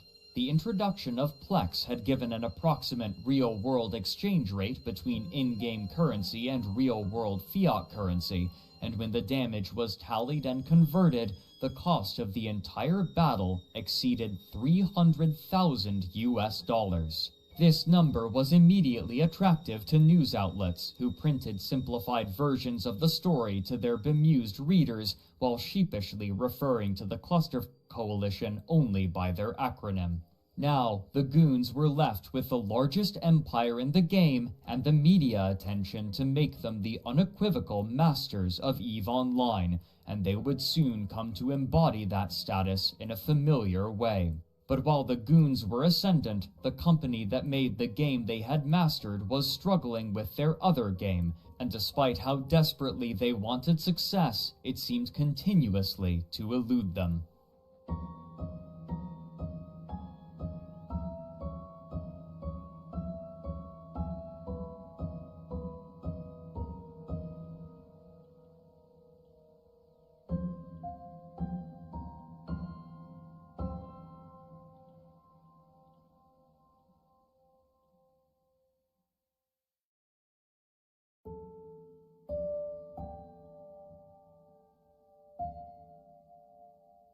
Since its launch in 2012, Dust 514 had been struggling. While the game allegedly had players measured in the hundreds of thousands and its financial success isn't publicly known, it's almost certain that the company was dubious of the game's reception shortly after its launch. Many who had been excited for Dust were concerned from the beginning. The fact that it was a PlayStation 3 exclusive game severely hampered its growth, as most who were aware of EVE Online played games on their PC rather than a console, but perhaps more importantly, the PlayStation 3 was already nearing the end of its life cycle as Dust was being launched. Typically, game consoles have a limited lifespan due to the company's desire to create new consoles with updated hardware, and the first iteration of the PlayStation 3 had been released in 2006. This meant that, by the time Dust was released, the console was already 6 years old, and many were anticipating the release of a successor console in the near future.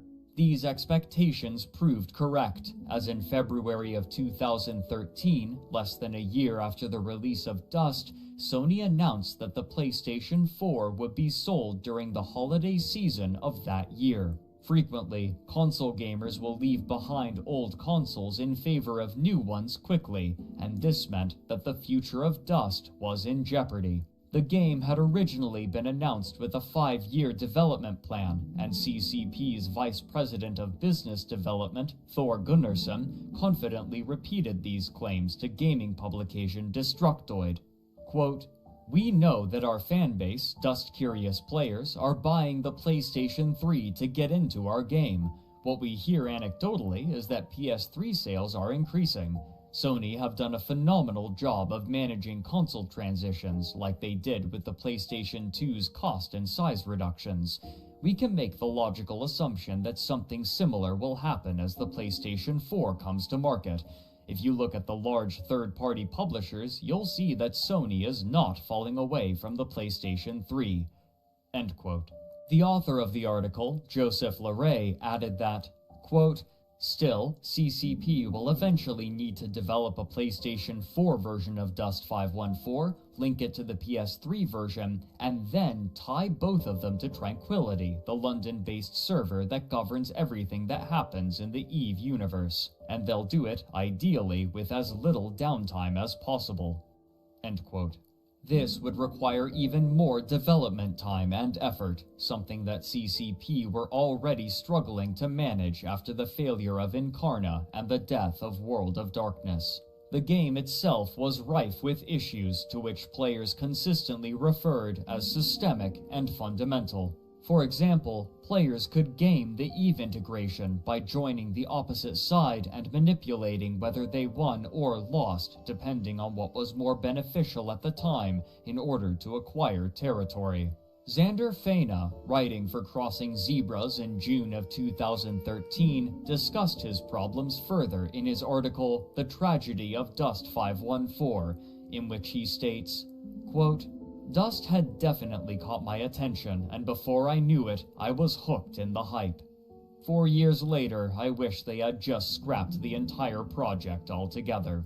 Throughout this article, Xander discussed many of the fundamental issues, including one of its main selling points, its connection to EVE Online. Quote, "The key feature at the release of Dust was planetary conquest. 1 month later, several of the major groups involved with it have announced they've pulled out or will not defend the districts they've taken. Planetary conquest, in a nutshell, took the worst aspect of EVE, structure grinding, and made it their key feature. The other key feature that was sold directly to the EVE Online audience was the ability for EVE ships to orbital bombard planets. When the feature was first revealed at FanFest 2012, there was a lot of excitement. It looked and felt cool. A year later, the orbital bombardment mechanic has been watered down.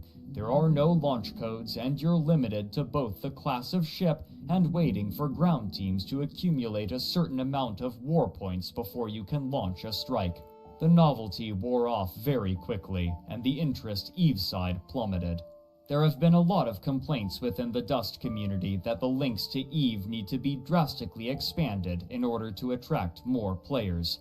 I disagree wholeheartedly. The game itself will never sustain a community if there aren't drastic improvements to even the most basic gameplay. The links will be meaningless if the game itself is terrible, and developing it on both games will be entirely wasted if either game is suffering. EVE is in a pretty healthy state. Dust is on life support. Forcing interactions between the two when one game is in trouble is a disservice to the other." End quote. Despite the company's confident public rhetoric, it appeared less confident when, a year later in May of 2014 at EVE FanFest, CCP announced that they had begun development on a new first-person shooter game with the working title of Project Legion. This game would be developed for the PC, in contrast to Dust's PlayStation 3 exclusivity.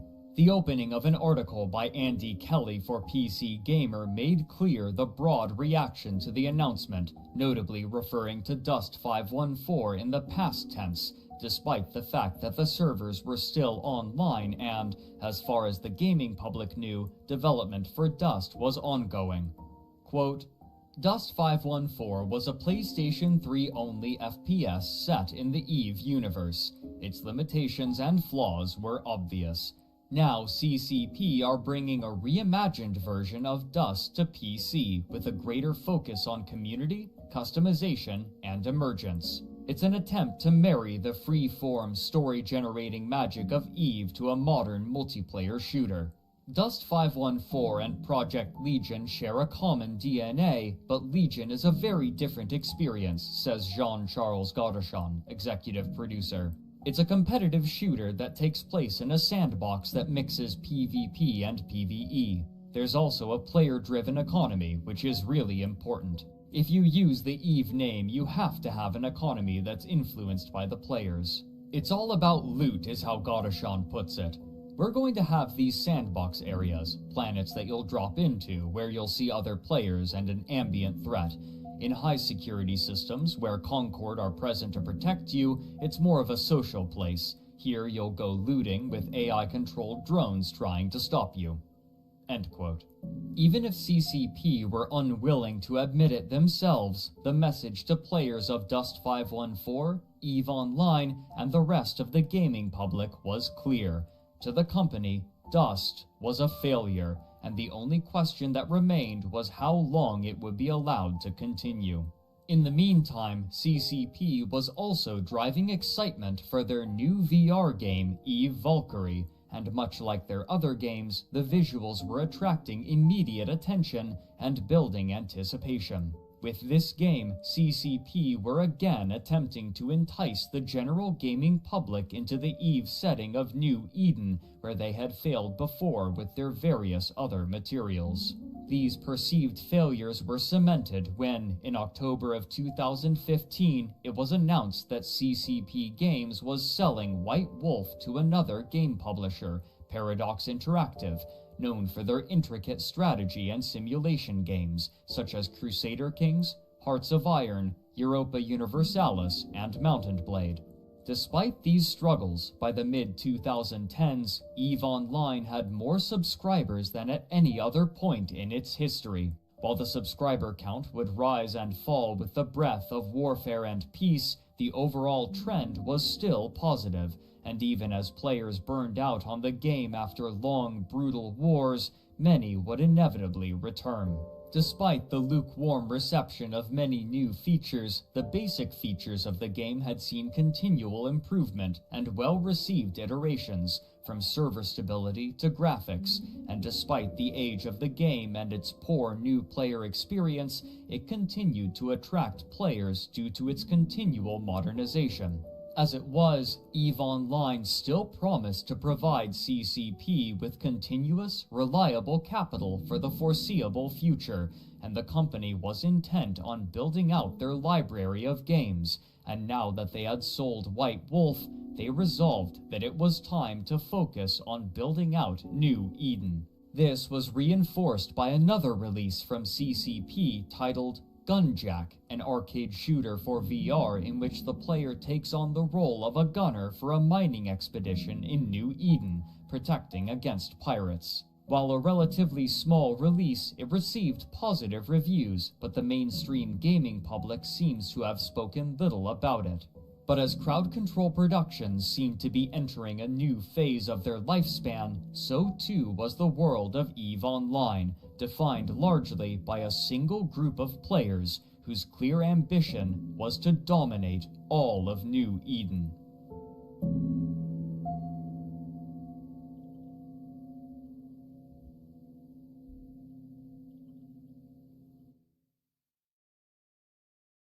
With all other major competitors in nullsec eliminated, the goons and their federation had very few enemies with the resources to combat them. After consolidating their vast new territory, their first order of business was a name change. In April of 2015, the Mittani, leader of the goons, announced that the CFC would be changing its name to the Imperium, something far more palatable to a vast swath of onlookers. While perhaps less representative of the attitude of the goons and their allies in the past, this was a symbolic representation of their new stated purpose of becoming not only the most powerful, but the dominant force in the entire game. To the Mittani, whose flair for the dramatic and desire for attention were well documented, the expletive in the Cluster Coalition's name was a reflection of the irreverent nature of the goons, but a liability to his goal of appealing to onlookers from outside of the game, who had been hesitant to even call them by their name. Articles in national media outlets such as Forbes had an obviously positive effect on morale and gave the players a stronger incentive to join fleets when called, suggesting that they were cementing their place in history. Later that year, he would attempt to crystallize this concept far more clearly. On November 3rd, 2015, the Mittani and military fiction author Jeff Edwards announced the opening of a Kickstarter to begin production on a book titled The Fountain War, named for the eponymous conflict in which the CFC had annihilated the Reddit-based Test Alliance. Notably, Crowd Control Productions had also chosen to endorse the project. The opening of the description read, quote, "The Fountain War book project brings best-selling author Jeff Edwards together with the Mittani Media and CCP in creating the first ever book about EVE Online based on real player experiences. The resulting novel will be the first book of a completely new genre, sci-fi nonfiction." On the afternoon of July 28, 2013, the armadas of interstellar empires clashed. Millions died, billions destroyed. It might have happened in a fictional universe, but that doesn't make it any less true. This is the Fountain War, the war that changed gaming history. A galactic firestorm that culminated in the largest single battle in gaming history, the fall of 6VDT. It consumed the players of EVE Online, it astounded the worldwide gaming community, and it commanded the attention of the mainstream press. Rather than allow those memories and fascinating narratives to fade, we're going to immortalize those experiences by creating a world-class retelling of the Fountain War. A gut-wrenching thriller based on battle archives, in-game communication transcripts, and the testimonies of combatants from all sides of the conflict. Combining the remarkable writing talent of Jeff Edwards with the strength and support of CCP Games and the Mittani Media, this book is destined to captivate science fiction, action, suspense, and military fiction fans everywhere. End quote. The campaign was asking for $150,000, a number that seemed reasonable to those organizing the campaign. For years, the goons have been taking sponsorships to push games besides EVE Online to the Alliance, business ventures that have proven lucrative to both parties. Similarly, this project would be pushed to their constituent members. But onlookers were dubious. The project's Kickstarter page included a writing sample near the bottom, and a piece of historical revisionism was already immediately apparent. Though they had been known as the Cluster Coalition during the war, the name had conspicuously been changed to the Imperium, the new name chosen only 7 months prior. This change led many to believe that this project would simply be another piece of goon propaganda. But not even the goons themselves seemed terribly excited about the project. Significantly shy of meeting their goal, the project was only able to raise $39,000 from 758 backers, a quarter of what they needed. The Mittani's official statement on the Kickstarter's cancellation made clear his frustration. It read in part, quote, In about an hour, I'm going to nuke the Kickstarter for the Fountain War and announce that it will be relaunched in March without all the stupid and now obvious f***ups. The 150k funding goal, the backer rewards, the shipping costs, the lack of sample fiction, the whole thing was rushed as f***, and an easy win turned into an opportunity for our enemies to come at us with long knives and settle scores. The ultimate responsibility is mine. We've never listened to outside experts on anything, but for some reason on this one, even though my intuition was screaming that was wrong, I did the, what do I know, I just run a big space guild, and next thing you know, the whole coalition is attached to a f***ed up version of what is legitimately a really cool project. The f***up was not outsiders led us astray, blame them, the f***up was listening to them at all. Whose fault? Mine. Every one of you got dragged along behind that mess, and I've been kicking myself non-stop since it began, and I'm sorry. The most obvious fuck-up was not making a thread on goonfleet.com saying, yo, here's what we want to do, how should we do this, and what rewards and pricing, etc. do you guys think would be cool, and all this would have been avoided. End quote. Their imperial aims in-game, however, would remain unperturbed, and their boldness and confidence would be illustrated well in the public demands that they would soon make. On November 30th, 2015, the Mittani released a statement titled, Minifoe, there's only one way to deal with Rome. The naming scheme of the Goons' internal bureaucracy mirrored that of George Orwell's book 1984, with Mini used as shorthand for ministry. The side of the page was adorned with an advertisement for the doomed Kickstarter project. The release read in part, quote, The Imperium is delighted to present a new department within our bastion of civilization and prosperity, the Ministry of Foreign Oversight, aka Minifoe, Fofo. The Ministry of Foreign Oversight exists to promote imperial values of unity, discipline, and victory in regions near Imperium space, but outside of direct sovereignty control. It is our hope that through Minifoe, we can bring civilization and order to a galaxy which has increasingly descended into incoherent, screeching barbarism. We will usher in a new era of enlightenment and opportunity to those who are not yet able to call themselves imperial citizens or experience the security, prosperity, and variety we enjoy in the galactic Northwest. Representatives of the Ministry of Foreign Oversight offer loyal imperial subjects a number of benefits in return for a small bi-monthly fee.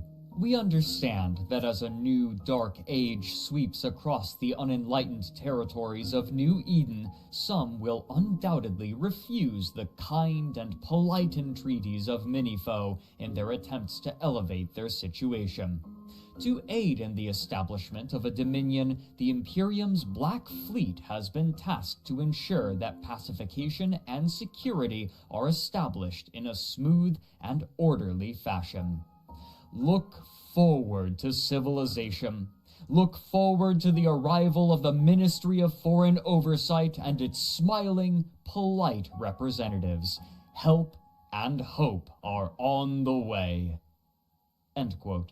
This release was dotted with links that left little room for interpretation of the Mittani's aggressive and tyrannical intentions. For example, the words small bi-monthly fee linked to a clip from the movie Goodfellas hosted on YouTube titled F*** You, Pay Me, in which the extortion and support system of the Italian mafia was explained in basic terms. The words Black Fleet linked to the Wikipedia page for Black Ships, the Japanese name for the European ships used to force open Japanese ports to Western trade, and the words smooth and orderly fashion linked to a clip from the television show Firefly, in which the captain of the smuggling ship Serenity kicks a bandit leader into an engine turbine after he swears vengeance. The following day, the Imperium announced how this subjugation would take place: the Viceroyalty Program.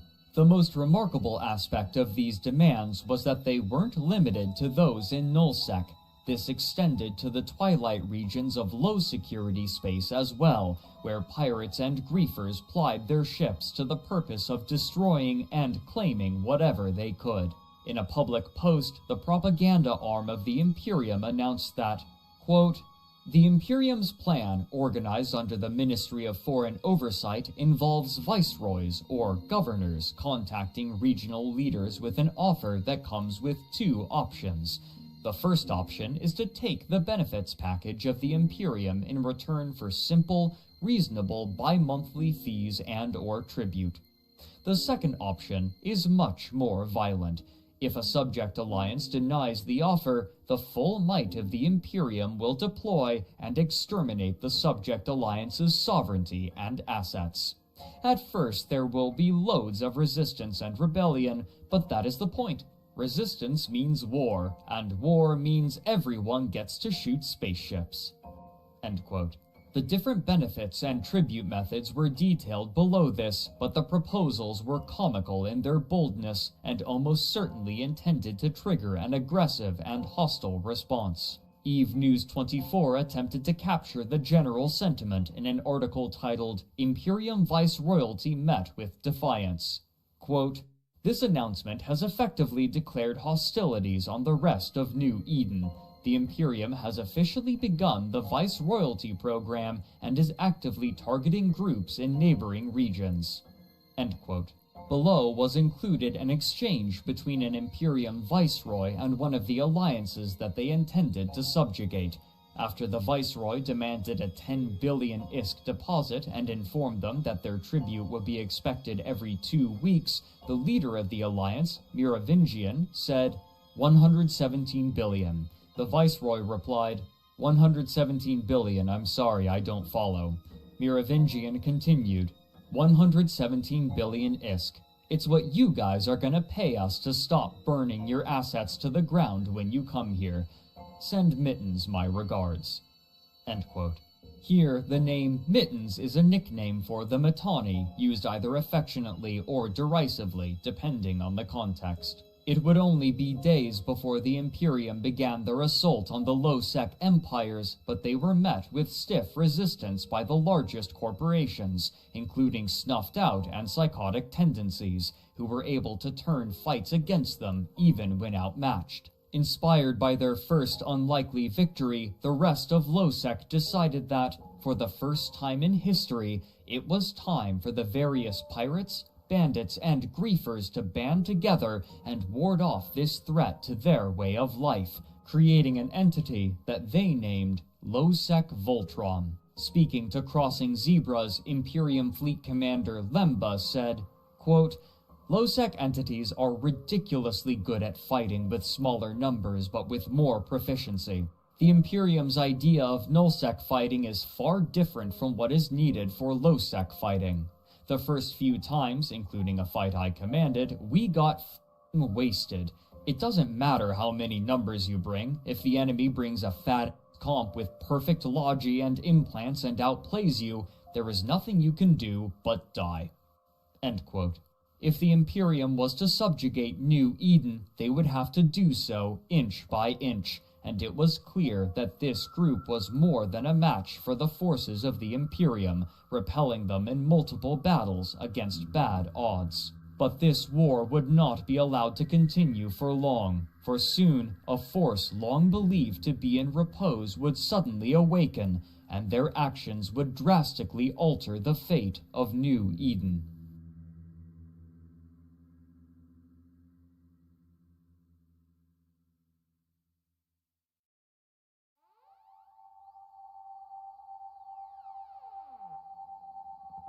For years, while the alliances in nullsec jockeyed for territory and resources, wormhole space churned, the low-sec corporations struggled defiantly for their independence, and those in high-sec looked on nervously, another force had been openly gaining power with nobody to check them, and in fact, many of the richest players in New Eden were funding them.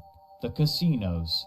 Far from underground operations, these casinos had become well-known and well-loved by many players, and their advertisements could be found everywhere, even on the Mittani's own website. Those that ran the casinos were commensurately wealthy, and this wealth would sometimes attract attention when it was flaunted. One of the most memorable was ISK Ironbank's skill injector incident. In 2015, Crowd Control Productions had introduced a new item into the game called skill extractors, which could be purchased with a currency obtainable only with real-world money. These extractors could be used to draw skill points from a character to make a skill injector, and either injected into the character again to redistribute points, given to another of the player's characters, or sold on the in-game market for ISK. These skill injectors were valuable, and it was for this reason that they were chosen for a stunt that is still remembered years later.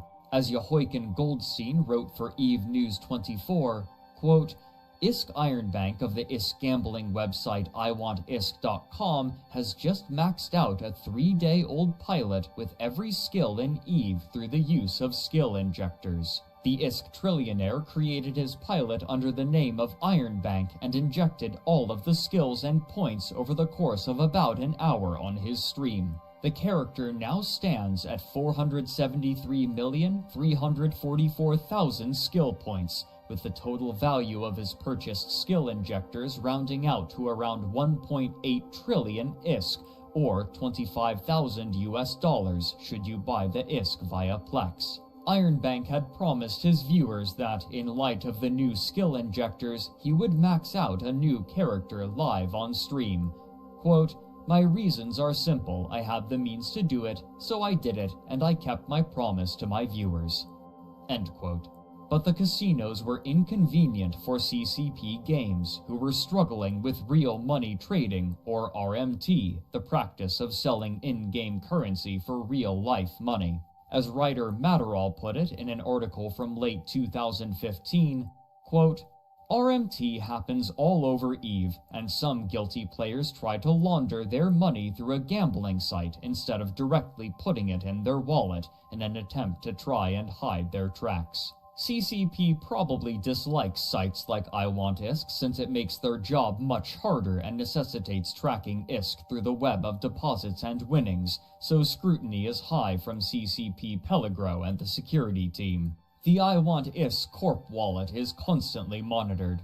CCP e-raids are common, leaving suspected RMTers ISK frozen or confiscated while they are investigated. Many times, bankers see money reversed and taken away by CCP. The site ensures bankers' losses in these cases to keep the bankers on the job. If iWantISK left bankers out to dry, the site would collapse. End quote. Despite the way that the casino owners would flaunt their wealth, the average player was unaware of the amount of power that these organizations could project, primarily because it was never necessary. The casinos would typically react predictably, and had little reason to interfere in the affairs of other organizations as long as outside groups wouldn't meddle in their own affairs. But this would abruptly change due to circumstances that, at the time, seemed relatively minute.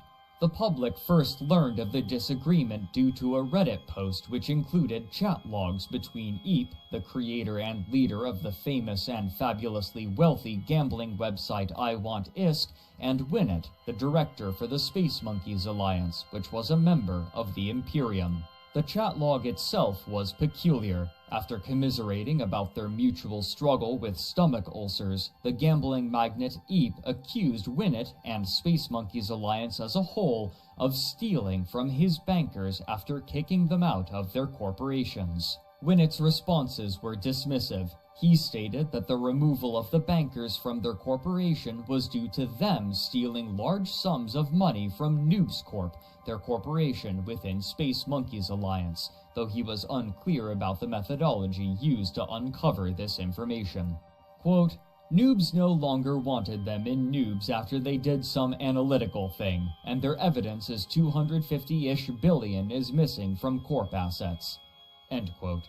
He then distanced himself and the Alliance from culpability by stating that it wasn't the Space Monkeys Alliance that stole from the bankers, only individuals within a corporation within the Alliance, and therefore this wasn't an Alliance matter. the Space Monkeys would not accept responsibility for what its members did. Quote, SMA leadership didn't scam anyone members within SMA may have, and let's be honest here, it's Eve. End quote. This was unacceptable to Eep. He threatened that if Space Monkeys didn't pay for what its members had stolen, then I Want ISK would, quote, constantly hire mercenaries to attack anyone related to Space Monkeys Alliance. Winnet replied with a map of Space Monkeys territory on Dotlan as a guide for the threatened attacks, and stated that he was unafraid. Dustin, one of the people who had been allegedly scammed by Space Monkeys, saw the trajectory of the conversation and added desperately, quote, Winnet, you have no idea how powerful I Want ISK is. This warning went unregarded. The following day, the Space Monkeys Alliance released an interview with Winnet on their website, where he again alluded vaguely to a large theft from the players removed from the corporation and reiterated his doubt about the threat that I Want ISK posed. Quote, the idea of mercenaries is laughable. SMA is a nullsec alliance and lives solely in null. It's not unusual to have 20 or more war decks at a time. I personally enjoy hearing "we're going to come kill you" from people who live in high sec. There were some idle threats of 95 carriers moving into range of SMA home. That's really about it. Personally, I would love to see 85 caps within range of our super fleet, let alone the Imperium. I mean, if they want to give us content, I'm all for it. End quote. But this went beyond basic shipping scams and words. A day later, Winnet announced in another interview that members of Space Monkeys Alliance who had privileged access to I Want ISK were siphoning money from the casino. Quote, to be honest, all the hard work from this point onward goes to our intelligence division, CLIT, and the person we had infiltrate I Want ISK Corp in-game. He had some coding skills and was given access to help code parts of the site, discovering major flaws in the back end of their code in the process. This code was used to do a few things, one of which was to have the coder move ISK to our main accounts. We were not sure if we would be caught here, so we decided to play a different way, which I won't go into too much, but enabled us to win more often. The I Want ISK characters, most of which are still active, were given a better chance at winning in raffles and jackpots. This code was already written into the I Want ISK backend, and any high-level banker had access to it. All this took was quiet hours when no major banker was online to switch the winning accounts to us. End quote. After they had stolen this money and announced this fact to the wider EVE community, members of the Space Monkeys Alliance teased them. As reporter Matterall wrote later, quote, at one point Space Monkeys Alliance then jumped onto I Want ISK's TeamSpeak and chanted "ook ook" repeatedly. The channel admin kicked them one by one, like monkeys falling off the bed, until the cluster of noisy chimps became a trickle of individual ook ooks. End quote. The more destructive and disruptive action that they took, however, wasn't stealing money, but rather an allegation. Quote, we were dismayed to find that the character of Eep was heavily involved in RMT. The method on how he carried this out is very simple. Essentially, Eep engaged in RMT with a close circle of friends and other people he had gotten to know over time or via word of mouth. They would jump on Skype or TeamSpeak, no physical in-game logs, and ask to buy a battery, code for 1 billion ISK. A battery would cost a player $1, and anything bought in the thousands was given a discount. The money transfers were handled via PayPal, and once the money was received, I Want ISK would credit the purchaser's account on their website with a certain amount of ISK. They would then use low-level bankers to pay out the prize winnings in the same fashion as any normal transaction. In the 2 weeks we monitored these activities, we recorded around $1,200 of physical cash made by selling ISK. End quote. This allegation was accompanied with an incriminating audio clip, allegedly of bankers and leaders within I Want ISK apparently discussing real money trading. None of this was taken lightly by Crowd Control Productions, who swiftly began handing out bans to numerous players suspected of trading ISK for dollars to prevent the continued flow of cash through RMT, pending an investigation. This had happened before. If Crowd Control Productions could find no evidence of RMT, then they would reinstate the account and the funds would be returned. Even so, many of the claims of the Space Monkeys, and specifically Winnet, remained uncorroborated. In the conclusion to his article, Matterall wrote that, quote, "Although the story came from SMA originally, they were the least cooperative once the story started turning away from their expectations. Ironically, the I Want ISK bankers were incredibly open and helpful with the access and information, as was EEP. I Want ISK staff sometimes explained things 3 or 4 times to make sure the information was understood correctly.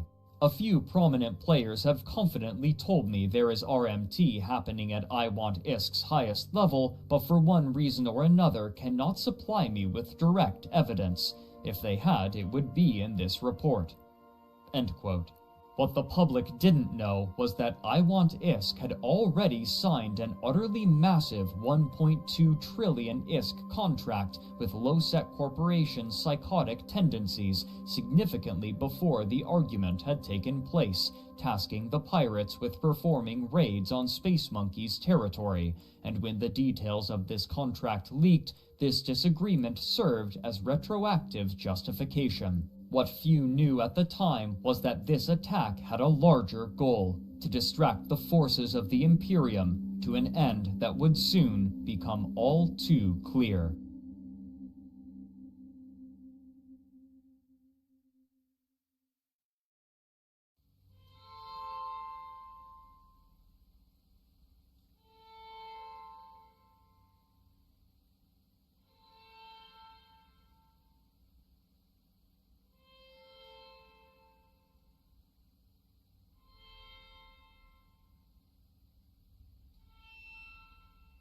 While the fate of a portion of I Want ISK's bankers was in jeopardy, the organization still had vast amounts of liquid assets, and these would be bent to a singular purpose. Making good on their promise, I Want ISK offered the fighters of Losec Voltron a lucrative contract, which would pay out for every Space Monkey's asset verifiably destroyed. The low-sec fighters of psychotic tendencies proved more than a match for the quieter, less warlike players of SMA, and the attacks were so brutal that over 1,000 of its players left the Alliance, representing approximately 1/5 of its population, and despite their losses, the Imperium was slow to offer assistance. Only 2 weeks after the contract had been signed, the Space Monkeys had lost 100 billion ISK in assets, 70 billion of which was due to the Alliance's psychotic tendencies. The phenomenal success of these attacks was seen by other alliances, who quickly became aware of the open contract that I Want ISK had opened on Imperium ships and structures, and soon corporations were pushing into Imperium territory in warbands, smashing anything that they could find and sending the resulting kill mails to I Want ISK to collect their healthy reward. This pattern showed no signs of slowing, and in fact, the website for I Want ISK was seeing significantly more traffic due to the attention they were receiving. It's likely that they were making even more money than before, money that could be spent on further mercenaries. While the money offered by I Want ISK was tantalizing, the prospect of attacking a group so universally disliked meant that players were arriving from all over New Eden to collect their money while simultaneously biting chunks out of the Imperium. The belligerent announcement of the Viceroyalty program had turned public opinion sharply against them, and their failure in Losec had shown them to be more vulnerable than others had expected. Corporations and alliances not typically known to take contracts arrived and began drawing battle plans together. The war had begun. What precisely to name it was, and still is, in contention. Many publications came to call it World War B, given the sheer scope and the fact that it was centered around the Imperium, whose fat bee mascot was instantly recognizable. Even those in high and low security space were eagerly launching attacks into Imperium territory. But the funding source offered another obvious name, one that would often be used colloquially: the Casino War. This latter name was preferred by the Imperium, as it placed more focus upon the eponymous casinos and their suspicious money, as opposed to the Imperium's aggressive and inflammatory disposition and actions that had predicated the war in the first place. Those who had gathered to attack the Imperium had varying affinity to one another, and were clearly cooperating only because of the money offered and their common enemy. And so, even if they won, it was unlikely that this coalition of convenience would remain after the war, but still, they needed a name. Given the fact that they were originally drawn together due to the money, and that nobody disputed that fact, they took to self-deprecatingly calling themselves the Money Badger Coalition, a reference to the contemporary internet meme, Honey Badger Don't Give a F. The possibility of eradicating the Imperium had been floated as recently as November of the previous year by I Want ISK bankers. Melos Excellion wrote for Crossing Zebras, describing how the Mittani had been tricked into deploying forces to attack an invasion fleet that simply did not exist. Quote, I Want ISK banker Lenny Kravitz too saw the deployment as a clear sign of the Imperium's weakness. Lenny determined that if the Mittani could be so easily deceived by an obvious ruse, then the Imperium's leader might be losing the situational awareness that had made him so difficult to challenge in the past. He could now be tricked. This might create a window for action that the Imperium's enemies could exploit. Lenny contacted mercenary coalition leader Saber A and asked how much it would cost to bring down the Imperium. Saber estimated that such a war might take as much as 2 years and would cost at least 7 trillion ISK to pay for the necessary number of mercenaries. He was stunned when Lenny blithely stated that he could provide that level of funding. End quote. Nobody was certain what to expect. Never before had such a massive mercenary force been assembled, and the depths of the coffers funding them were unknown to all but their owners. Neither the scale of the Imperium and its logistics capabilities, nor the scale of the Money Badger Coalition had any precedent in the history of New Eden. But this rapid series of failures and the vast enemies arrayed against them already had a severe effect on morale, and Imperium leadership was preparing to cut their losses in extraneous areas of their territory. David Andrews of JustForCrits.com wrote that, quote, after the decision was made to evacuate the Bastion and Lawn out of Vale of the Silent, the Tribute region became the front line for the Casino War, meaning Circle of Two became the front line for the Casino War. That's not exactly an enviable position, particularly for an organization that doesn't really have any beef with the attackers. End quote. The two forces would be tested when an infrastructure hub in reinforcement mode would become vulnerable again in the system of MTAC-OEE-8, the home system for a constituent Imperium alliance named Circle of Two. On March 28, 2016, nearly 3,500 ships gathered under the Money Badger's banner and prepared for combat, but it was immediately clear that the Imperium was not hopeful for this fight, having only sent 1,300 combatants and holding its supercapital fleet from the battle. Despite the lack of firepower, the battle was joined, and the Imperium quickly began to struggle. But something was wrong. First and most obvious, the Money Badgers were fielding capital ships, which should have been prevented by Sino-jammers, which were conspicuously absent before the battle. Secondly, Circle of Two, the corporation whose territory was being assailed, wasn't anywhere to be seen. Outside of the battle, more forces were waiting to join. The ancient gaming noob gave his account of the experience, writing, quote, I had finally gotten home and clone jumped to our staging system just in time to catch Oxygen leading a hurricane fleet to the battle for the MTAC-OEE-8 iHub. Oxygen got us out to a Titan within bridge range of the 1P-TAC VL2 constellation, where the biggest battle in ages was playing. We landed on the Titan and waited for a bridge. And waited. And waited." End quote. Then suddenly, as this peculiar and losing battle raged, the leader of Circle of Two made a post to the EVE subreddit that stunned the entire player base. Quote, "For years now, we have been loyal toward the Imperium.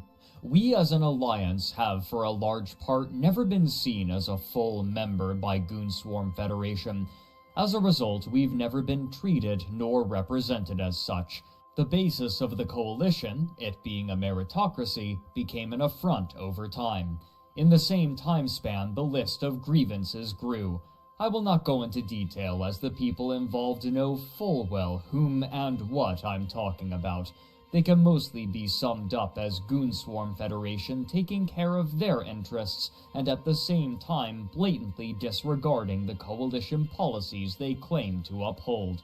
Over the past few months, it has become increasingly clear that we have served only as a meat shield.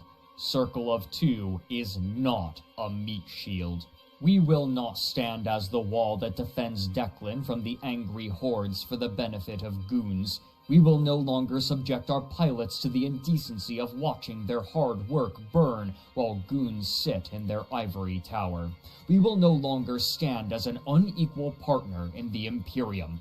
For the good of our members, we will be separating ourselves from the Imperium with a full and complete reset of all Imperium member alliances as of March 29th, 2016 at 0001 Eve time." End quote. Immediately, the Imperium scrambled a retreat, but it was far too late to make a clean disengagement, and according to EVE news website Crossing Zebras, the Imperium had lost over 300 billion ISK in the fight, as well as the system itself. Having salvaged what they could of their assets, Circle of Two would now act as the beachhead not for the Imperium, but their new allies in the Money Badger Coalition. The Mittani would later claim that he withheld the Imperium's supercapital fleet knowing that the battle was a trap from Circle of Two, citing the absence of Sino-jammers. Xander Fena, writing for Crossing Zebras, speculated that this betrayal, quote, "may galvanize the Imperium into a singular military force that can dispatch the roughly aligned forces of their enemies." But the rest of New Eden were beginning to suspect that the Imperium was seeing the beginning of what Goonswarm had managed to stave off for years, something that they had purposefully induced in other coalitions and alliances. A failure cascade. What followed after Circle of Two betrayed the Imperium was so rapid that there was little time for anyone to react. By the end of March, the Money Badgers had taken the entirety of Vale of the Silent and were actively driving the Imperium out of 3 more regions. Fade had been entirely abandoned. All of this was still being bankrolled by I Want ISK, whose coffers appeared bottomless. The sheer scale of this war had never been seen in New Eden's history, and the Imperium were poised to lose it almost immediately. But the parameters for victory were unclear. Those in the Money Badger Coalition weren't certain how much longer I Want ISK would continue to provide money for the war. What's more, the Imperium was doing all in its power to make this war as annoying as possible. In a discussion for Down the Rabbit Hole, Imperium Fleet Commander Asher compared their strategy to that of Fabius during Hannibal's attack on Rome. Rather than meeting them directly in every engagement, the goal was to annoy their opponents and drag the fighting out for as long as possible to make them lose interest, performing ambushes and laying traps while committing few of their own resources. The Imperium were unwilling to simply retreat and harry any overzealous attacks either. Even into May, the Imperium lodged deep into the low-sec staging system of Saarinen, using it to lash out and even push back into Fade and Pureblind, even as the Money Badger Coalition launched periodic raids. After a particularly brutal battle in the system in May, Asher told Crossing Zebras that, quote, "We still are vastly outnumbered. There is no stratagem where direct conflict works. We still plan to deny all ratting in the north and punish all capital usage where the entire Money Badger Coalition isn't formed to defend them." End quote. But even as the Imperium shed allies in the attacks, the prospect of destroying them entirely seemed unlikely. As Greedy Goblin wrote for his blog in 2016, quote, "No one can finish an EVE Alliance unless their leaders give up. You can take their moons, their sov, their stations, you can make the opportunistic members leave, but as long as the leaders stay, there will be enough core members who stay because of loyalty, friends, or simply content. Remember Test, broken and evicted, but as leaders stayed, they came back and now boldly spam memes against goons while pooping on their lawn." End quote.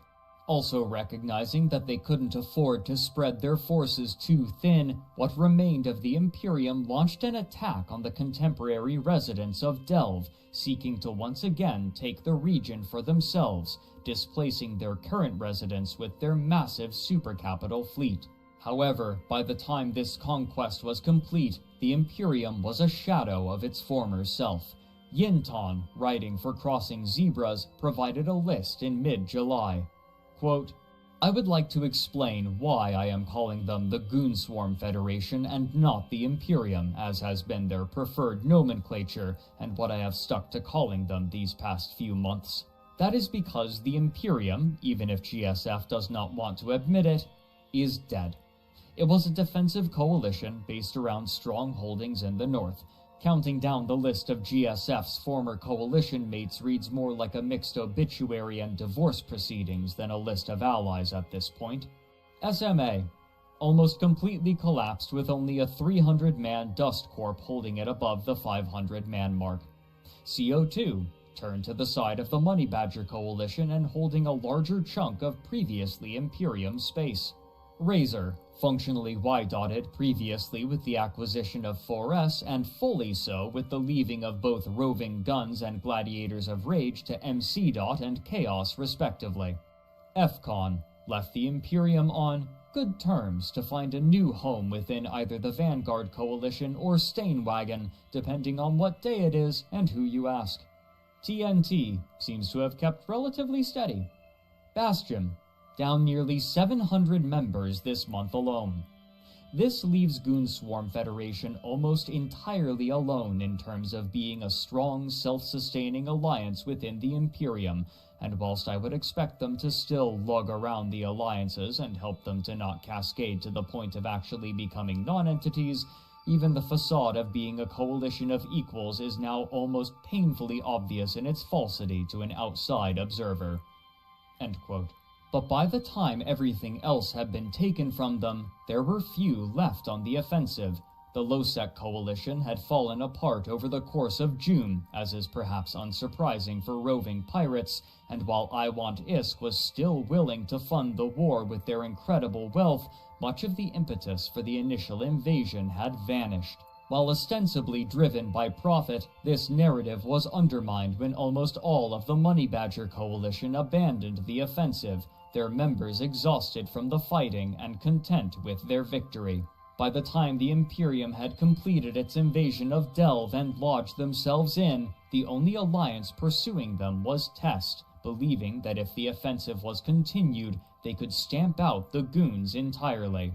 But without the support of the rest of the Money Badger Coalition, there was little hope of cracking the defenses of what remained of the Imperium. The supercapital fleet of the goons was still far too strong, and without allies, they were eventually forced to retreat. Again, Nullsec was fractured, and after half a year, they could return to their numerous smaller wars, as was normal.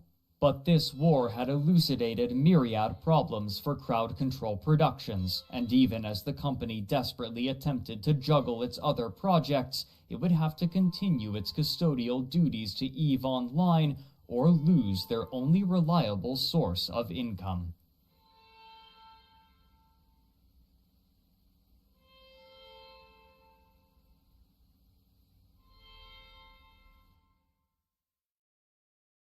Even before the war had begun, casinos were a contentious topic for more than the players. Crowd Control Productions consistently had to dedicate valuable and limited resources to monitoring the players involved in them, and bankers were frequently flagged for investigation for real money trading and subsequently banned, a detriment both to the company and to the casino, the latter of whom would need to dedicate further time and resources to training new bankers. But the casinos represented an existential problem for EVE Online. As had been doubted but now demonstrated over the course of the war, it was feasible for a faction with enough liquid assets to determine the shape of all of New Eden, and these factions already existed in the form of the casinos, with the bulk of their money-making mechanisms hosted outside of the game, where it was difficult for Crowd Control Productions to exert their influence. Compared to other in-game methods of generating profit, the casinos were too efficient. This was in part due to their clientele. While many less wealthy players participated, many of the richest had concluded that there was little to do with their amassed wealth, and so would bet and lose large amounts at the casinos. While the Imperium barely managed to survive the war with clever tactics designed to prolong conflict, and by moving farther away from its enemies, it was clear that any faction not operating its own casino would be unable to compete financially, and by extension, militarily. But the gambling magnates were not simply content to continue collecting money in EVE.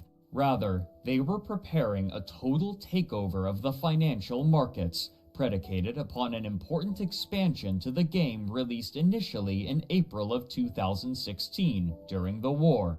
Citadels. These massive static constructs, known officially as upwell structures, were to incrementally replace the player-owned stations that were necessary for war, industry, and trade, and instead allow players to establish much more entrenched positions. While intricate and requiring significant setup, the plan itself was straightforward. By creating a web of stations throughout all of New Eden, players aligned with the gambling magnates would be able to utilize a special kind of cargo hauling ship called jump freighters, in tandem with the station's unique properties, to make themselves untouchable. Much like other large ships, these jump freighters were able to eschew the Stargate network by jumping directly from one system to another within a certain range, and one potential destination for a jump would be these new upwell structures. If the ship's jump arrival was close enough to an upwell structure, then they would immediately tether to it, making them completely invulnerable to damage. By jumping directly from structure to structure, there would be no time during which a jump freighter would be vulnerable, making it impossible to disrupt supply lines or trade routes without assaulting these sturdy structures. This safety would make their stations the most attractive to traders and buyers, which is where the final mechanism in the plan allowed them to make their profit. All goods bought and sold in these stations, in which players could dock like existing stations, were subject to a tariff collected by the station owner. If they could become the primary method of trading, especially in dangerous regions of space, then the gambling magnates could make untold amounts of money. This scheme was given the tongue-in-cheek name of the New Eden Trading Company. Their utility extended beyond acting as hubs for trade, however, and it was this fact that would, conceivably, make them nigh untouchable. While the immediate use for this network was to make the transit of jump freighters safer, they could likewise be used by any capital and supercapital ship, allowing for relatively safe passage, and this would require good standing with the gambling magnates. If they succeeded in their plan, then any party working against them would become a more vulnerable military target. But their dreams of a trading empire would be cut short by Crowd Control Productions. On October 12, 2016, they made a bold update to their end-user license agreement, with one particular section highlighted in an announcement. You may not use, transfer, or assign any game assets for games of chance operated by third parties. They then clarified, This addition to the EVE Online EULA means that as of the launch of EVE Online Ascension, players will be prohibited from using in-game assets and currency, as well as the EVE IP, to take part in or promote gambling services or other games of chance that are operated by third parties. With this in mind, as of this announcement, we have taken action against 2 organizations that are currently offering third-party services based around gambling and games of chance. The third-party service I Want ISK has been shut down in-game, and all ISK and assets have been confiscated after extensive and exhaustive investigation has brought forward compelling evidence of large-scale real money trading. Permanent account suspensions have been issued against those involved. The third-party service EVE Casino has been shut down in-game, and all ISK and assets have been confiscated after multiple and sustained breaches of our developer license agreement. Permanent account suspensions have been issued against those involved. As of the launch of EVE Online Ascension, the hosting of and participation in any form of third-party gambling service that utilizes in-game assets, currency, or the EVE IP will be strictly prohibited." End quote. But there was a major piece of information missing in this press release. Who had been banned?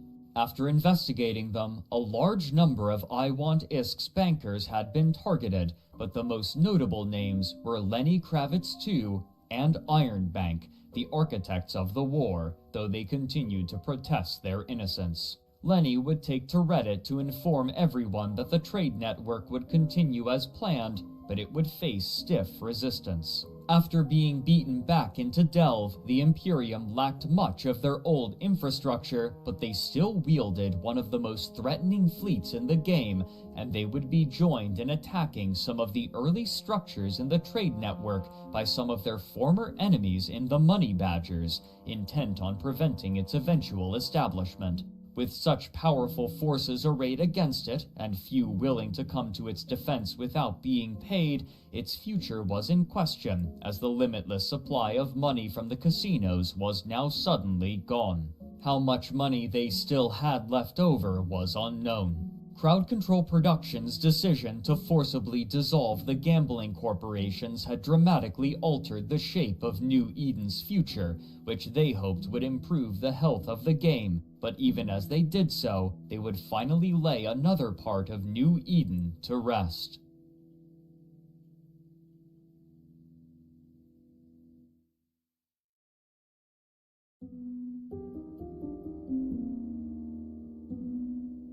At last, in February of 2016, Crowd Control Productions announced that they would be shutting down the servers for Dust 514 in May, only 3 months later. This was not a surprise for contemporary players who had been monitoring the ongoing development of the game, which had been live for only 3 years. 2 years prior, when the company announced the development of Project Legion, players of Dust were concerned that this new FPS was being developed because CCP lacked faith in their console-exclusive shooter title, in spite of their confident rhetoric. This concern was bolstered by the way that Project Legion was framed upon its announcement, with employees stating that it was a reimagining of Dust made by the same team. As Hilmar Pettersson stated to Eurogamer, quote, "It's taking all we learned from Dust and almost making a new game from scratch, even though it's the same team doing a first-person shooter, so they're very experienced now, and we've made good headway on it." End quote. With some of the Dust team now working on an entirely different title, future updates were in question. Another CCP staff member, Sean Decker, stated his dissatisfaction with Dust at the same time as he spoke of his hopefulness for Project Legion. As VG247 paraphrased it, quote, "It's in the same IP, same place and all the rest of it, but we want to do some fundamentally different things with it that we feel we missed out on and that we didn't do right with Dust. Honestly, we didn't make a great game to begin with. We tried to do too much." End quote.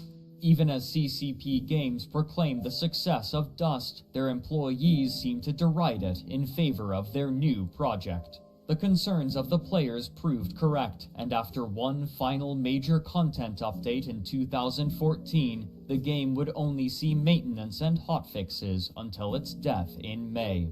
But major changes were happening to EVE Online itself as well, and the introduction of Citadels promised to dramatically alter how warfare worked in New Eden. In contrast to the posses that had come before, the largest tiers of upwell structures could house capital ships, with the monumental Keepstar even able to house Titans, meaning that any station could act as a staging site both for attack and defense. Perhaps more importantly, any friendly ship close enough to an upwell structure would become tethered, making them invulnerable to damage until taking an offensive action.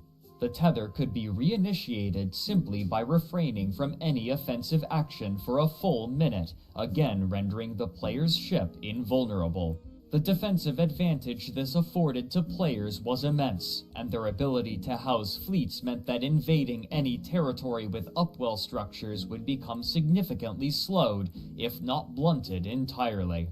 This was particularly helpful to the Imperium, who now had been granted the space to nurture their coffers and rebuild with their core members, waiting for them to return and to bring others into their organization. What's more, the defensive capabilities of these structures were significant beyond their support role. They could be equipped with weapons and modules similarly to a ship, projecting power against anything that came too close and being granted reinforcement timers, much like other structures. Keepstars were even granted their own doomsday weapons. But the introduction of upwell structures had another unintended effect. Before the Citadel update, the parts necessary for capital and supercapital ships were constructed at specialized posses, which could be destroyed in raids if an opposing faction knew where to find them.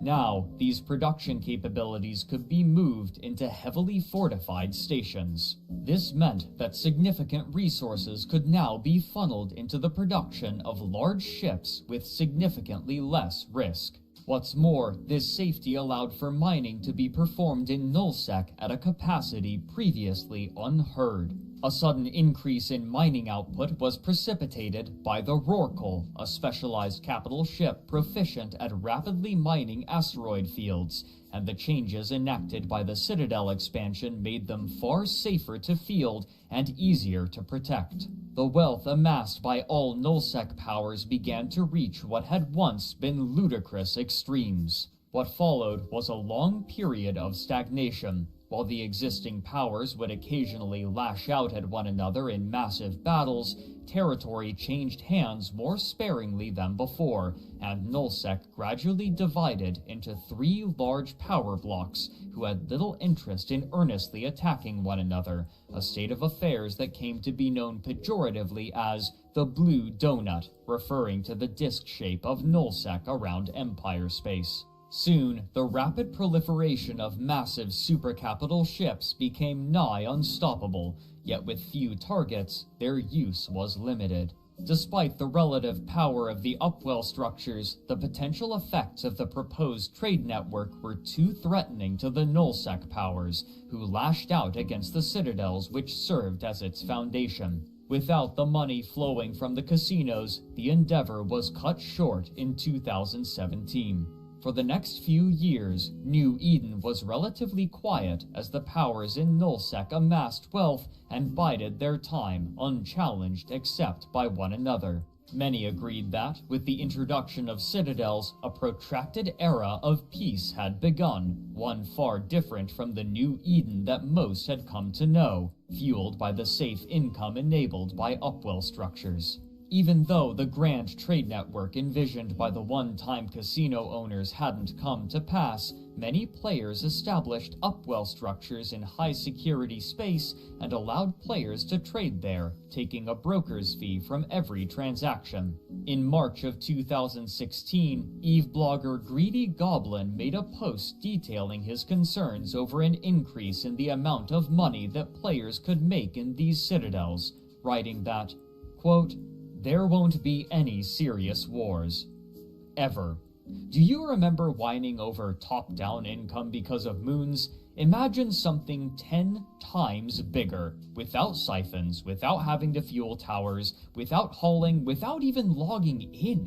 Remember that if you can RMT 1 billion ISK for $7, the trade citadels net you $200,000 per month.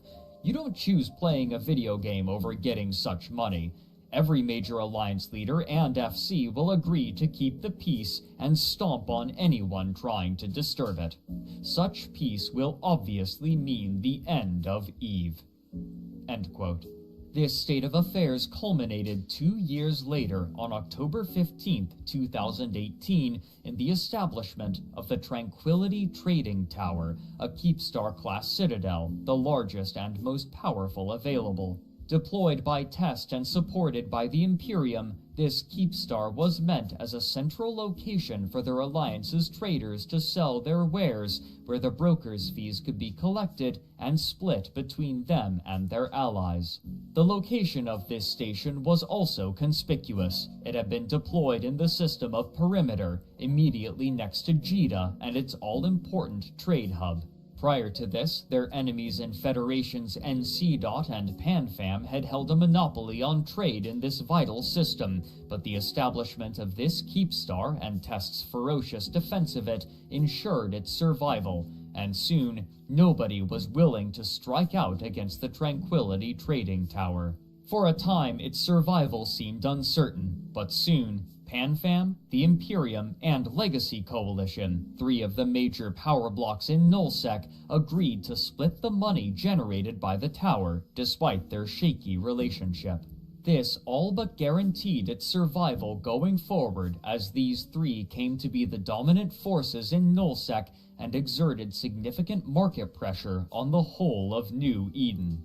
As players reckoned with the effects of these drastic changes, skirmishes still would occur between belligerent parties, but even if the stakes were less sweeping, the scale of combat had drastically changed. Speaking with Down the Rabbit Hole, Fleet Commander Asher recalled a war in 2018, 2 years after the Citadel's patch was released, when they launched an incursion into Northern Territory with their refreshed supercapital fleet.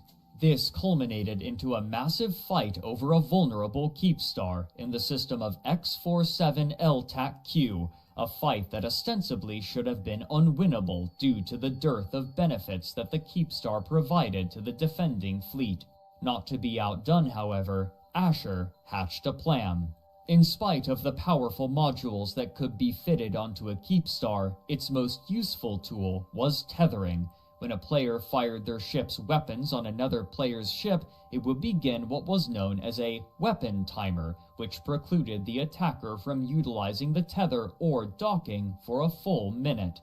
Once the minute had elapsed, the player could again be tethered and dock, meaning that while protecting the Keepstar, all a defending ship would have to do if targeted was refrain from firing any weapons for 60 seconds, and then their ship would become invulnerable until they were prepared to enter the fight once again. This problem was exacerbated for the attacking Imperium forces due to a bug.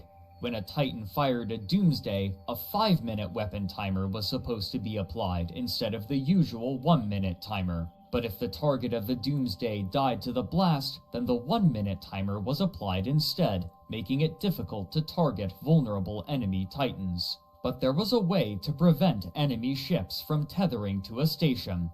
Warp scramblers. If a ship was warp scrambled, not only was it prevented from engaging its warp drive and traveling elsewhere in the solar system, but it would also be prevented from tethering until the warp scramble was broken.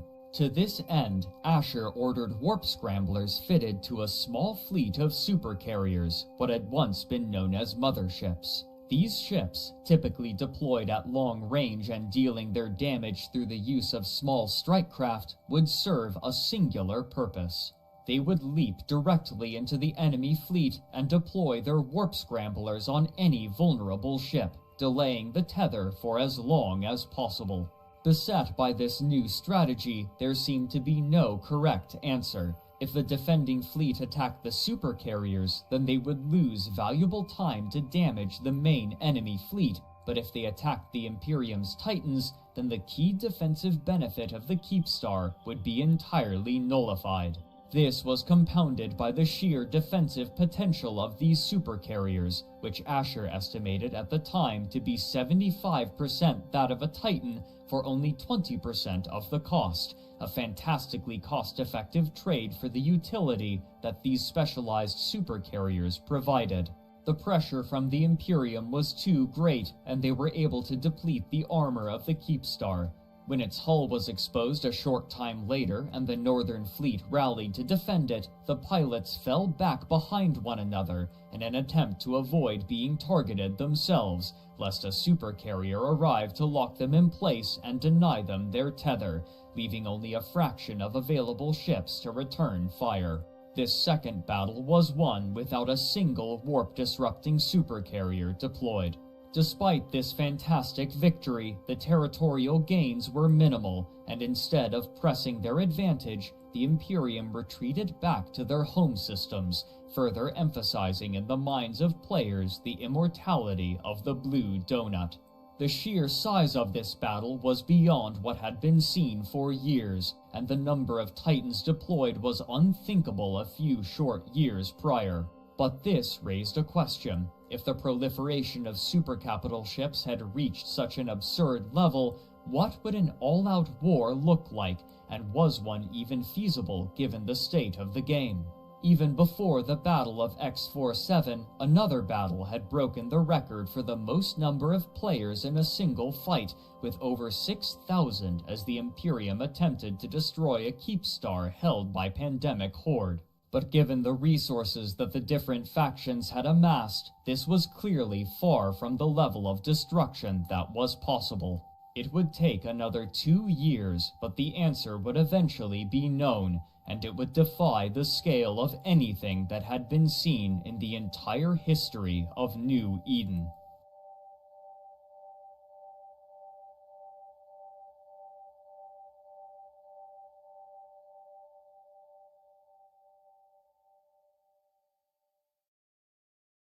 While the players of EVE Online reckoned with the effects of these drastic changes made to New Eden's landscape, Crowd Control Productions continued work on their first-person shooter title, which they renamed to Project Nova, and in October of 2018, at a special event for EVE fans in Las Vegas, they allowed reviewers to play an early build of the game, both in its cooperative and competitive modes. Reports from reviewers were generally hopeful, with much of their articles discussing the history of CCP's first-person shooter endeavors, including the discarded Dust 514.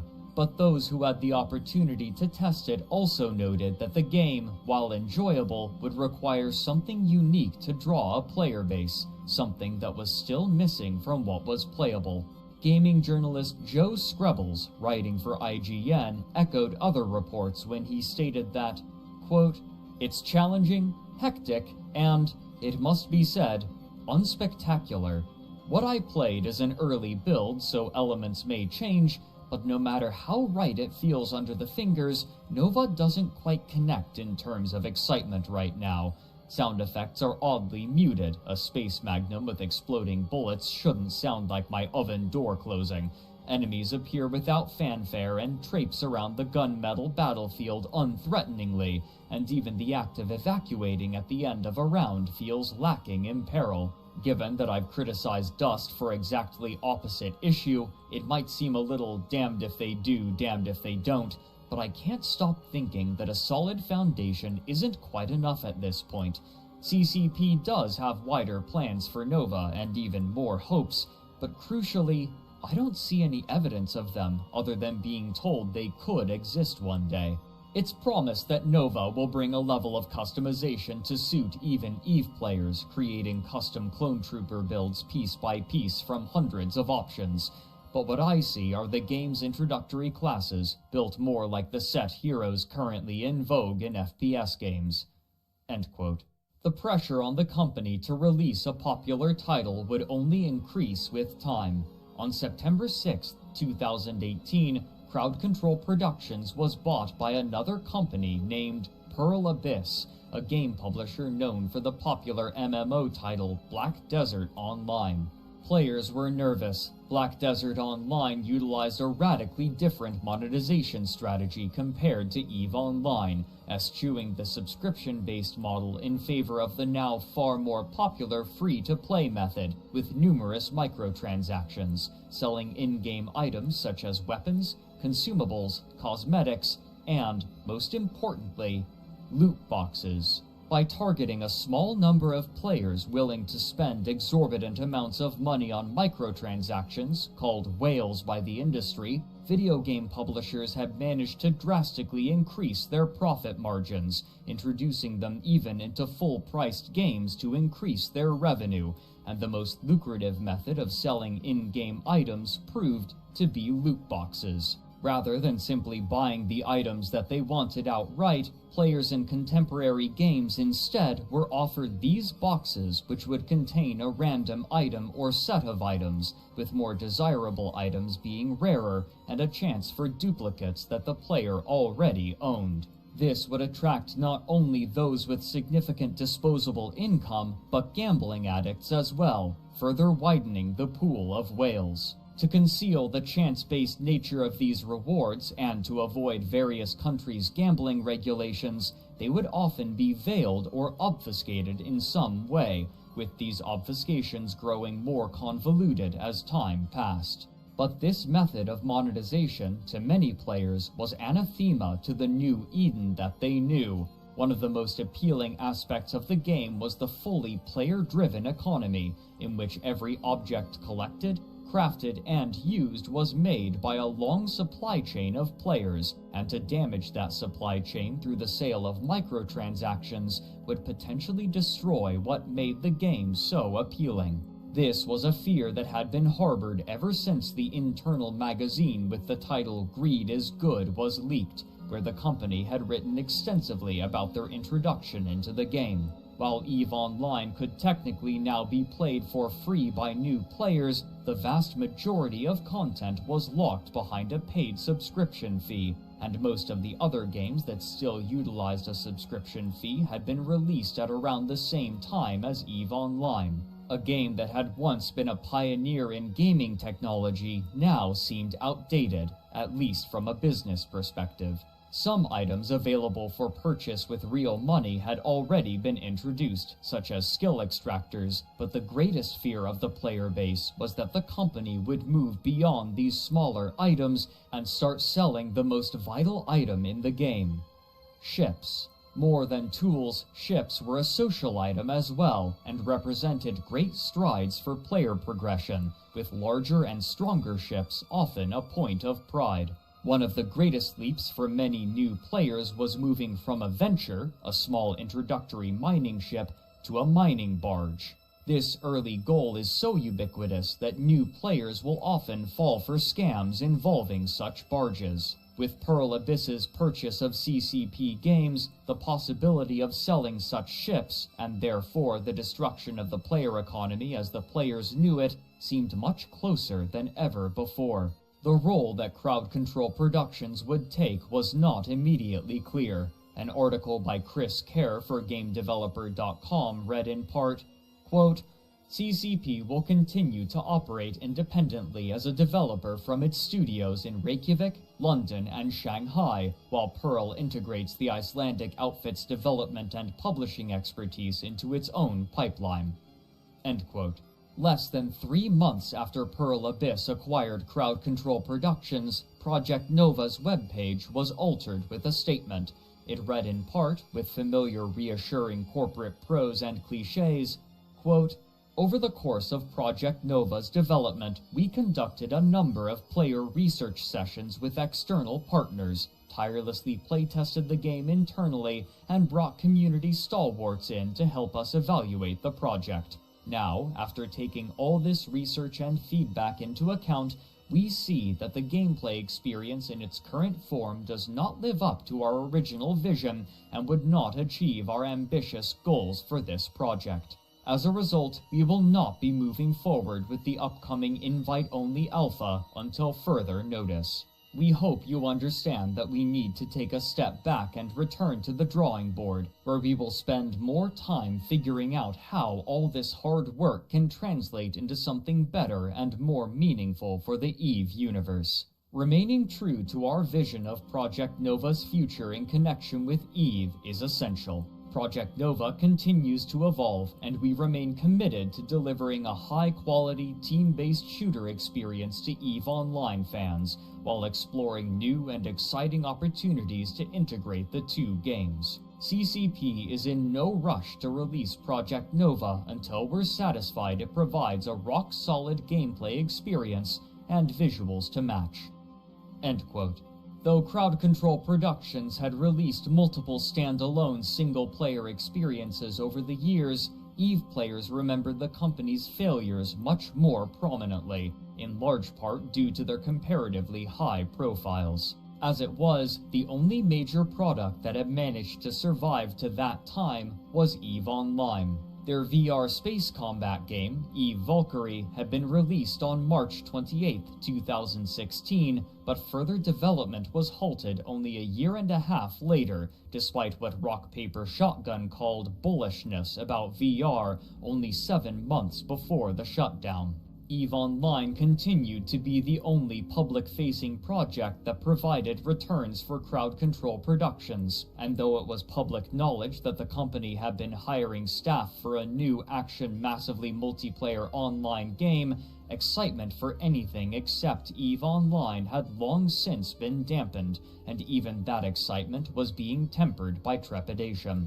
This pattern continued when, on February 17, 2020, Massively OP published an article titled "Pearl Abyss had a strong Q4 2019, but CCP's EVE spin-off Project Nova is officially cancelled." In it, they described an investor call that stated that Project Nova was officially cancelled and that a Dust 514 veterans group had been informed by the project's game director that, quote, "We are evolving the scope of Nova beyond our previous plans for early access, and the development will continue in our London studio. I am personally optimistic about this, but also wistful. That also means that the Project Nova codename is retired, and the London team will find a new one. This is not a fiscal decision. The London team had been working on very interesting ideas and concepts, and adding them to a shooter sounds very promising to me." End quote. With the public knowledge that Black Desert Online was making 6.5 times the revenue of EVE Online, players and onlookers were nervous about Pearl Abyss's outlook on the game. But inside the game world itself, a long period of peace had established itself, and the leaders of every faction knew that if they were to keep their members entertained and playing for them, then something would have to change. Even if the game's systems seemed uncompromising, every denizen of New Eden knew that war was inevitable, and when it began, the scale would be unprecedented.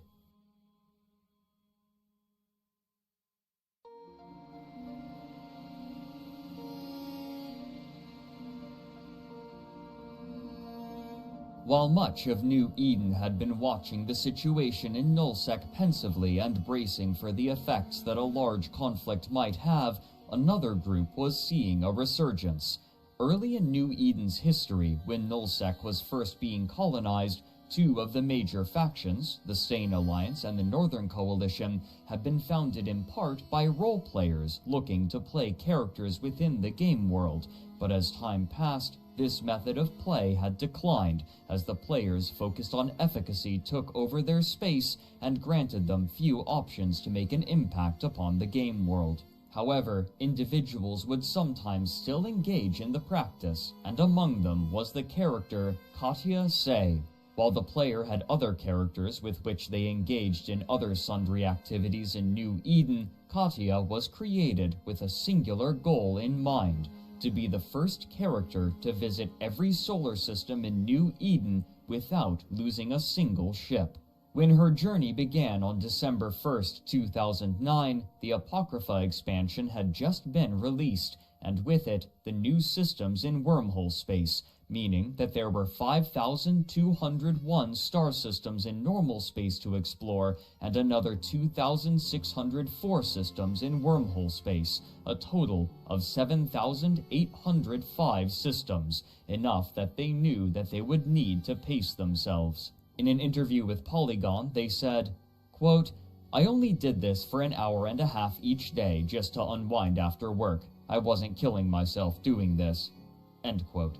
The systems in Empire space were not difficult to visit, and Katya only needed to avoid gankers who were generally uninterested in destroying the small ships that they utilized. But as they moved into low-sec and null-sec, ships with the ability to cloak would be necessary, and for a character trained into such a specialized task, the skill requirements would be trivial.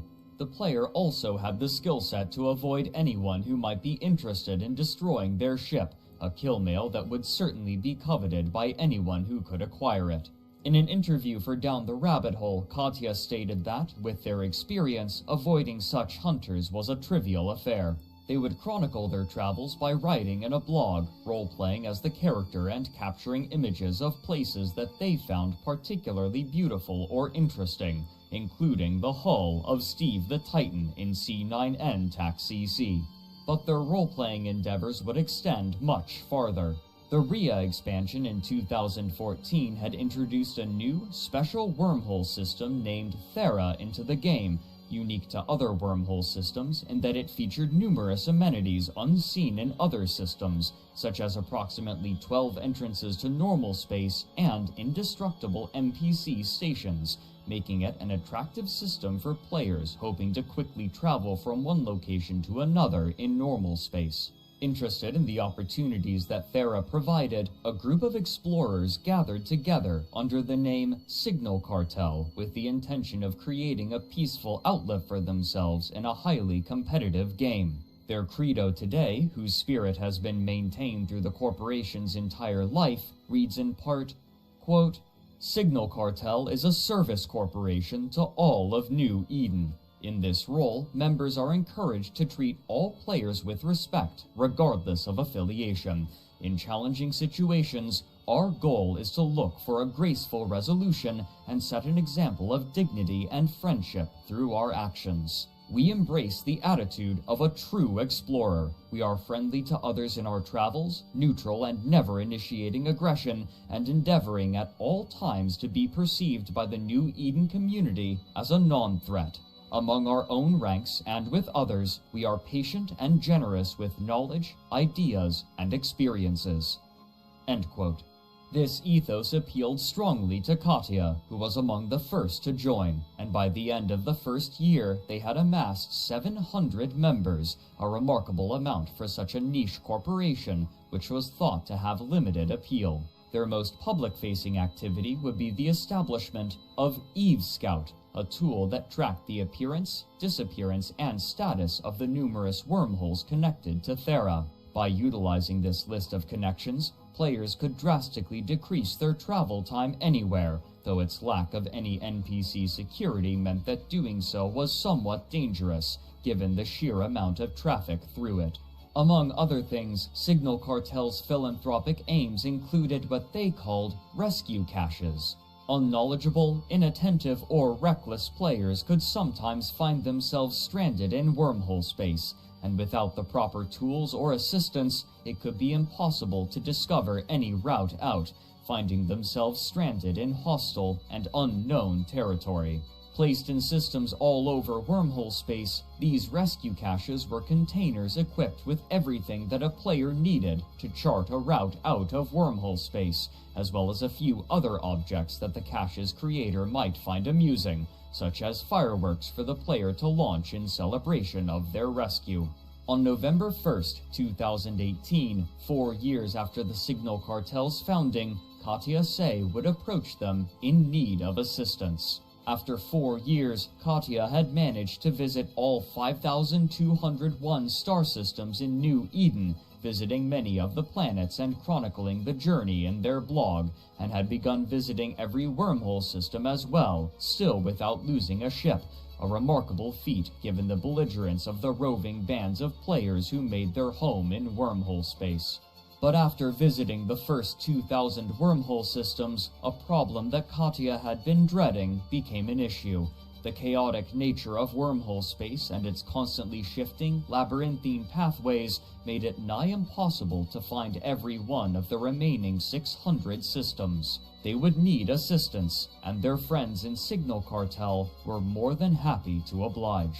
To find connections to the remaining systems as soon as they opened, they would crowdsource data from their players. To do so, they utilized a game tool made specifically for Signal Cartel members that assisted them in tracking the status of their rescue caches. But in this case, it allowed Katya and their small cadre of trusted players to see when a cartel member was in a remaining system on Katya's list. Speaking with Polygon, Katya said, quote, "When a system was found, we generally had less than 24 hours to get through the pass, and depending on how deep it was, the more critical it was to get there fast." End quote. Finally, on March 9th, 2019, Katya announced to the rest of New Eden their accomplishment. Assisted by Signal Cartel, the character Katya Say had visited every single star system that could be visited in just over 9 years without losing a single ship. The accomplishment was noted even by those who had shunned roleplay, and the character came to be one of the most famous in the game's history, with a monument created by Crowd Control Productions in-game to celebrate the success. Sometime after this achievement, Katya would become the leader of Signal Cartel, helping to manage it and continue the work of aiding those in and outside of wormhole space through Thera and their rescue programs. But even as Katya, Signal Cartel, and the rest of New Eden celebrated, those in Nullsec bent their aims toward a much different end, and they wouldn't have to wait long to see their plans come to fruition and take part in the most intense and expensive war that the game had ever seen, a war that would drag out far longer than any could have thought.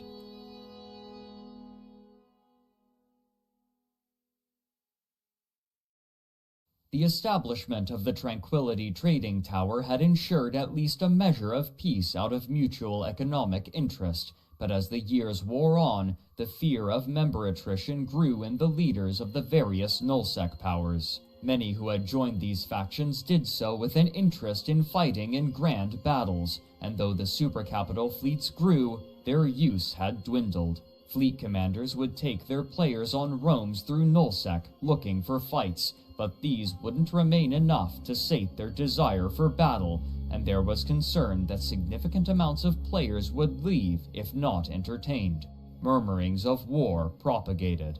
Over the years, as more contained wars forced out smaller alliances and corporations from Nullsec, the political situation simplified itself into power blocks. To the west was the Imperium, operating out of their home regions of Delve and Fountain, which had historically been the prize of and home to the most powerful factions in the game, and this period was no exception. To the south and southeast was Legacy Coalition, a group of associated independent states that formed after the war in 2016 and conquered significant territory over the intervening 4 years. To the north and northeast was a larger group going by Panda Fam, consisting of some of the most venerable corporations. In June of 2020, as players began to return to EVE Online in expectation of war, EVE YouTuber Yinton estimated that the Imperium had 50,000 characters, Legacy Coalition had 45,000,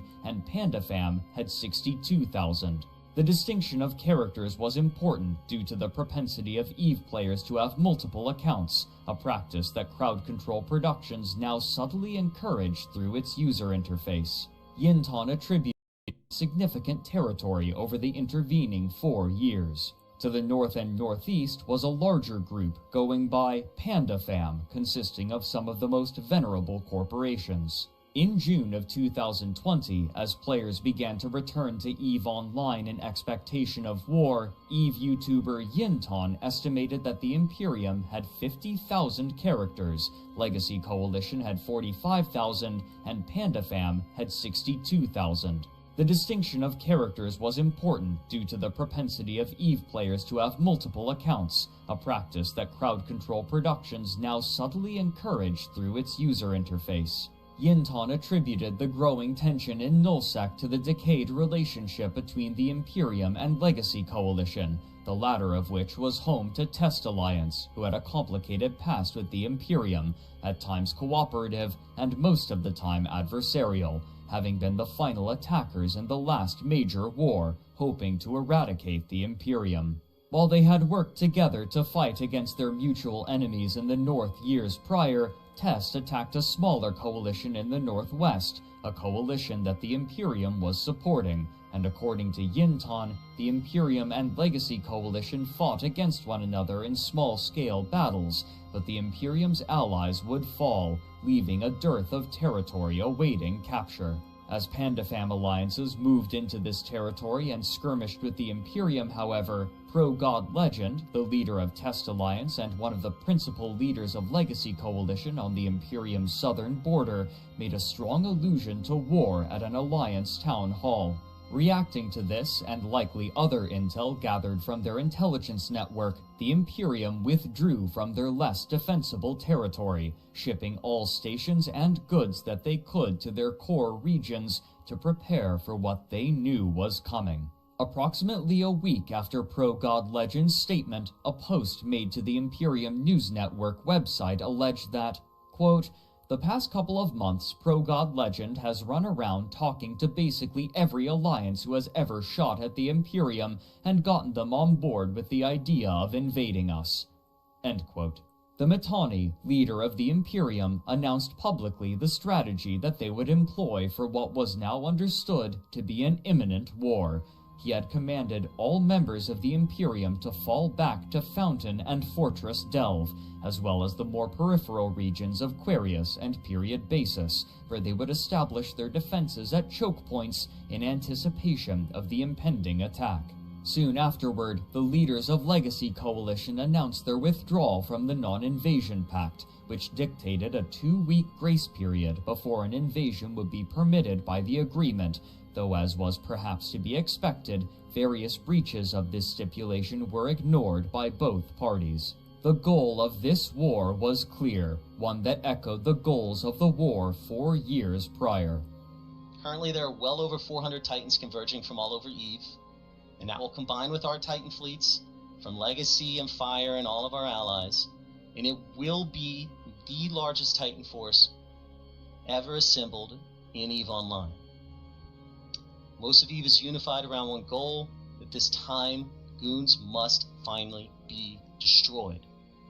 All of the alliances joining forces today have agreed that we will not make the same mistake we made at the end of World War B.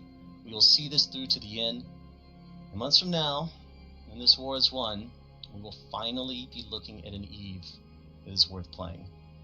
Once again, the vast forces of Nullsec and beyond gathered together, but this time there would be no outside funding.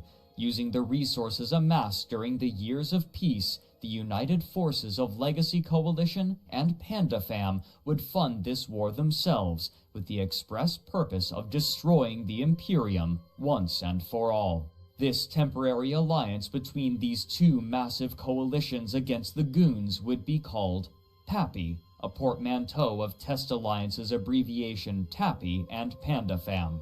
While the goals of the previous war were more nebulous, this time victory was singularly defined: the complete eradication of the Imperium. The roles of the participants in this war were also clear. The Imperium had willingly nestled themselves into just a few regions, preparing to act as the defenders against the invading forces of PAPI. This concentration of military might was a boon. All of the resources of the Imperium were now centrally located, and any ships or modules necessary could be moved from one front to another with relative ease and speed. Their centralized, autocratic organizational structure also meant that making important decisions would be a rapid process, something that had historically proven vital in New Eden. Despite the Defenders' advantage, the war seemed to be almost a foregone conclusion. Pappy's forces constituted the combined populations of Legacy Coalition and PandaFam, and together they outnumbered the population of the Imperium 2-1. At this stage in New Eden's history, when population was vital for any alliance, these numbers seemed insurmountable. But the Imperium's defenses were stout. If defended tenaciously enough, any gains made by Pappy forces would be incremental and costly. In an unprecedented show of solidarity and mutual effort, multiple alliances on the attacking Pappy side moved their titans into position, prepared to siege the home systems of the Imperium. But if Pappy forces were to successfully attack the primary home systems of Fountain and Delve, a multi-pronged offensive would be necessary. Attacking from the southern systems would be brutal, if not impossible. The Quarius and Period Basis regions were separated from their easterly neighbors by a massive distance, too far to make a jump. But the only other option was, in practice, unacceptable. Moving fleets of capital ships through the traditional Stargate network was a dangerous proposition, due to the pattern in which ships arrived through them, making them extremely vulnerable to attack, and such a decision was considered out of the question in the vast majority of cases. And so, the invaders from the south decided to take a different route, instead coming through HiSec through the system of FWST TAC-8. Technically, neither this system nor a few nearby systems belonged to the Imperium, but rather they were irrevocably claimed by a non-player pirate faction called the Blood Raiders, meaning that defensive structures such as Sinojammers couldn't be deployed. Either side would have the freedom to deploy capital ships to FWST TAC-8 as they so chose. Forcing their way through this route, however, would be brutal and costly, and the fleets were harried by the forces of the Imperium constantly, and the entire time the Imperium fleet commanders were studying Pappy's fleet movements carefully. Finally, after months of grinding battles, the Pappy fleets made it to their destination.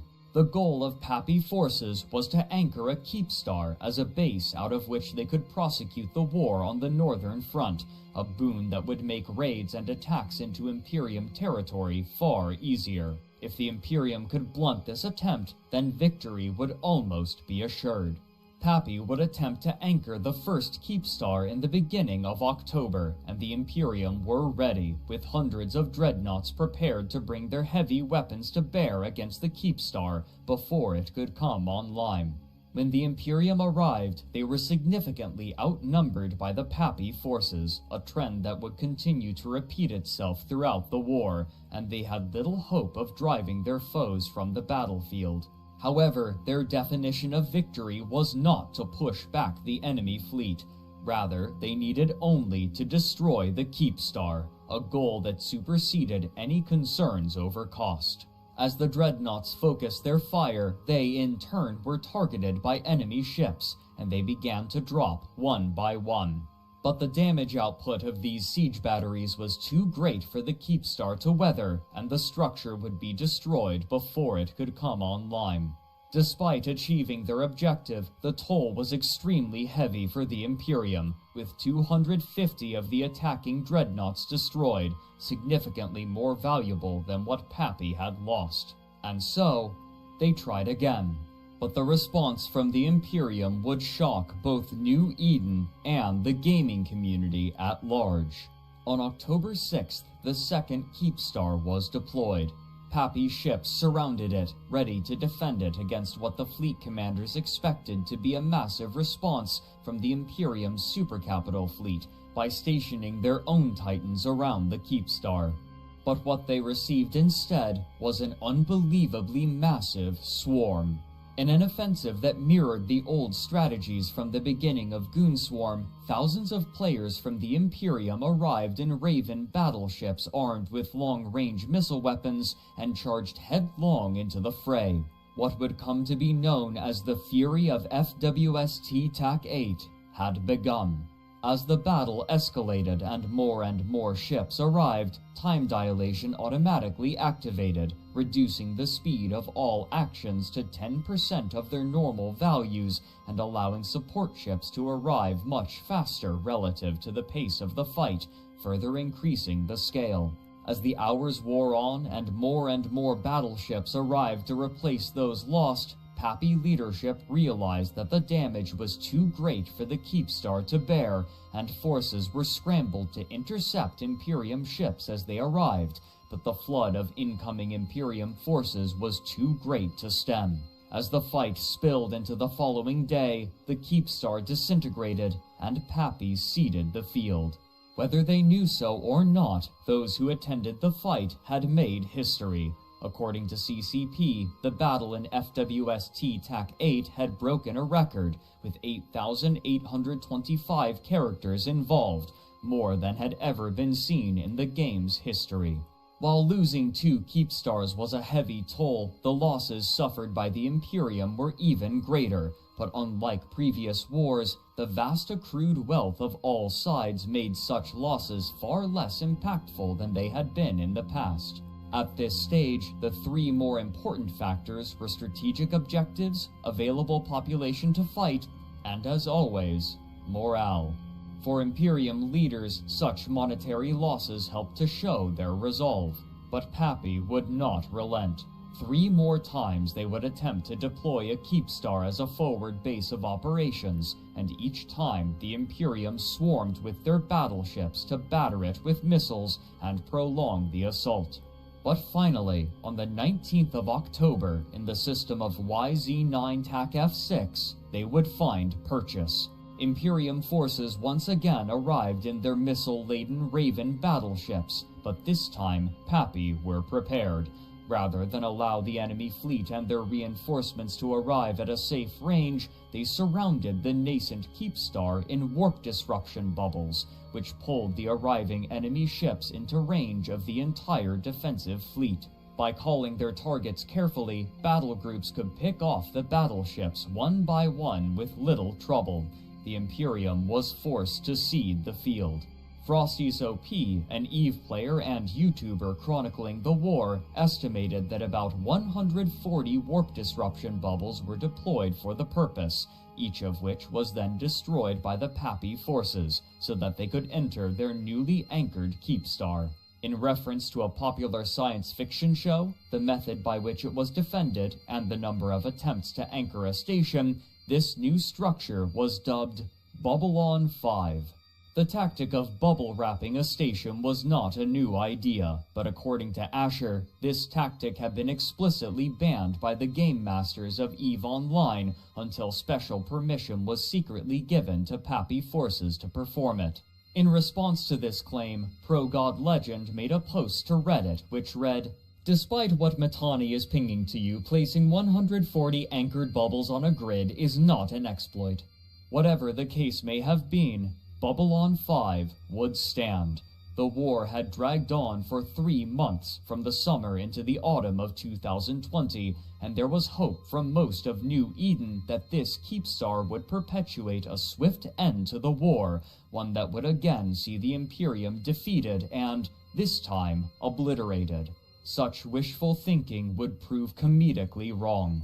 Shortly after this Keepstar was anchored, the Russians of the Red Alliance announced suddenly that they were changing their allegiance from Pappy to the Imperium, bolstering the forces of the defenders who were suddenly taking losses to their infrastructure and facing incursions that disrupted their resource harvesting operations, damaging both their reserves and their morale. In order to preserve some of their industry, the Imperium made the decision to enact a gate camp in a choke point leading to a large dead-end area of Delve, now vital for resource harvesting, a situation likened to Helm's Deep. As long as the defenses held and the Sino-jammers were active to prevent any capital ships from jumping in, the industrialists could continue to gather their resources and produce the tools for war. But there was now no question. Delve was under siege. While significant assets were being lost, direct fights were uncommon, as neither side was willing to commit to risky, decisive battles, instead choosing to fight only over major strategic objectives such as Babylon 5, and Pappy continued to spill from the north into Quarius as well, foregoing the southern connections entirely. The next major fight, however, would once again break records, and the price of the war would reach absurd levels. Toward the beginning of the war, Asher had bragged that not a single Keepstar had been destroyed, but after the establishment of Babylon 5, Pappy had specifically chosen to target the numerous Keepstars to break the defenses. This effort was proceeding at a grinding pace compared to other wars in the past. It had already been raging for over 6 months, which dwarfed most other wars in the game, and at the turn of the year, the Imperium was making an effort to take back key systems in Delve. To do so, they lashed out against the Sino-jammers that Pappy had deployed in numerous systems. While they sent a major force to a system, they simultaneously attacked the Sino-jammer in the nearby system of M2 TAC XFE in a lightning strike.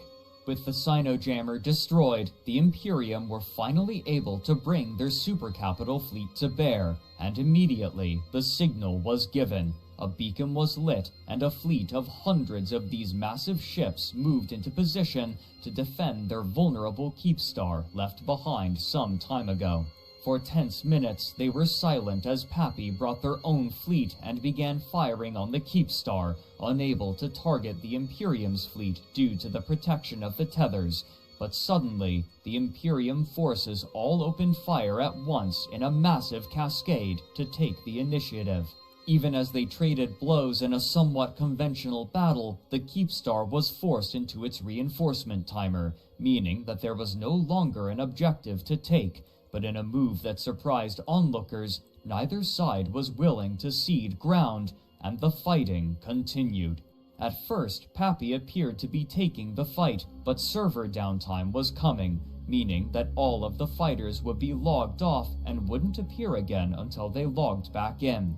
According to Frost, the Pappy forces failed to make the proper preparations to effect a retreat from the fight, and after downtime, the Imperium pounced, placing warp disruption bubbles on the location where Pappy's Titans would return when they logged back in. Pappy's ships were trapped. As long as the Imperium continued to place warp bubbles, these ships would be out of position when the reinforcement timer finished, and the Keepstar would be vulnerable again. Pappy spent the intervening days bringing more Titans to the front lines to assist the attack on the Keepstar, and when the time came to jump into position, they decided upon a bold strategy. They would jump in directly above the Keepstar, just out of range of the enemy, accepting a small sacrifice of Titans in order to bring the full weight of their ships to bear at once. The previous battle had attracted attention, and according to PC Gamer magazine, over 13,500 players were in position for this second battle, prepared for a fight. This was a tactic that had never been implemented on this scale, and with good reason. With so many actors operating in the same area at the same time, the EVE servers had a tendency to react in unpredictable ways that were almost always more detrimental to the attacker than the defender, making it difficult for an attacking force to assail a position with too many enemies. Still, the leaders of Pappy decided that this was a risk that they were willing to take. The call was made, and this unprecedented fleet made the jump simultaneously. The servers for EVE Online buckled, and strange things began happening. The jump was taking over 45 minutes to complete, and while the players waited to load the system, their Titans would arrive without them, completely bare of any modules. The waiting Imperium jumped at the opportunity, sending the heavy fighters of their supercarriers to destroy these vulnerable, naked Titans. Many of the Titan pilots of Pappy reappeared in the system from which they left, with their Titan and all of their modules intact. Others, however, were not so lucky, and ships continued to trickle into M2 TAC XFE for the Imperium to annihilate. This fight broke a new record. When converted to real-world fiat currency, it had cost over $350,000, catapulting the total estimated cost of the war well past $1 million by any metric, and still there was no end in sight. Because of the failure of the attack, those approximately 300 Pappy Titans which had been caught by the Imperium were forced to stay in limbo, ready to be destroyed the moment that they returned, but they wouldn't be abandoned by Pappy. Titans were of particular importance because, while expensive to build, they also needed over a month to produce compared to the overnight builds of battleships, further increasing the importance of retrieving as many as they could. Steve Messner, writing for PC Gamer, interviewed Titan pilot Dran Arcana about the plan to break them out. Quote, "When I asked Dran what the next step would be, he gave a vague answer about continuing the fight elsewhere until the right moment presented itself to stage a jailbreak. What I didn't know was that moment had already come. The day before, pilots received a personal message from Villy, Pappy's military commander. Good afternoon or evening, it read. Your Titan/Super has been noted to be in bubbles. Please be available to be online starting between 0430 and 0600 Wednesday Eve time, Tuesday night USTZ. Do not share this message with anyone." End quote. When the time came, almost a month after the camp had begun, approximately 170 of the Titan pilots were prepared, and as they logged in, Pappy suddenly jumped subcapitals into position, who began slamming the Imperium's camping force. The Imperium responded quickly, bringing a Titan fleet of their own to bear, but Pappy were prepared, and they snuck a fleet of over 400 dreadnoughts close to the Titans. As Pappy Titan pilot Tony told PC Gamer, quote, "It forced the Imperium to choose. Continue shooting our extracting Titans, who weren't shooting back, and take extreme losses in their own Titans, or only shoot our Titans with Doomsdays but use their guns to save themselves from the onslaught of dreadnought fire." They chose the latter. The Titans were gradually able to worm their way out of those warp disruption bubbles that weren't destroyed by the arriving Pappy forces, and only 6 Titans were lost, a number shared by the Imperium. In the meantime, Red Alliance was striking back in the south, pulling significant Pappy forces away from the front line in the Imperium's capital of Fortress Delve. The centralized command structure of the Imperium meant that resources could be distributed where they were needed, with primary consideration given to the survival and good of the Alliance as a whole, but Pappy were far more splintered, and while they had been able to work together well enough in Delve, such distractions placed pressure on those living in the southern regions to protect themselves and leave the front line. From Delve, sending liquid assets to the Red Alliance for their fight could create outsized value. What's more, other small alliances pounced on the weakened home systems of Pappy corporations, striking and taking territory while their defenses were away.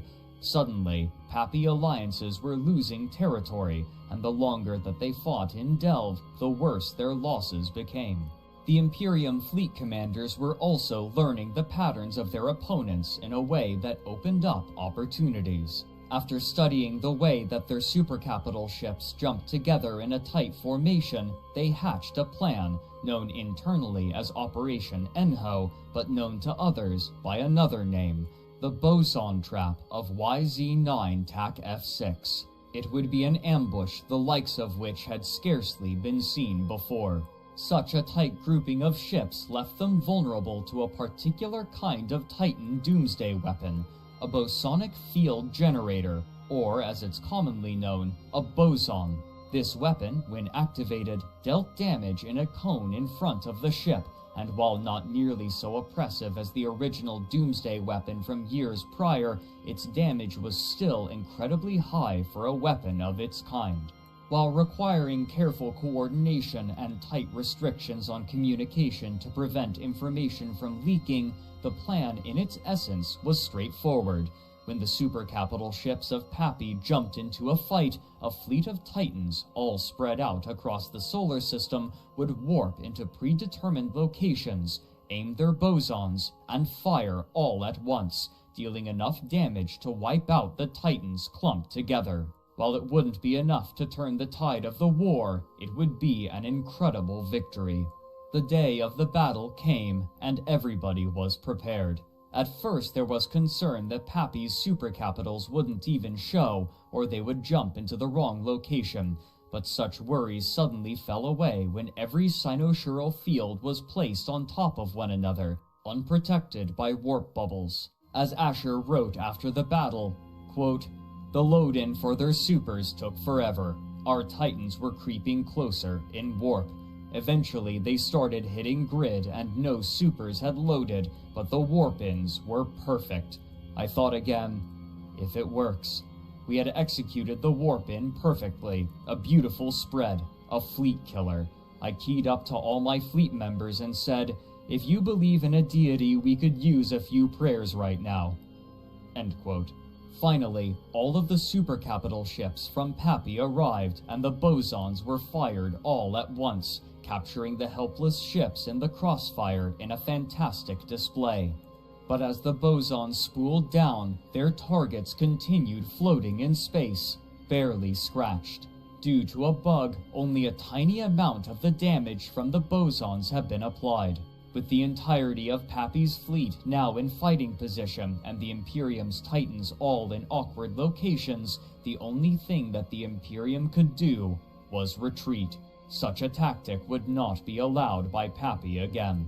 Months wore on as Pappy systematically destroyed the keepstars of the Imperium, and the gradual pressure even allowed them to lash out against the defenses in Helm's Deep, and over the course of months, system after system of Delve fell.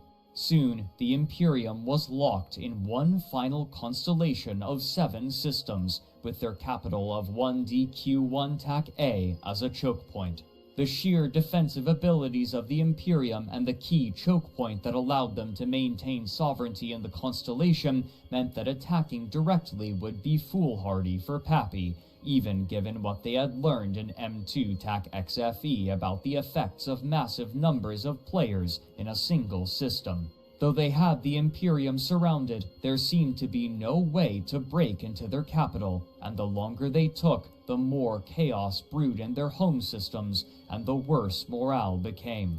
The purpose of the war was clear from the outset: demolish the Imperium, but the Imperium refused to budge. The longer that Pappy took to achieve total victory, and the more losses they took on the home front, the more morale dipped for the attackers. In contrast, the Imperium's morale was only building, as every day that they survived was another day that they defied the enemies that sought to eradicate them entirely from the game. The Imperium continued to hold until summer, when they finally began to strike back out, and Pappy could not afford to leave Delve without losing territory that they had fought so desperately to take and hold.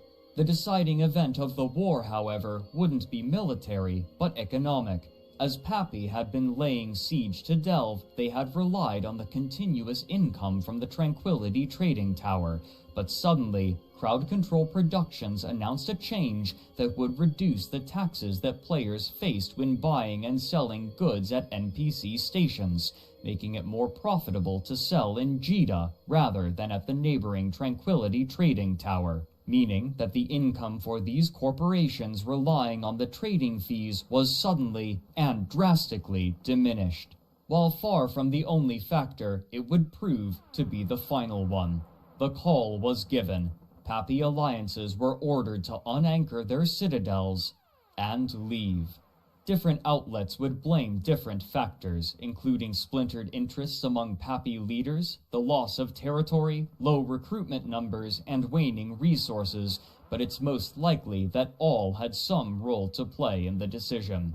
After a long and arduous year, the war was over. The Imperium now stood victorious and defiant.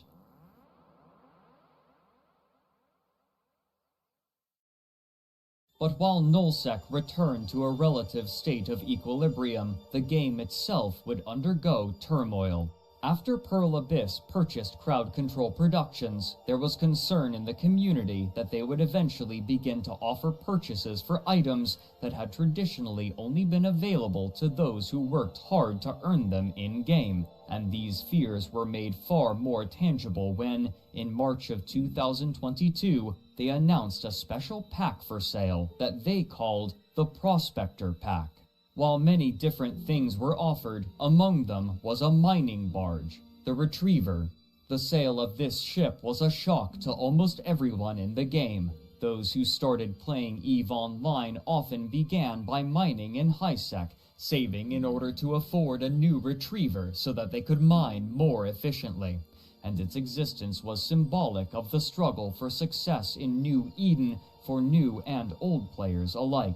The ability to purchase this ship felt like a betrayal. The Council of Stellar Management said as much in an open letter. It reads in part, quote, "One issue that has been a perennial player concern is that of monetization. From the 2011 Summer of Rage to the monthly complaints from players over different ads and new monetization schemes, no one can argue that the core player base in EVE Online cares deeply about monetization and is highly skeptical about the direction CCP monetization has been going.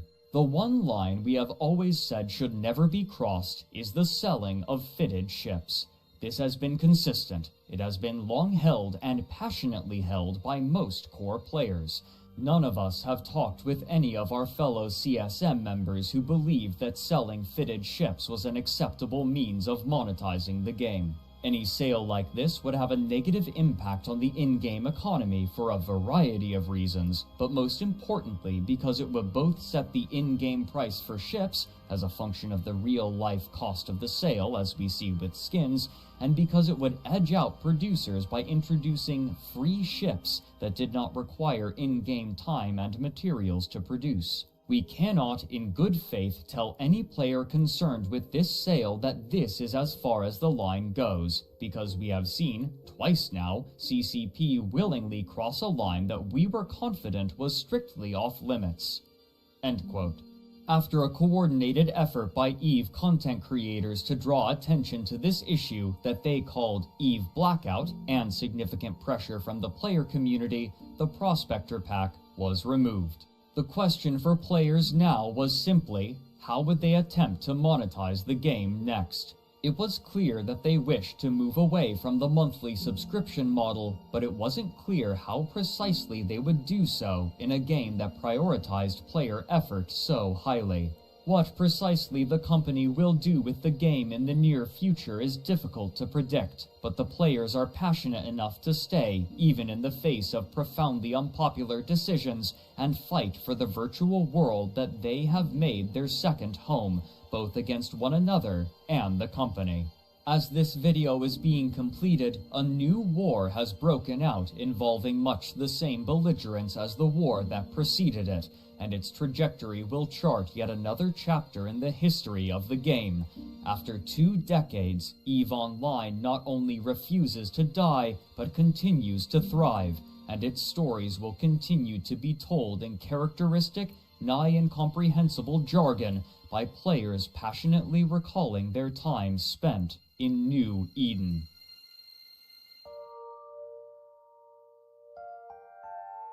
This has been an incredibly incomplete overview of the history of EVE Online. Every aspect discussed, from the way that ships are fitted to every subculture of the game, is rich with history and complexity, and to gather all of it would be more than a lifetime's worth of work, and it is still growing.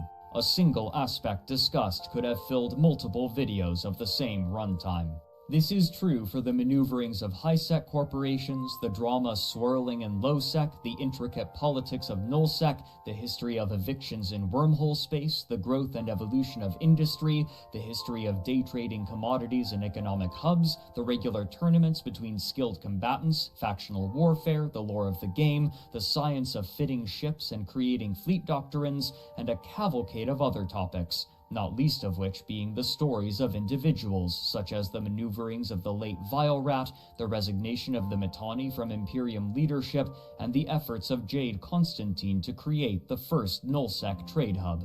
The harrowing tales of spies, saboteurs, defectors, and fleet commanders cannot be overstated either, all leaving their mark on New Eden. Special consideration goes to Andrew Groen and his work Empires of Eve, without which the creation of this video would have proven far more daunting. His effort to chronicle the history of the Nullsec empires has not only been foundational to this video, but its knowledge is essential to all those hoping to understand the complexities of those factions. Eve University and its Wormhole campus also deserve mention, without whom the game would have been far more mystifying and impenetrable. I wish to personally thank Rogueflight, who patiently sat with me and explained the most bare of basics multiple times. Much of what was discussed in this video was knowingly incomplete for the sake of viewer comprehension and runtime, and there are almost certainly inaccuracies due to error or ignorance. I have presented this work knowing that these deficiencies exist, and I both hope for your forgiveness and for your enjoyment regardless. Thank you for your time.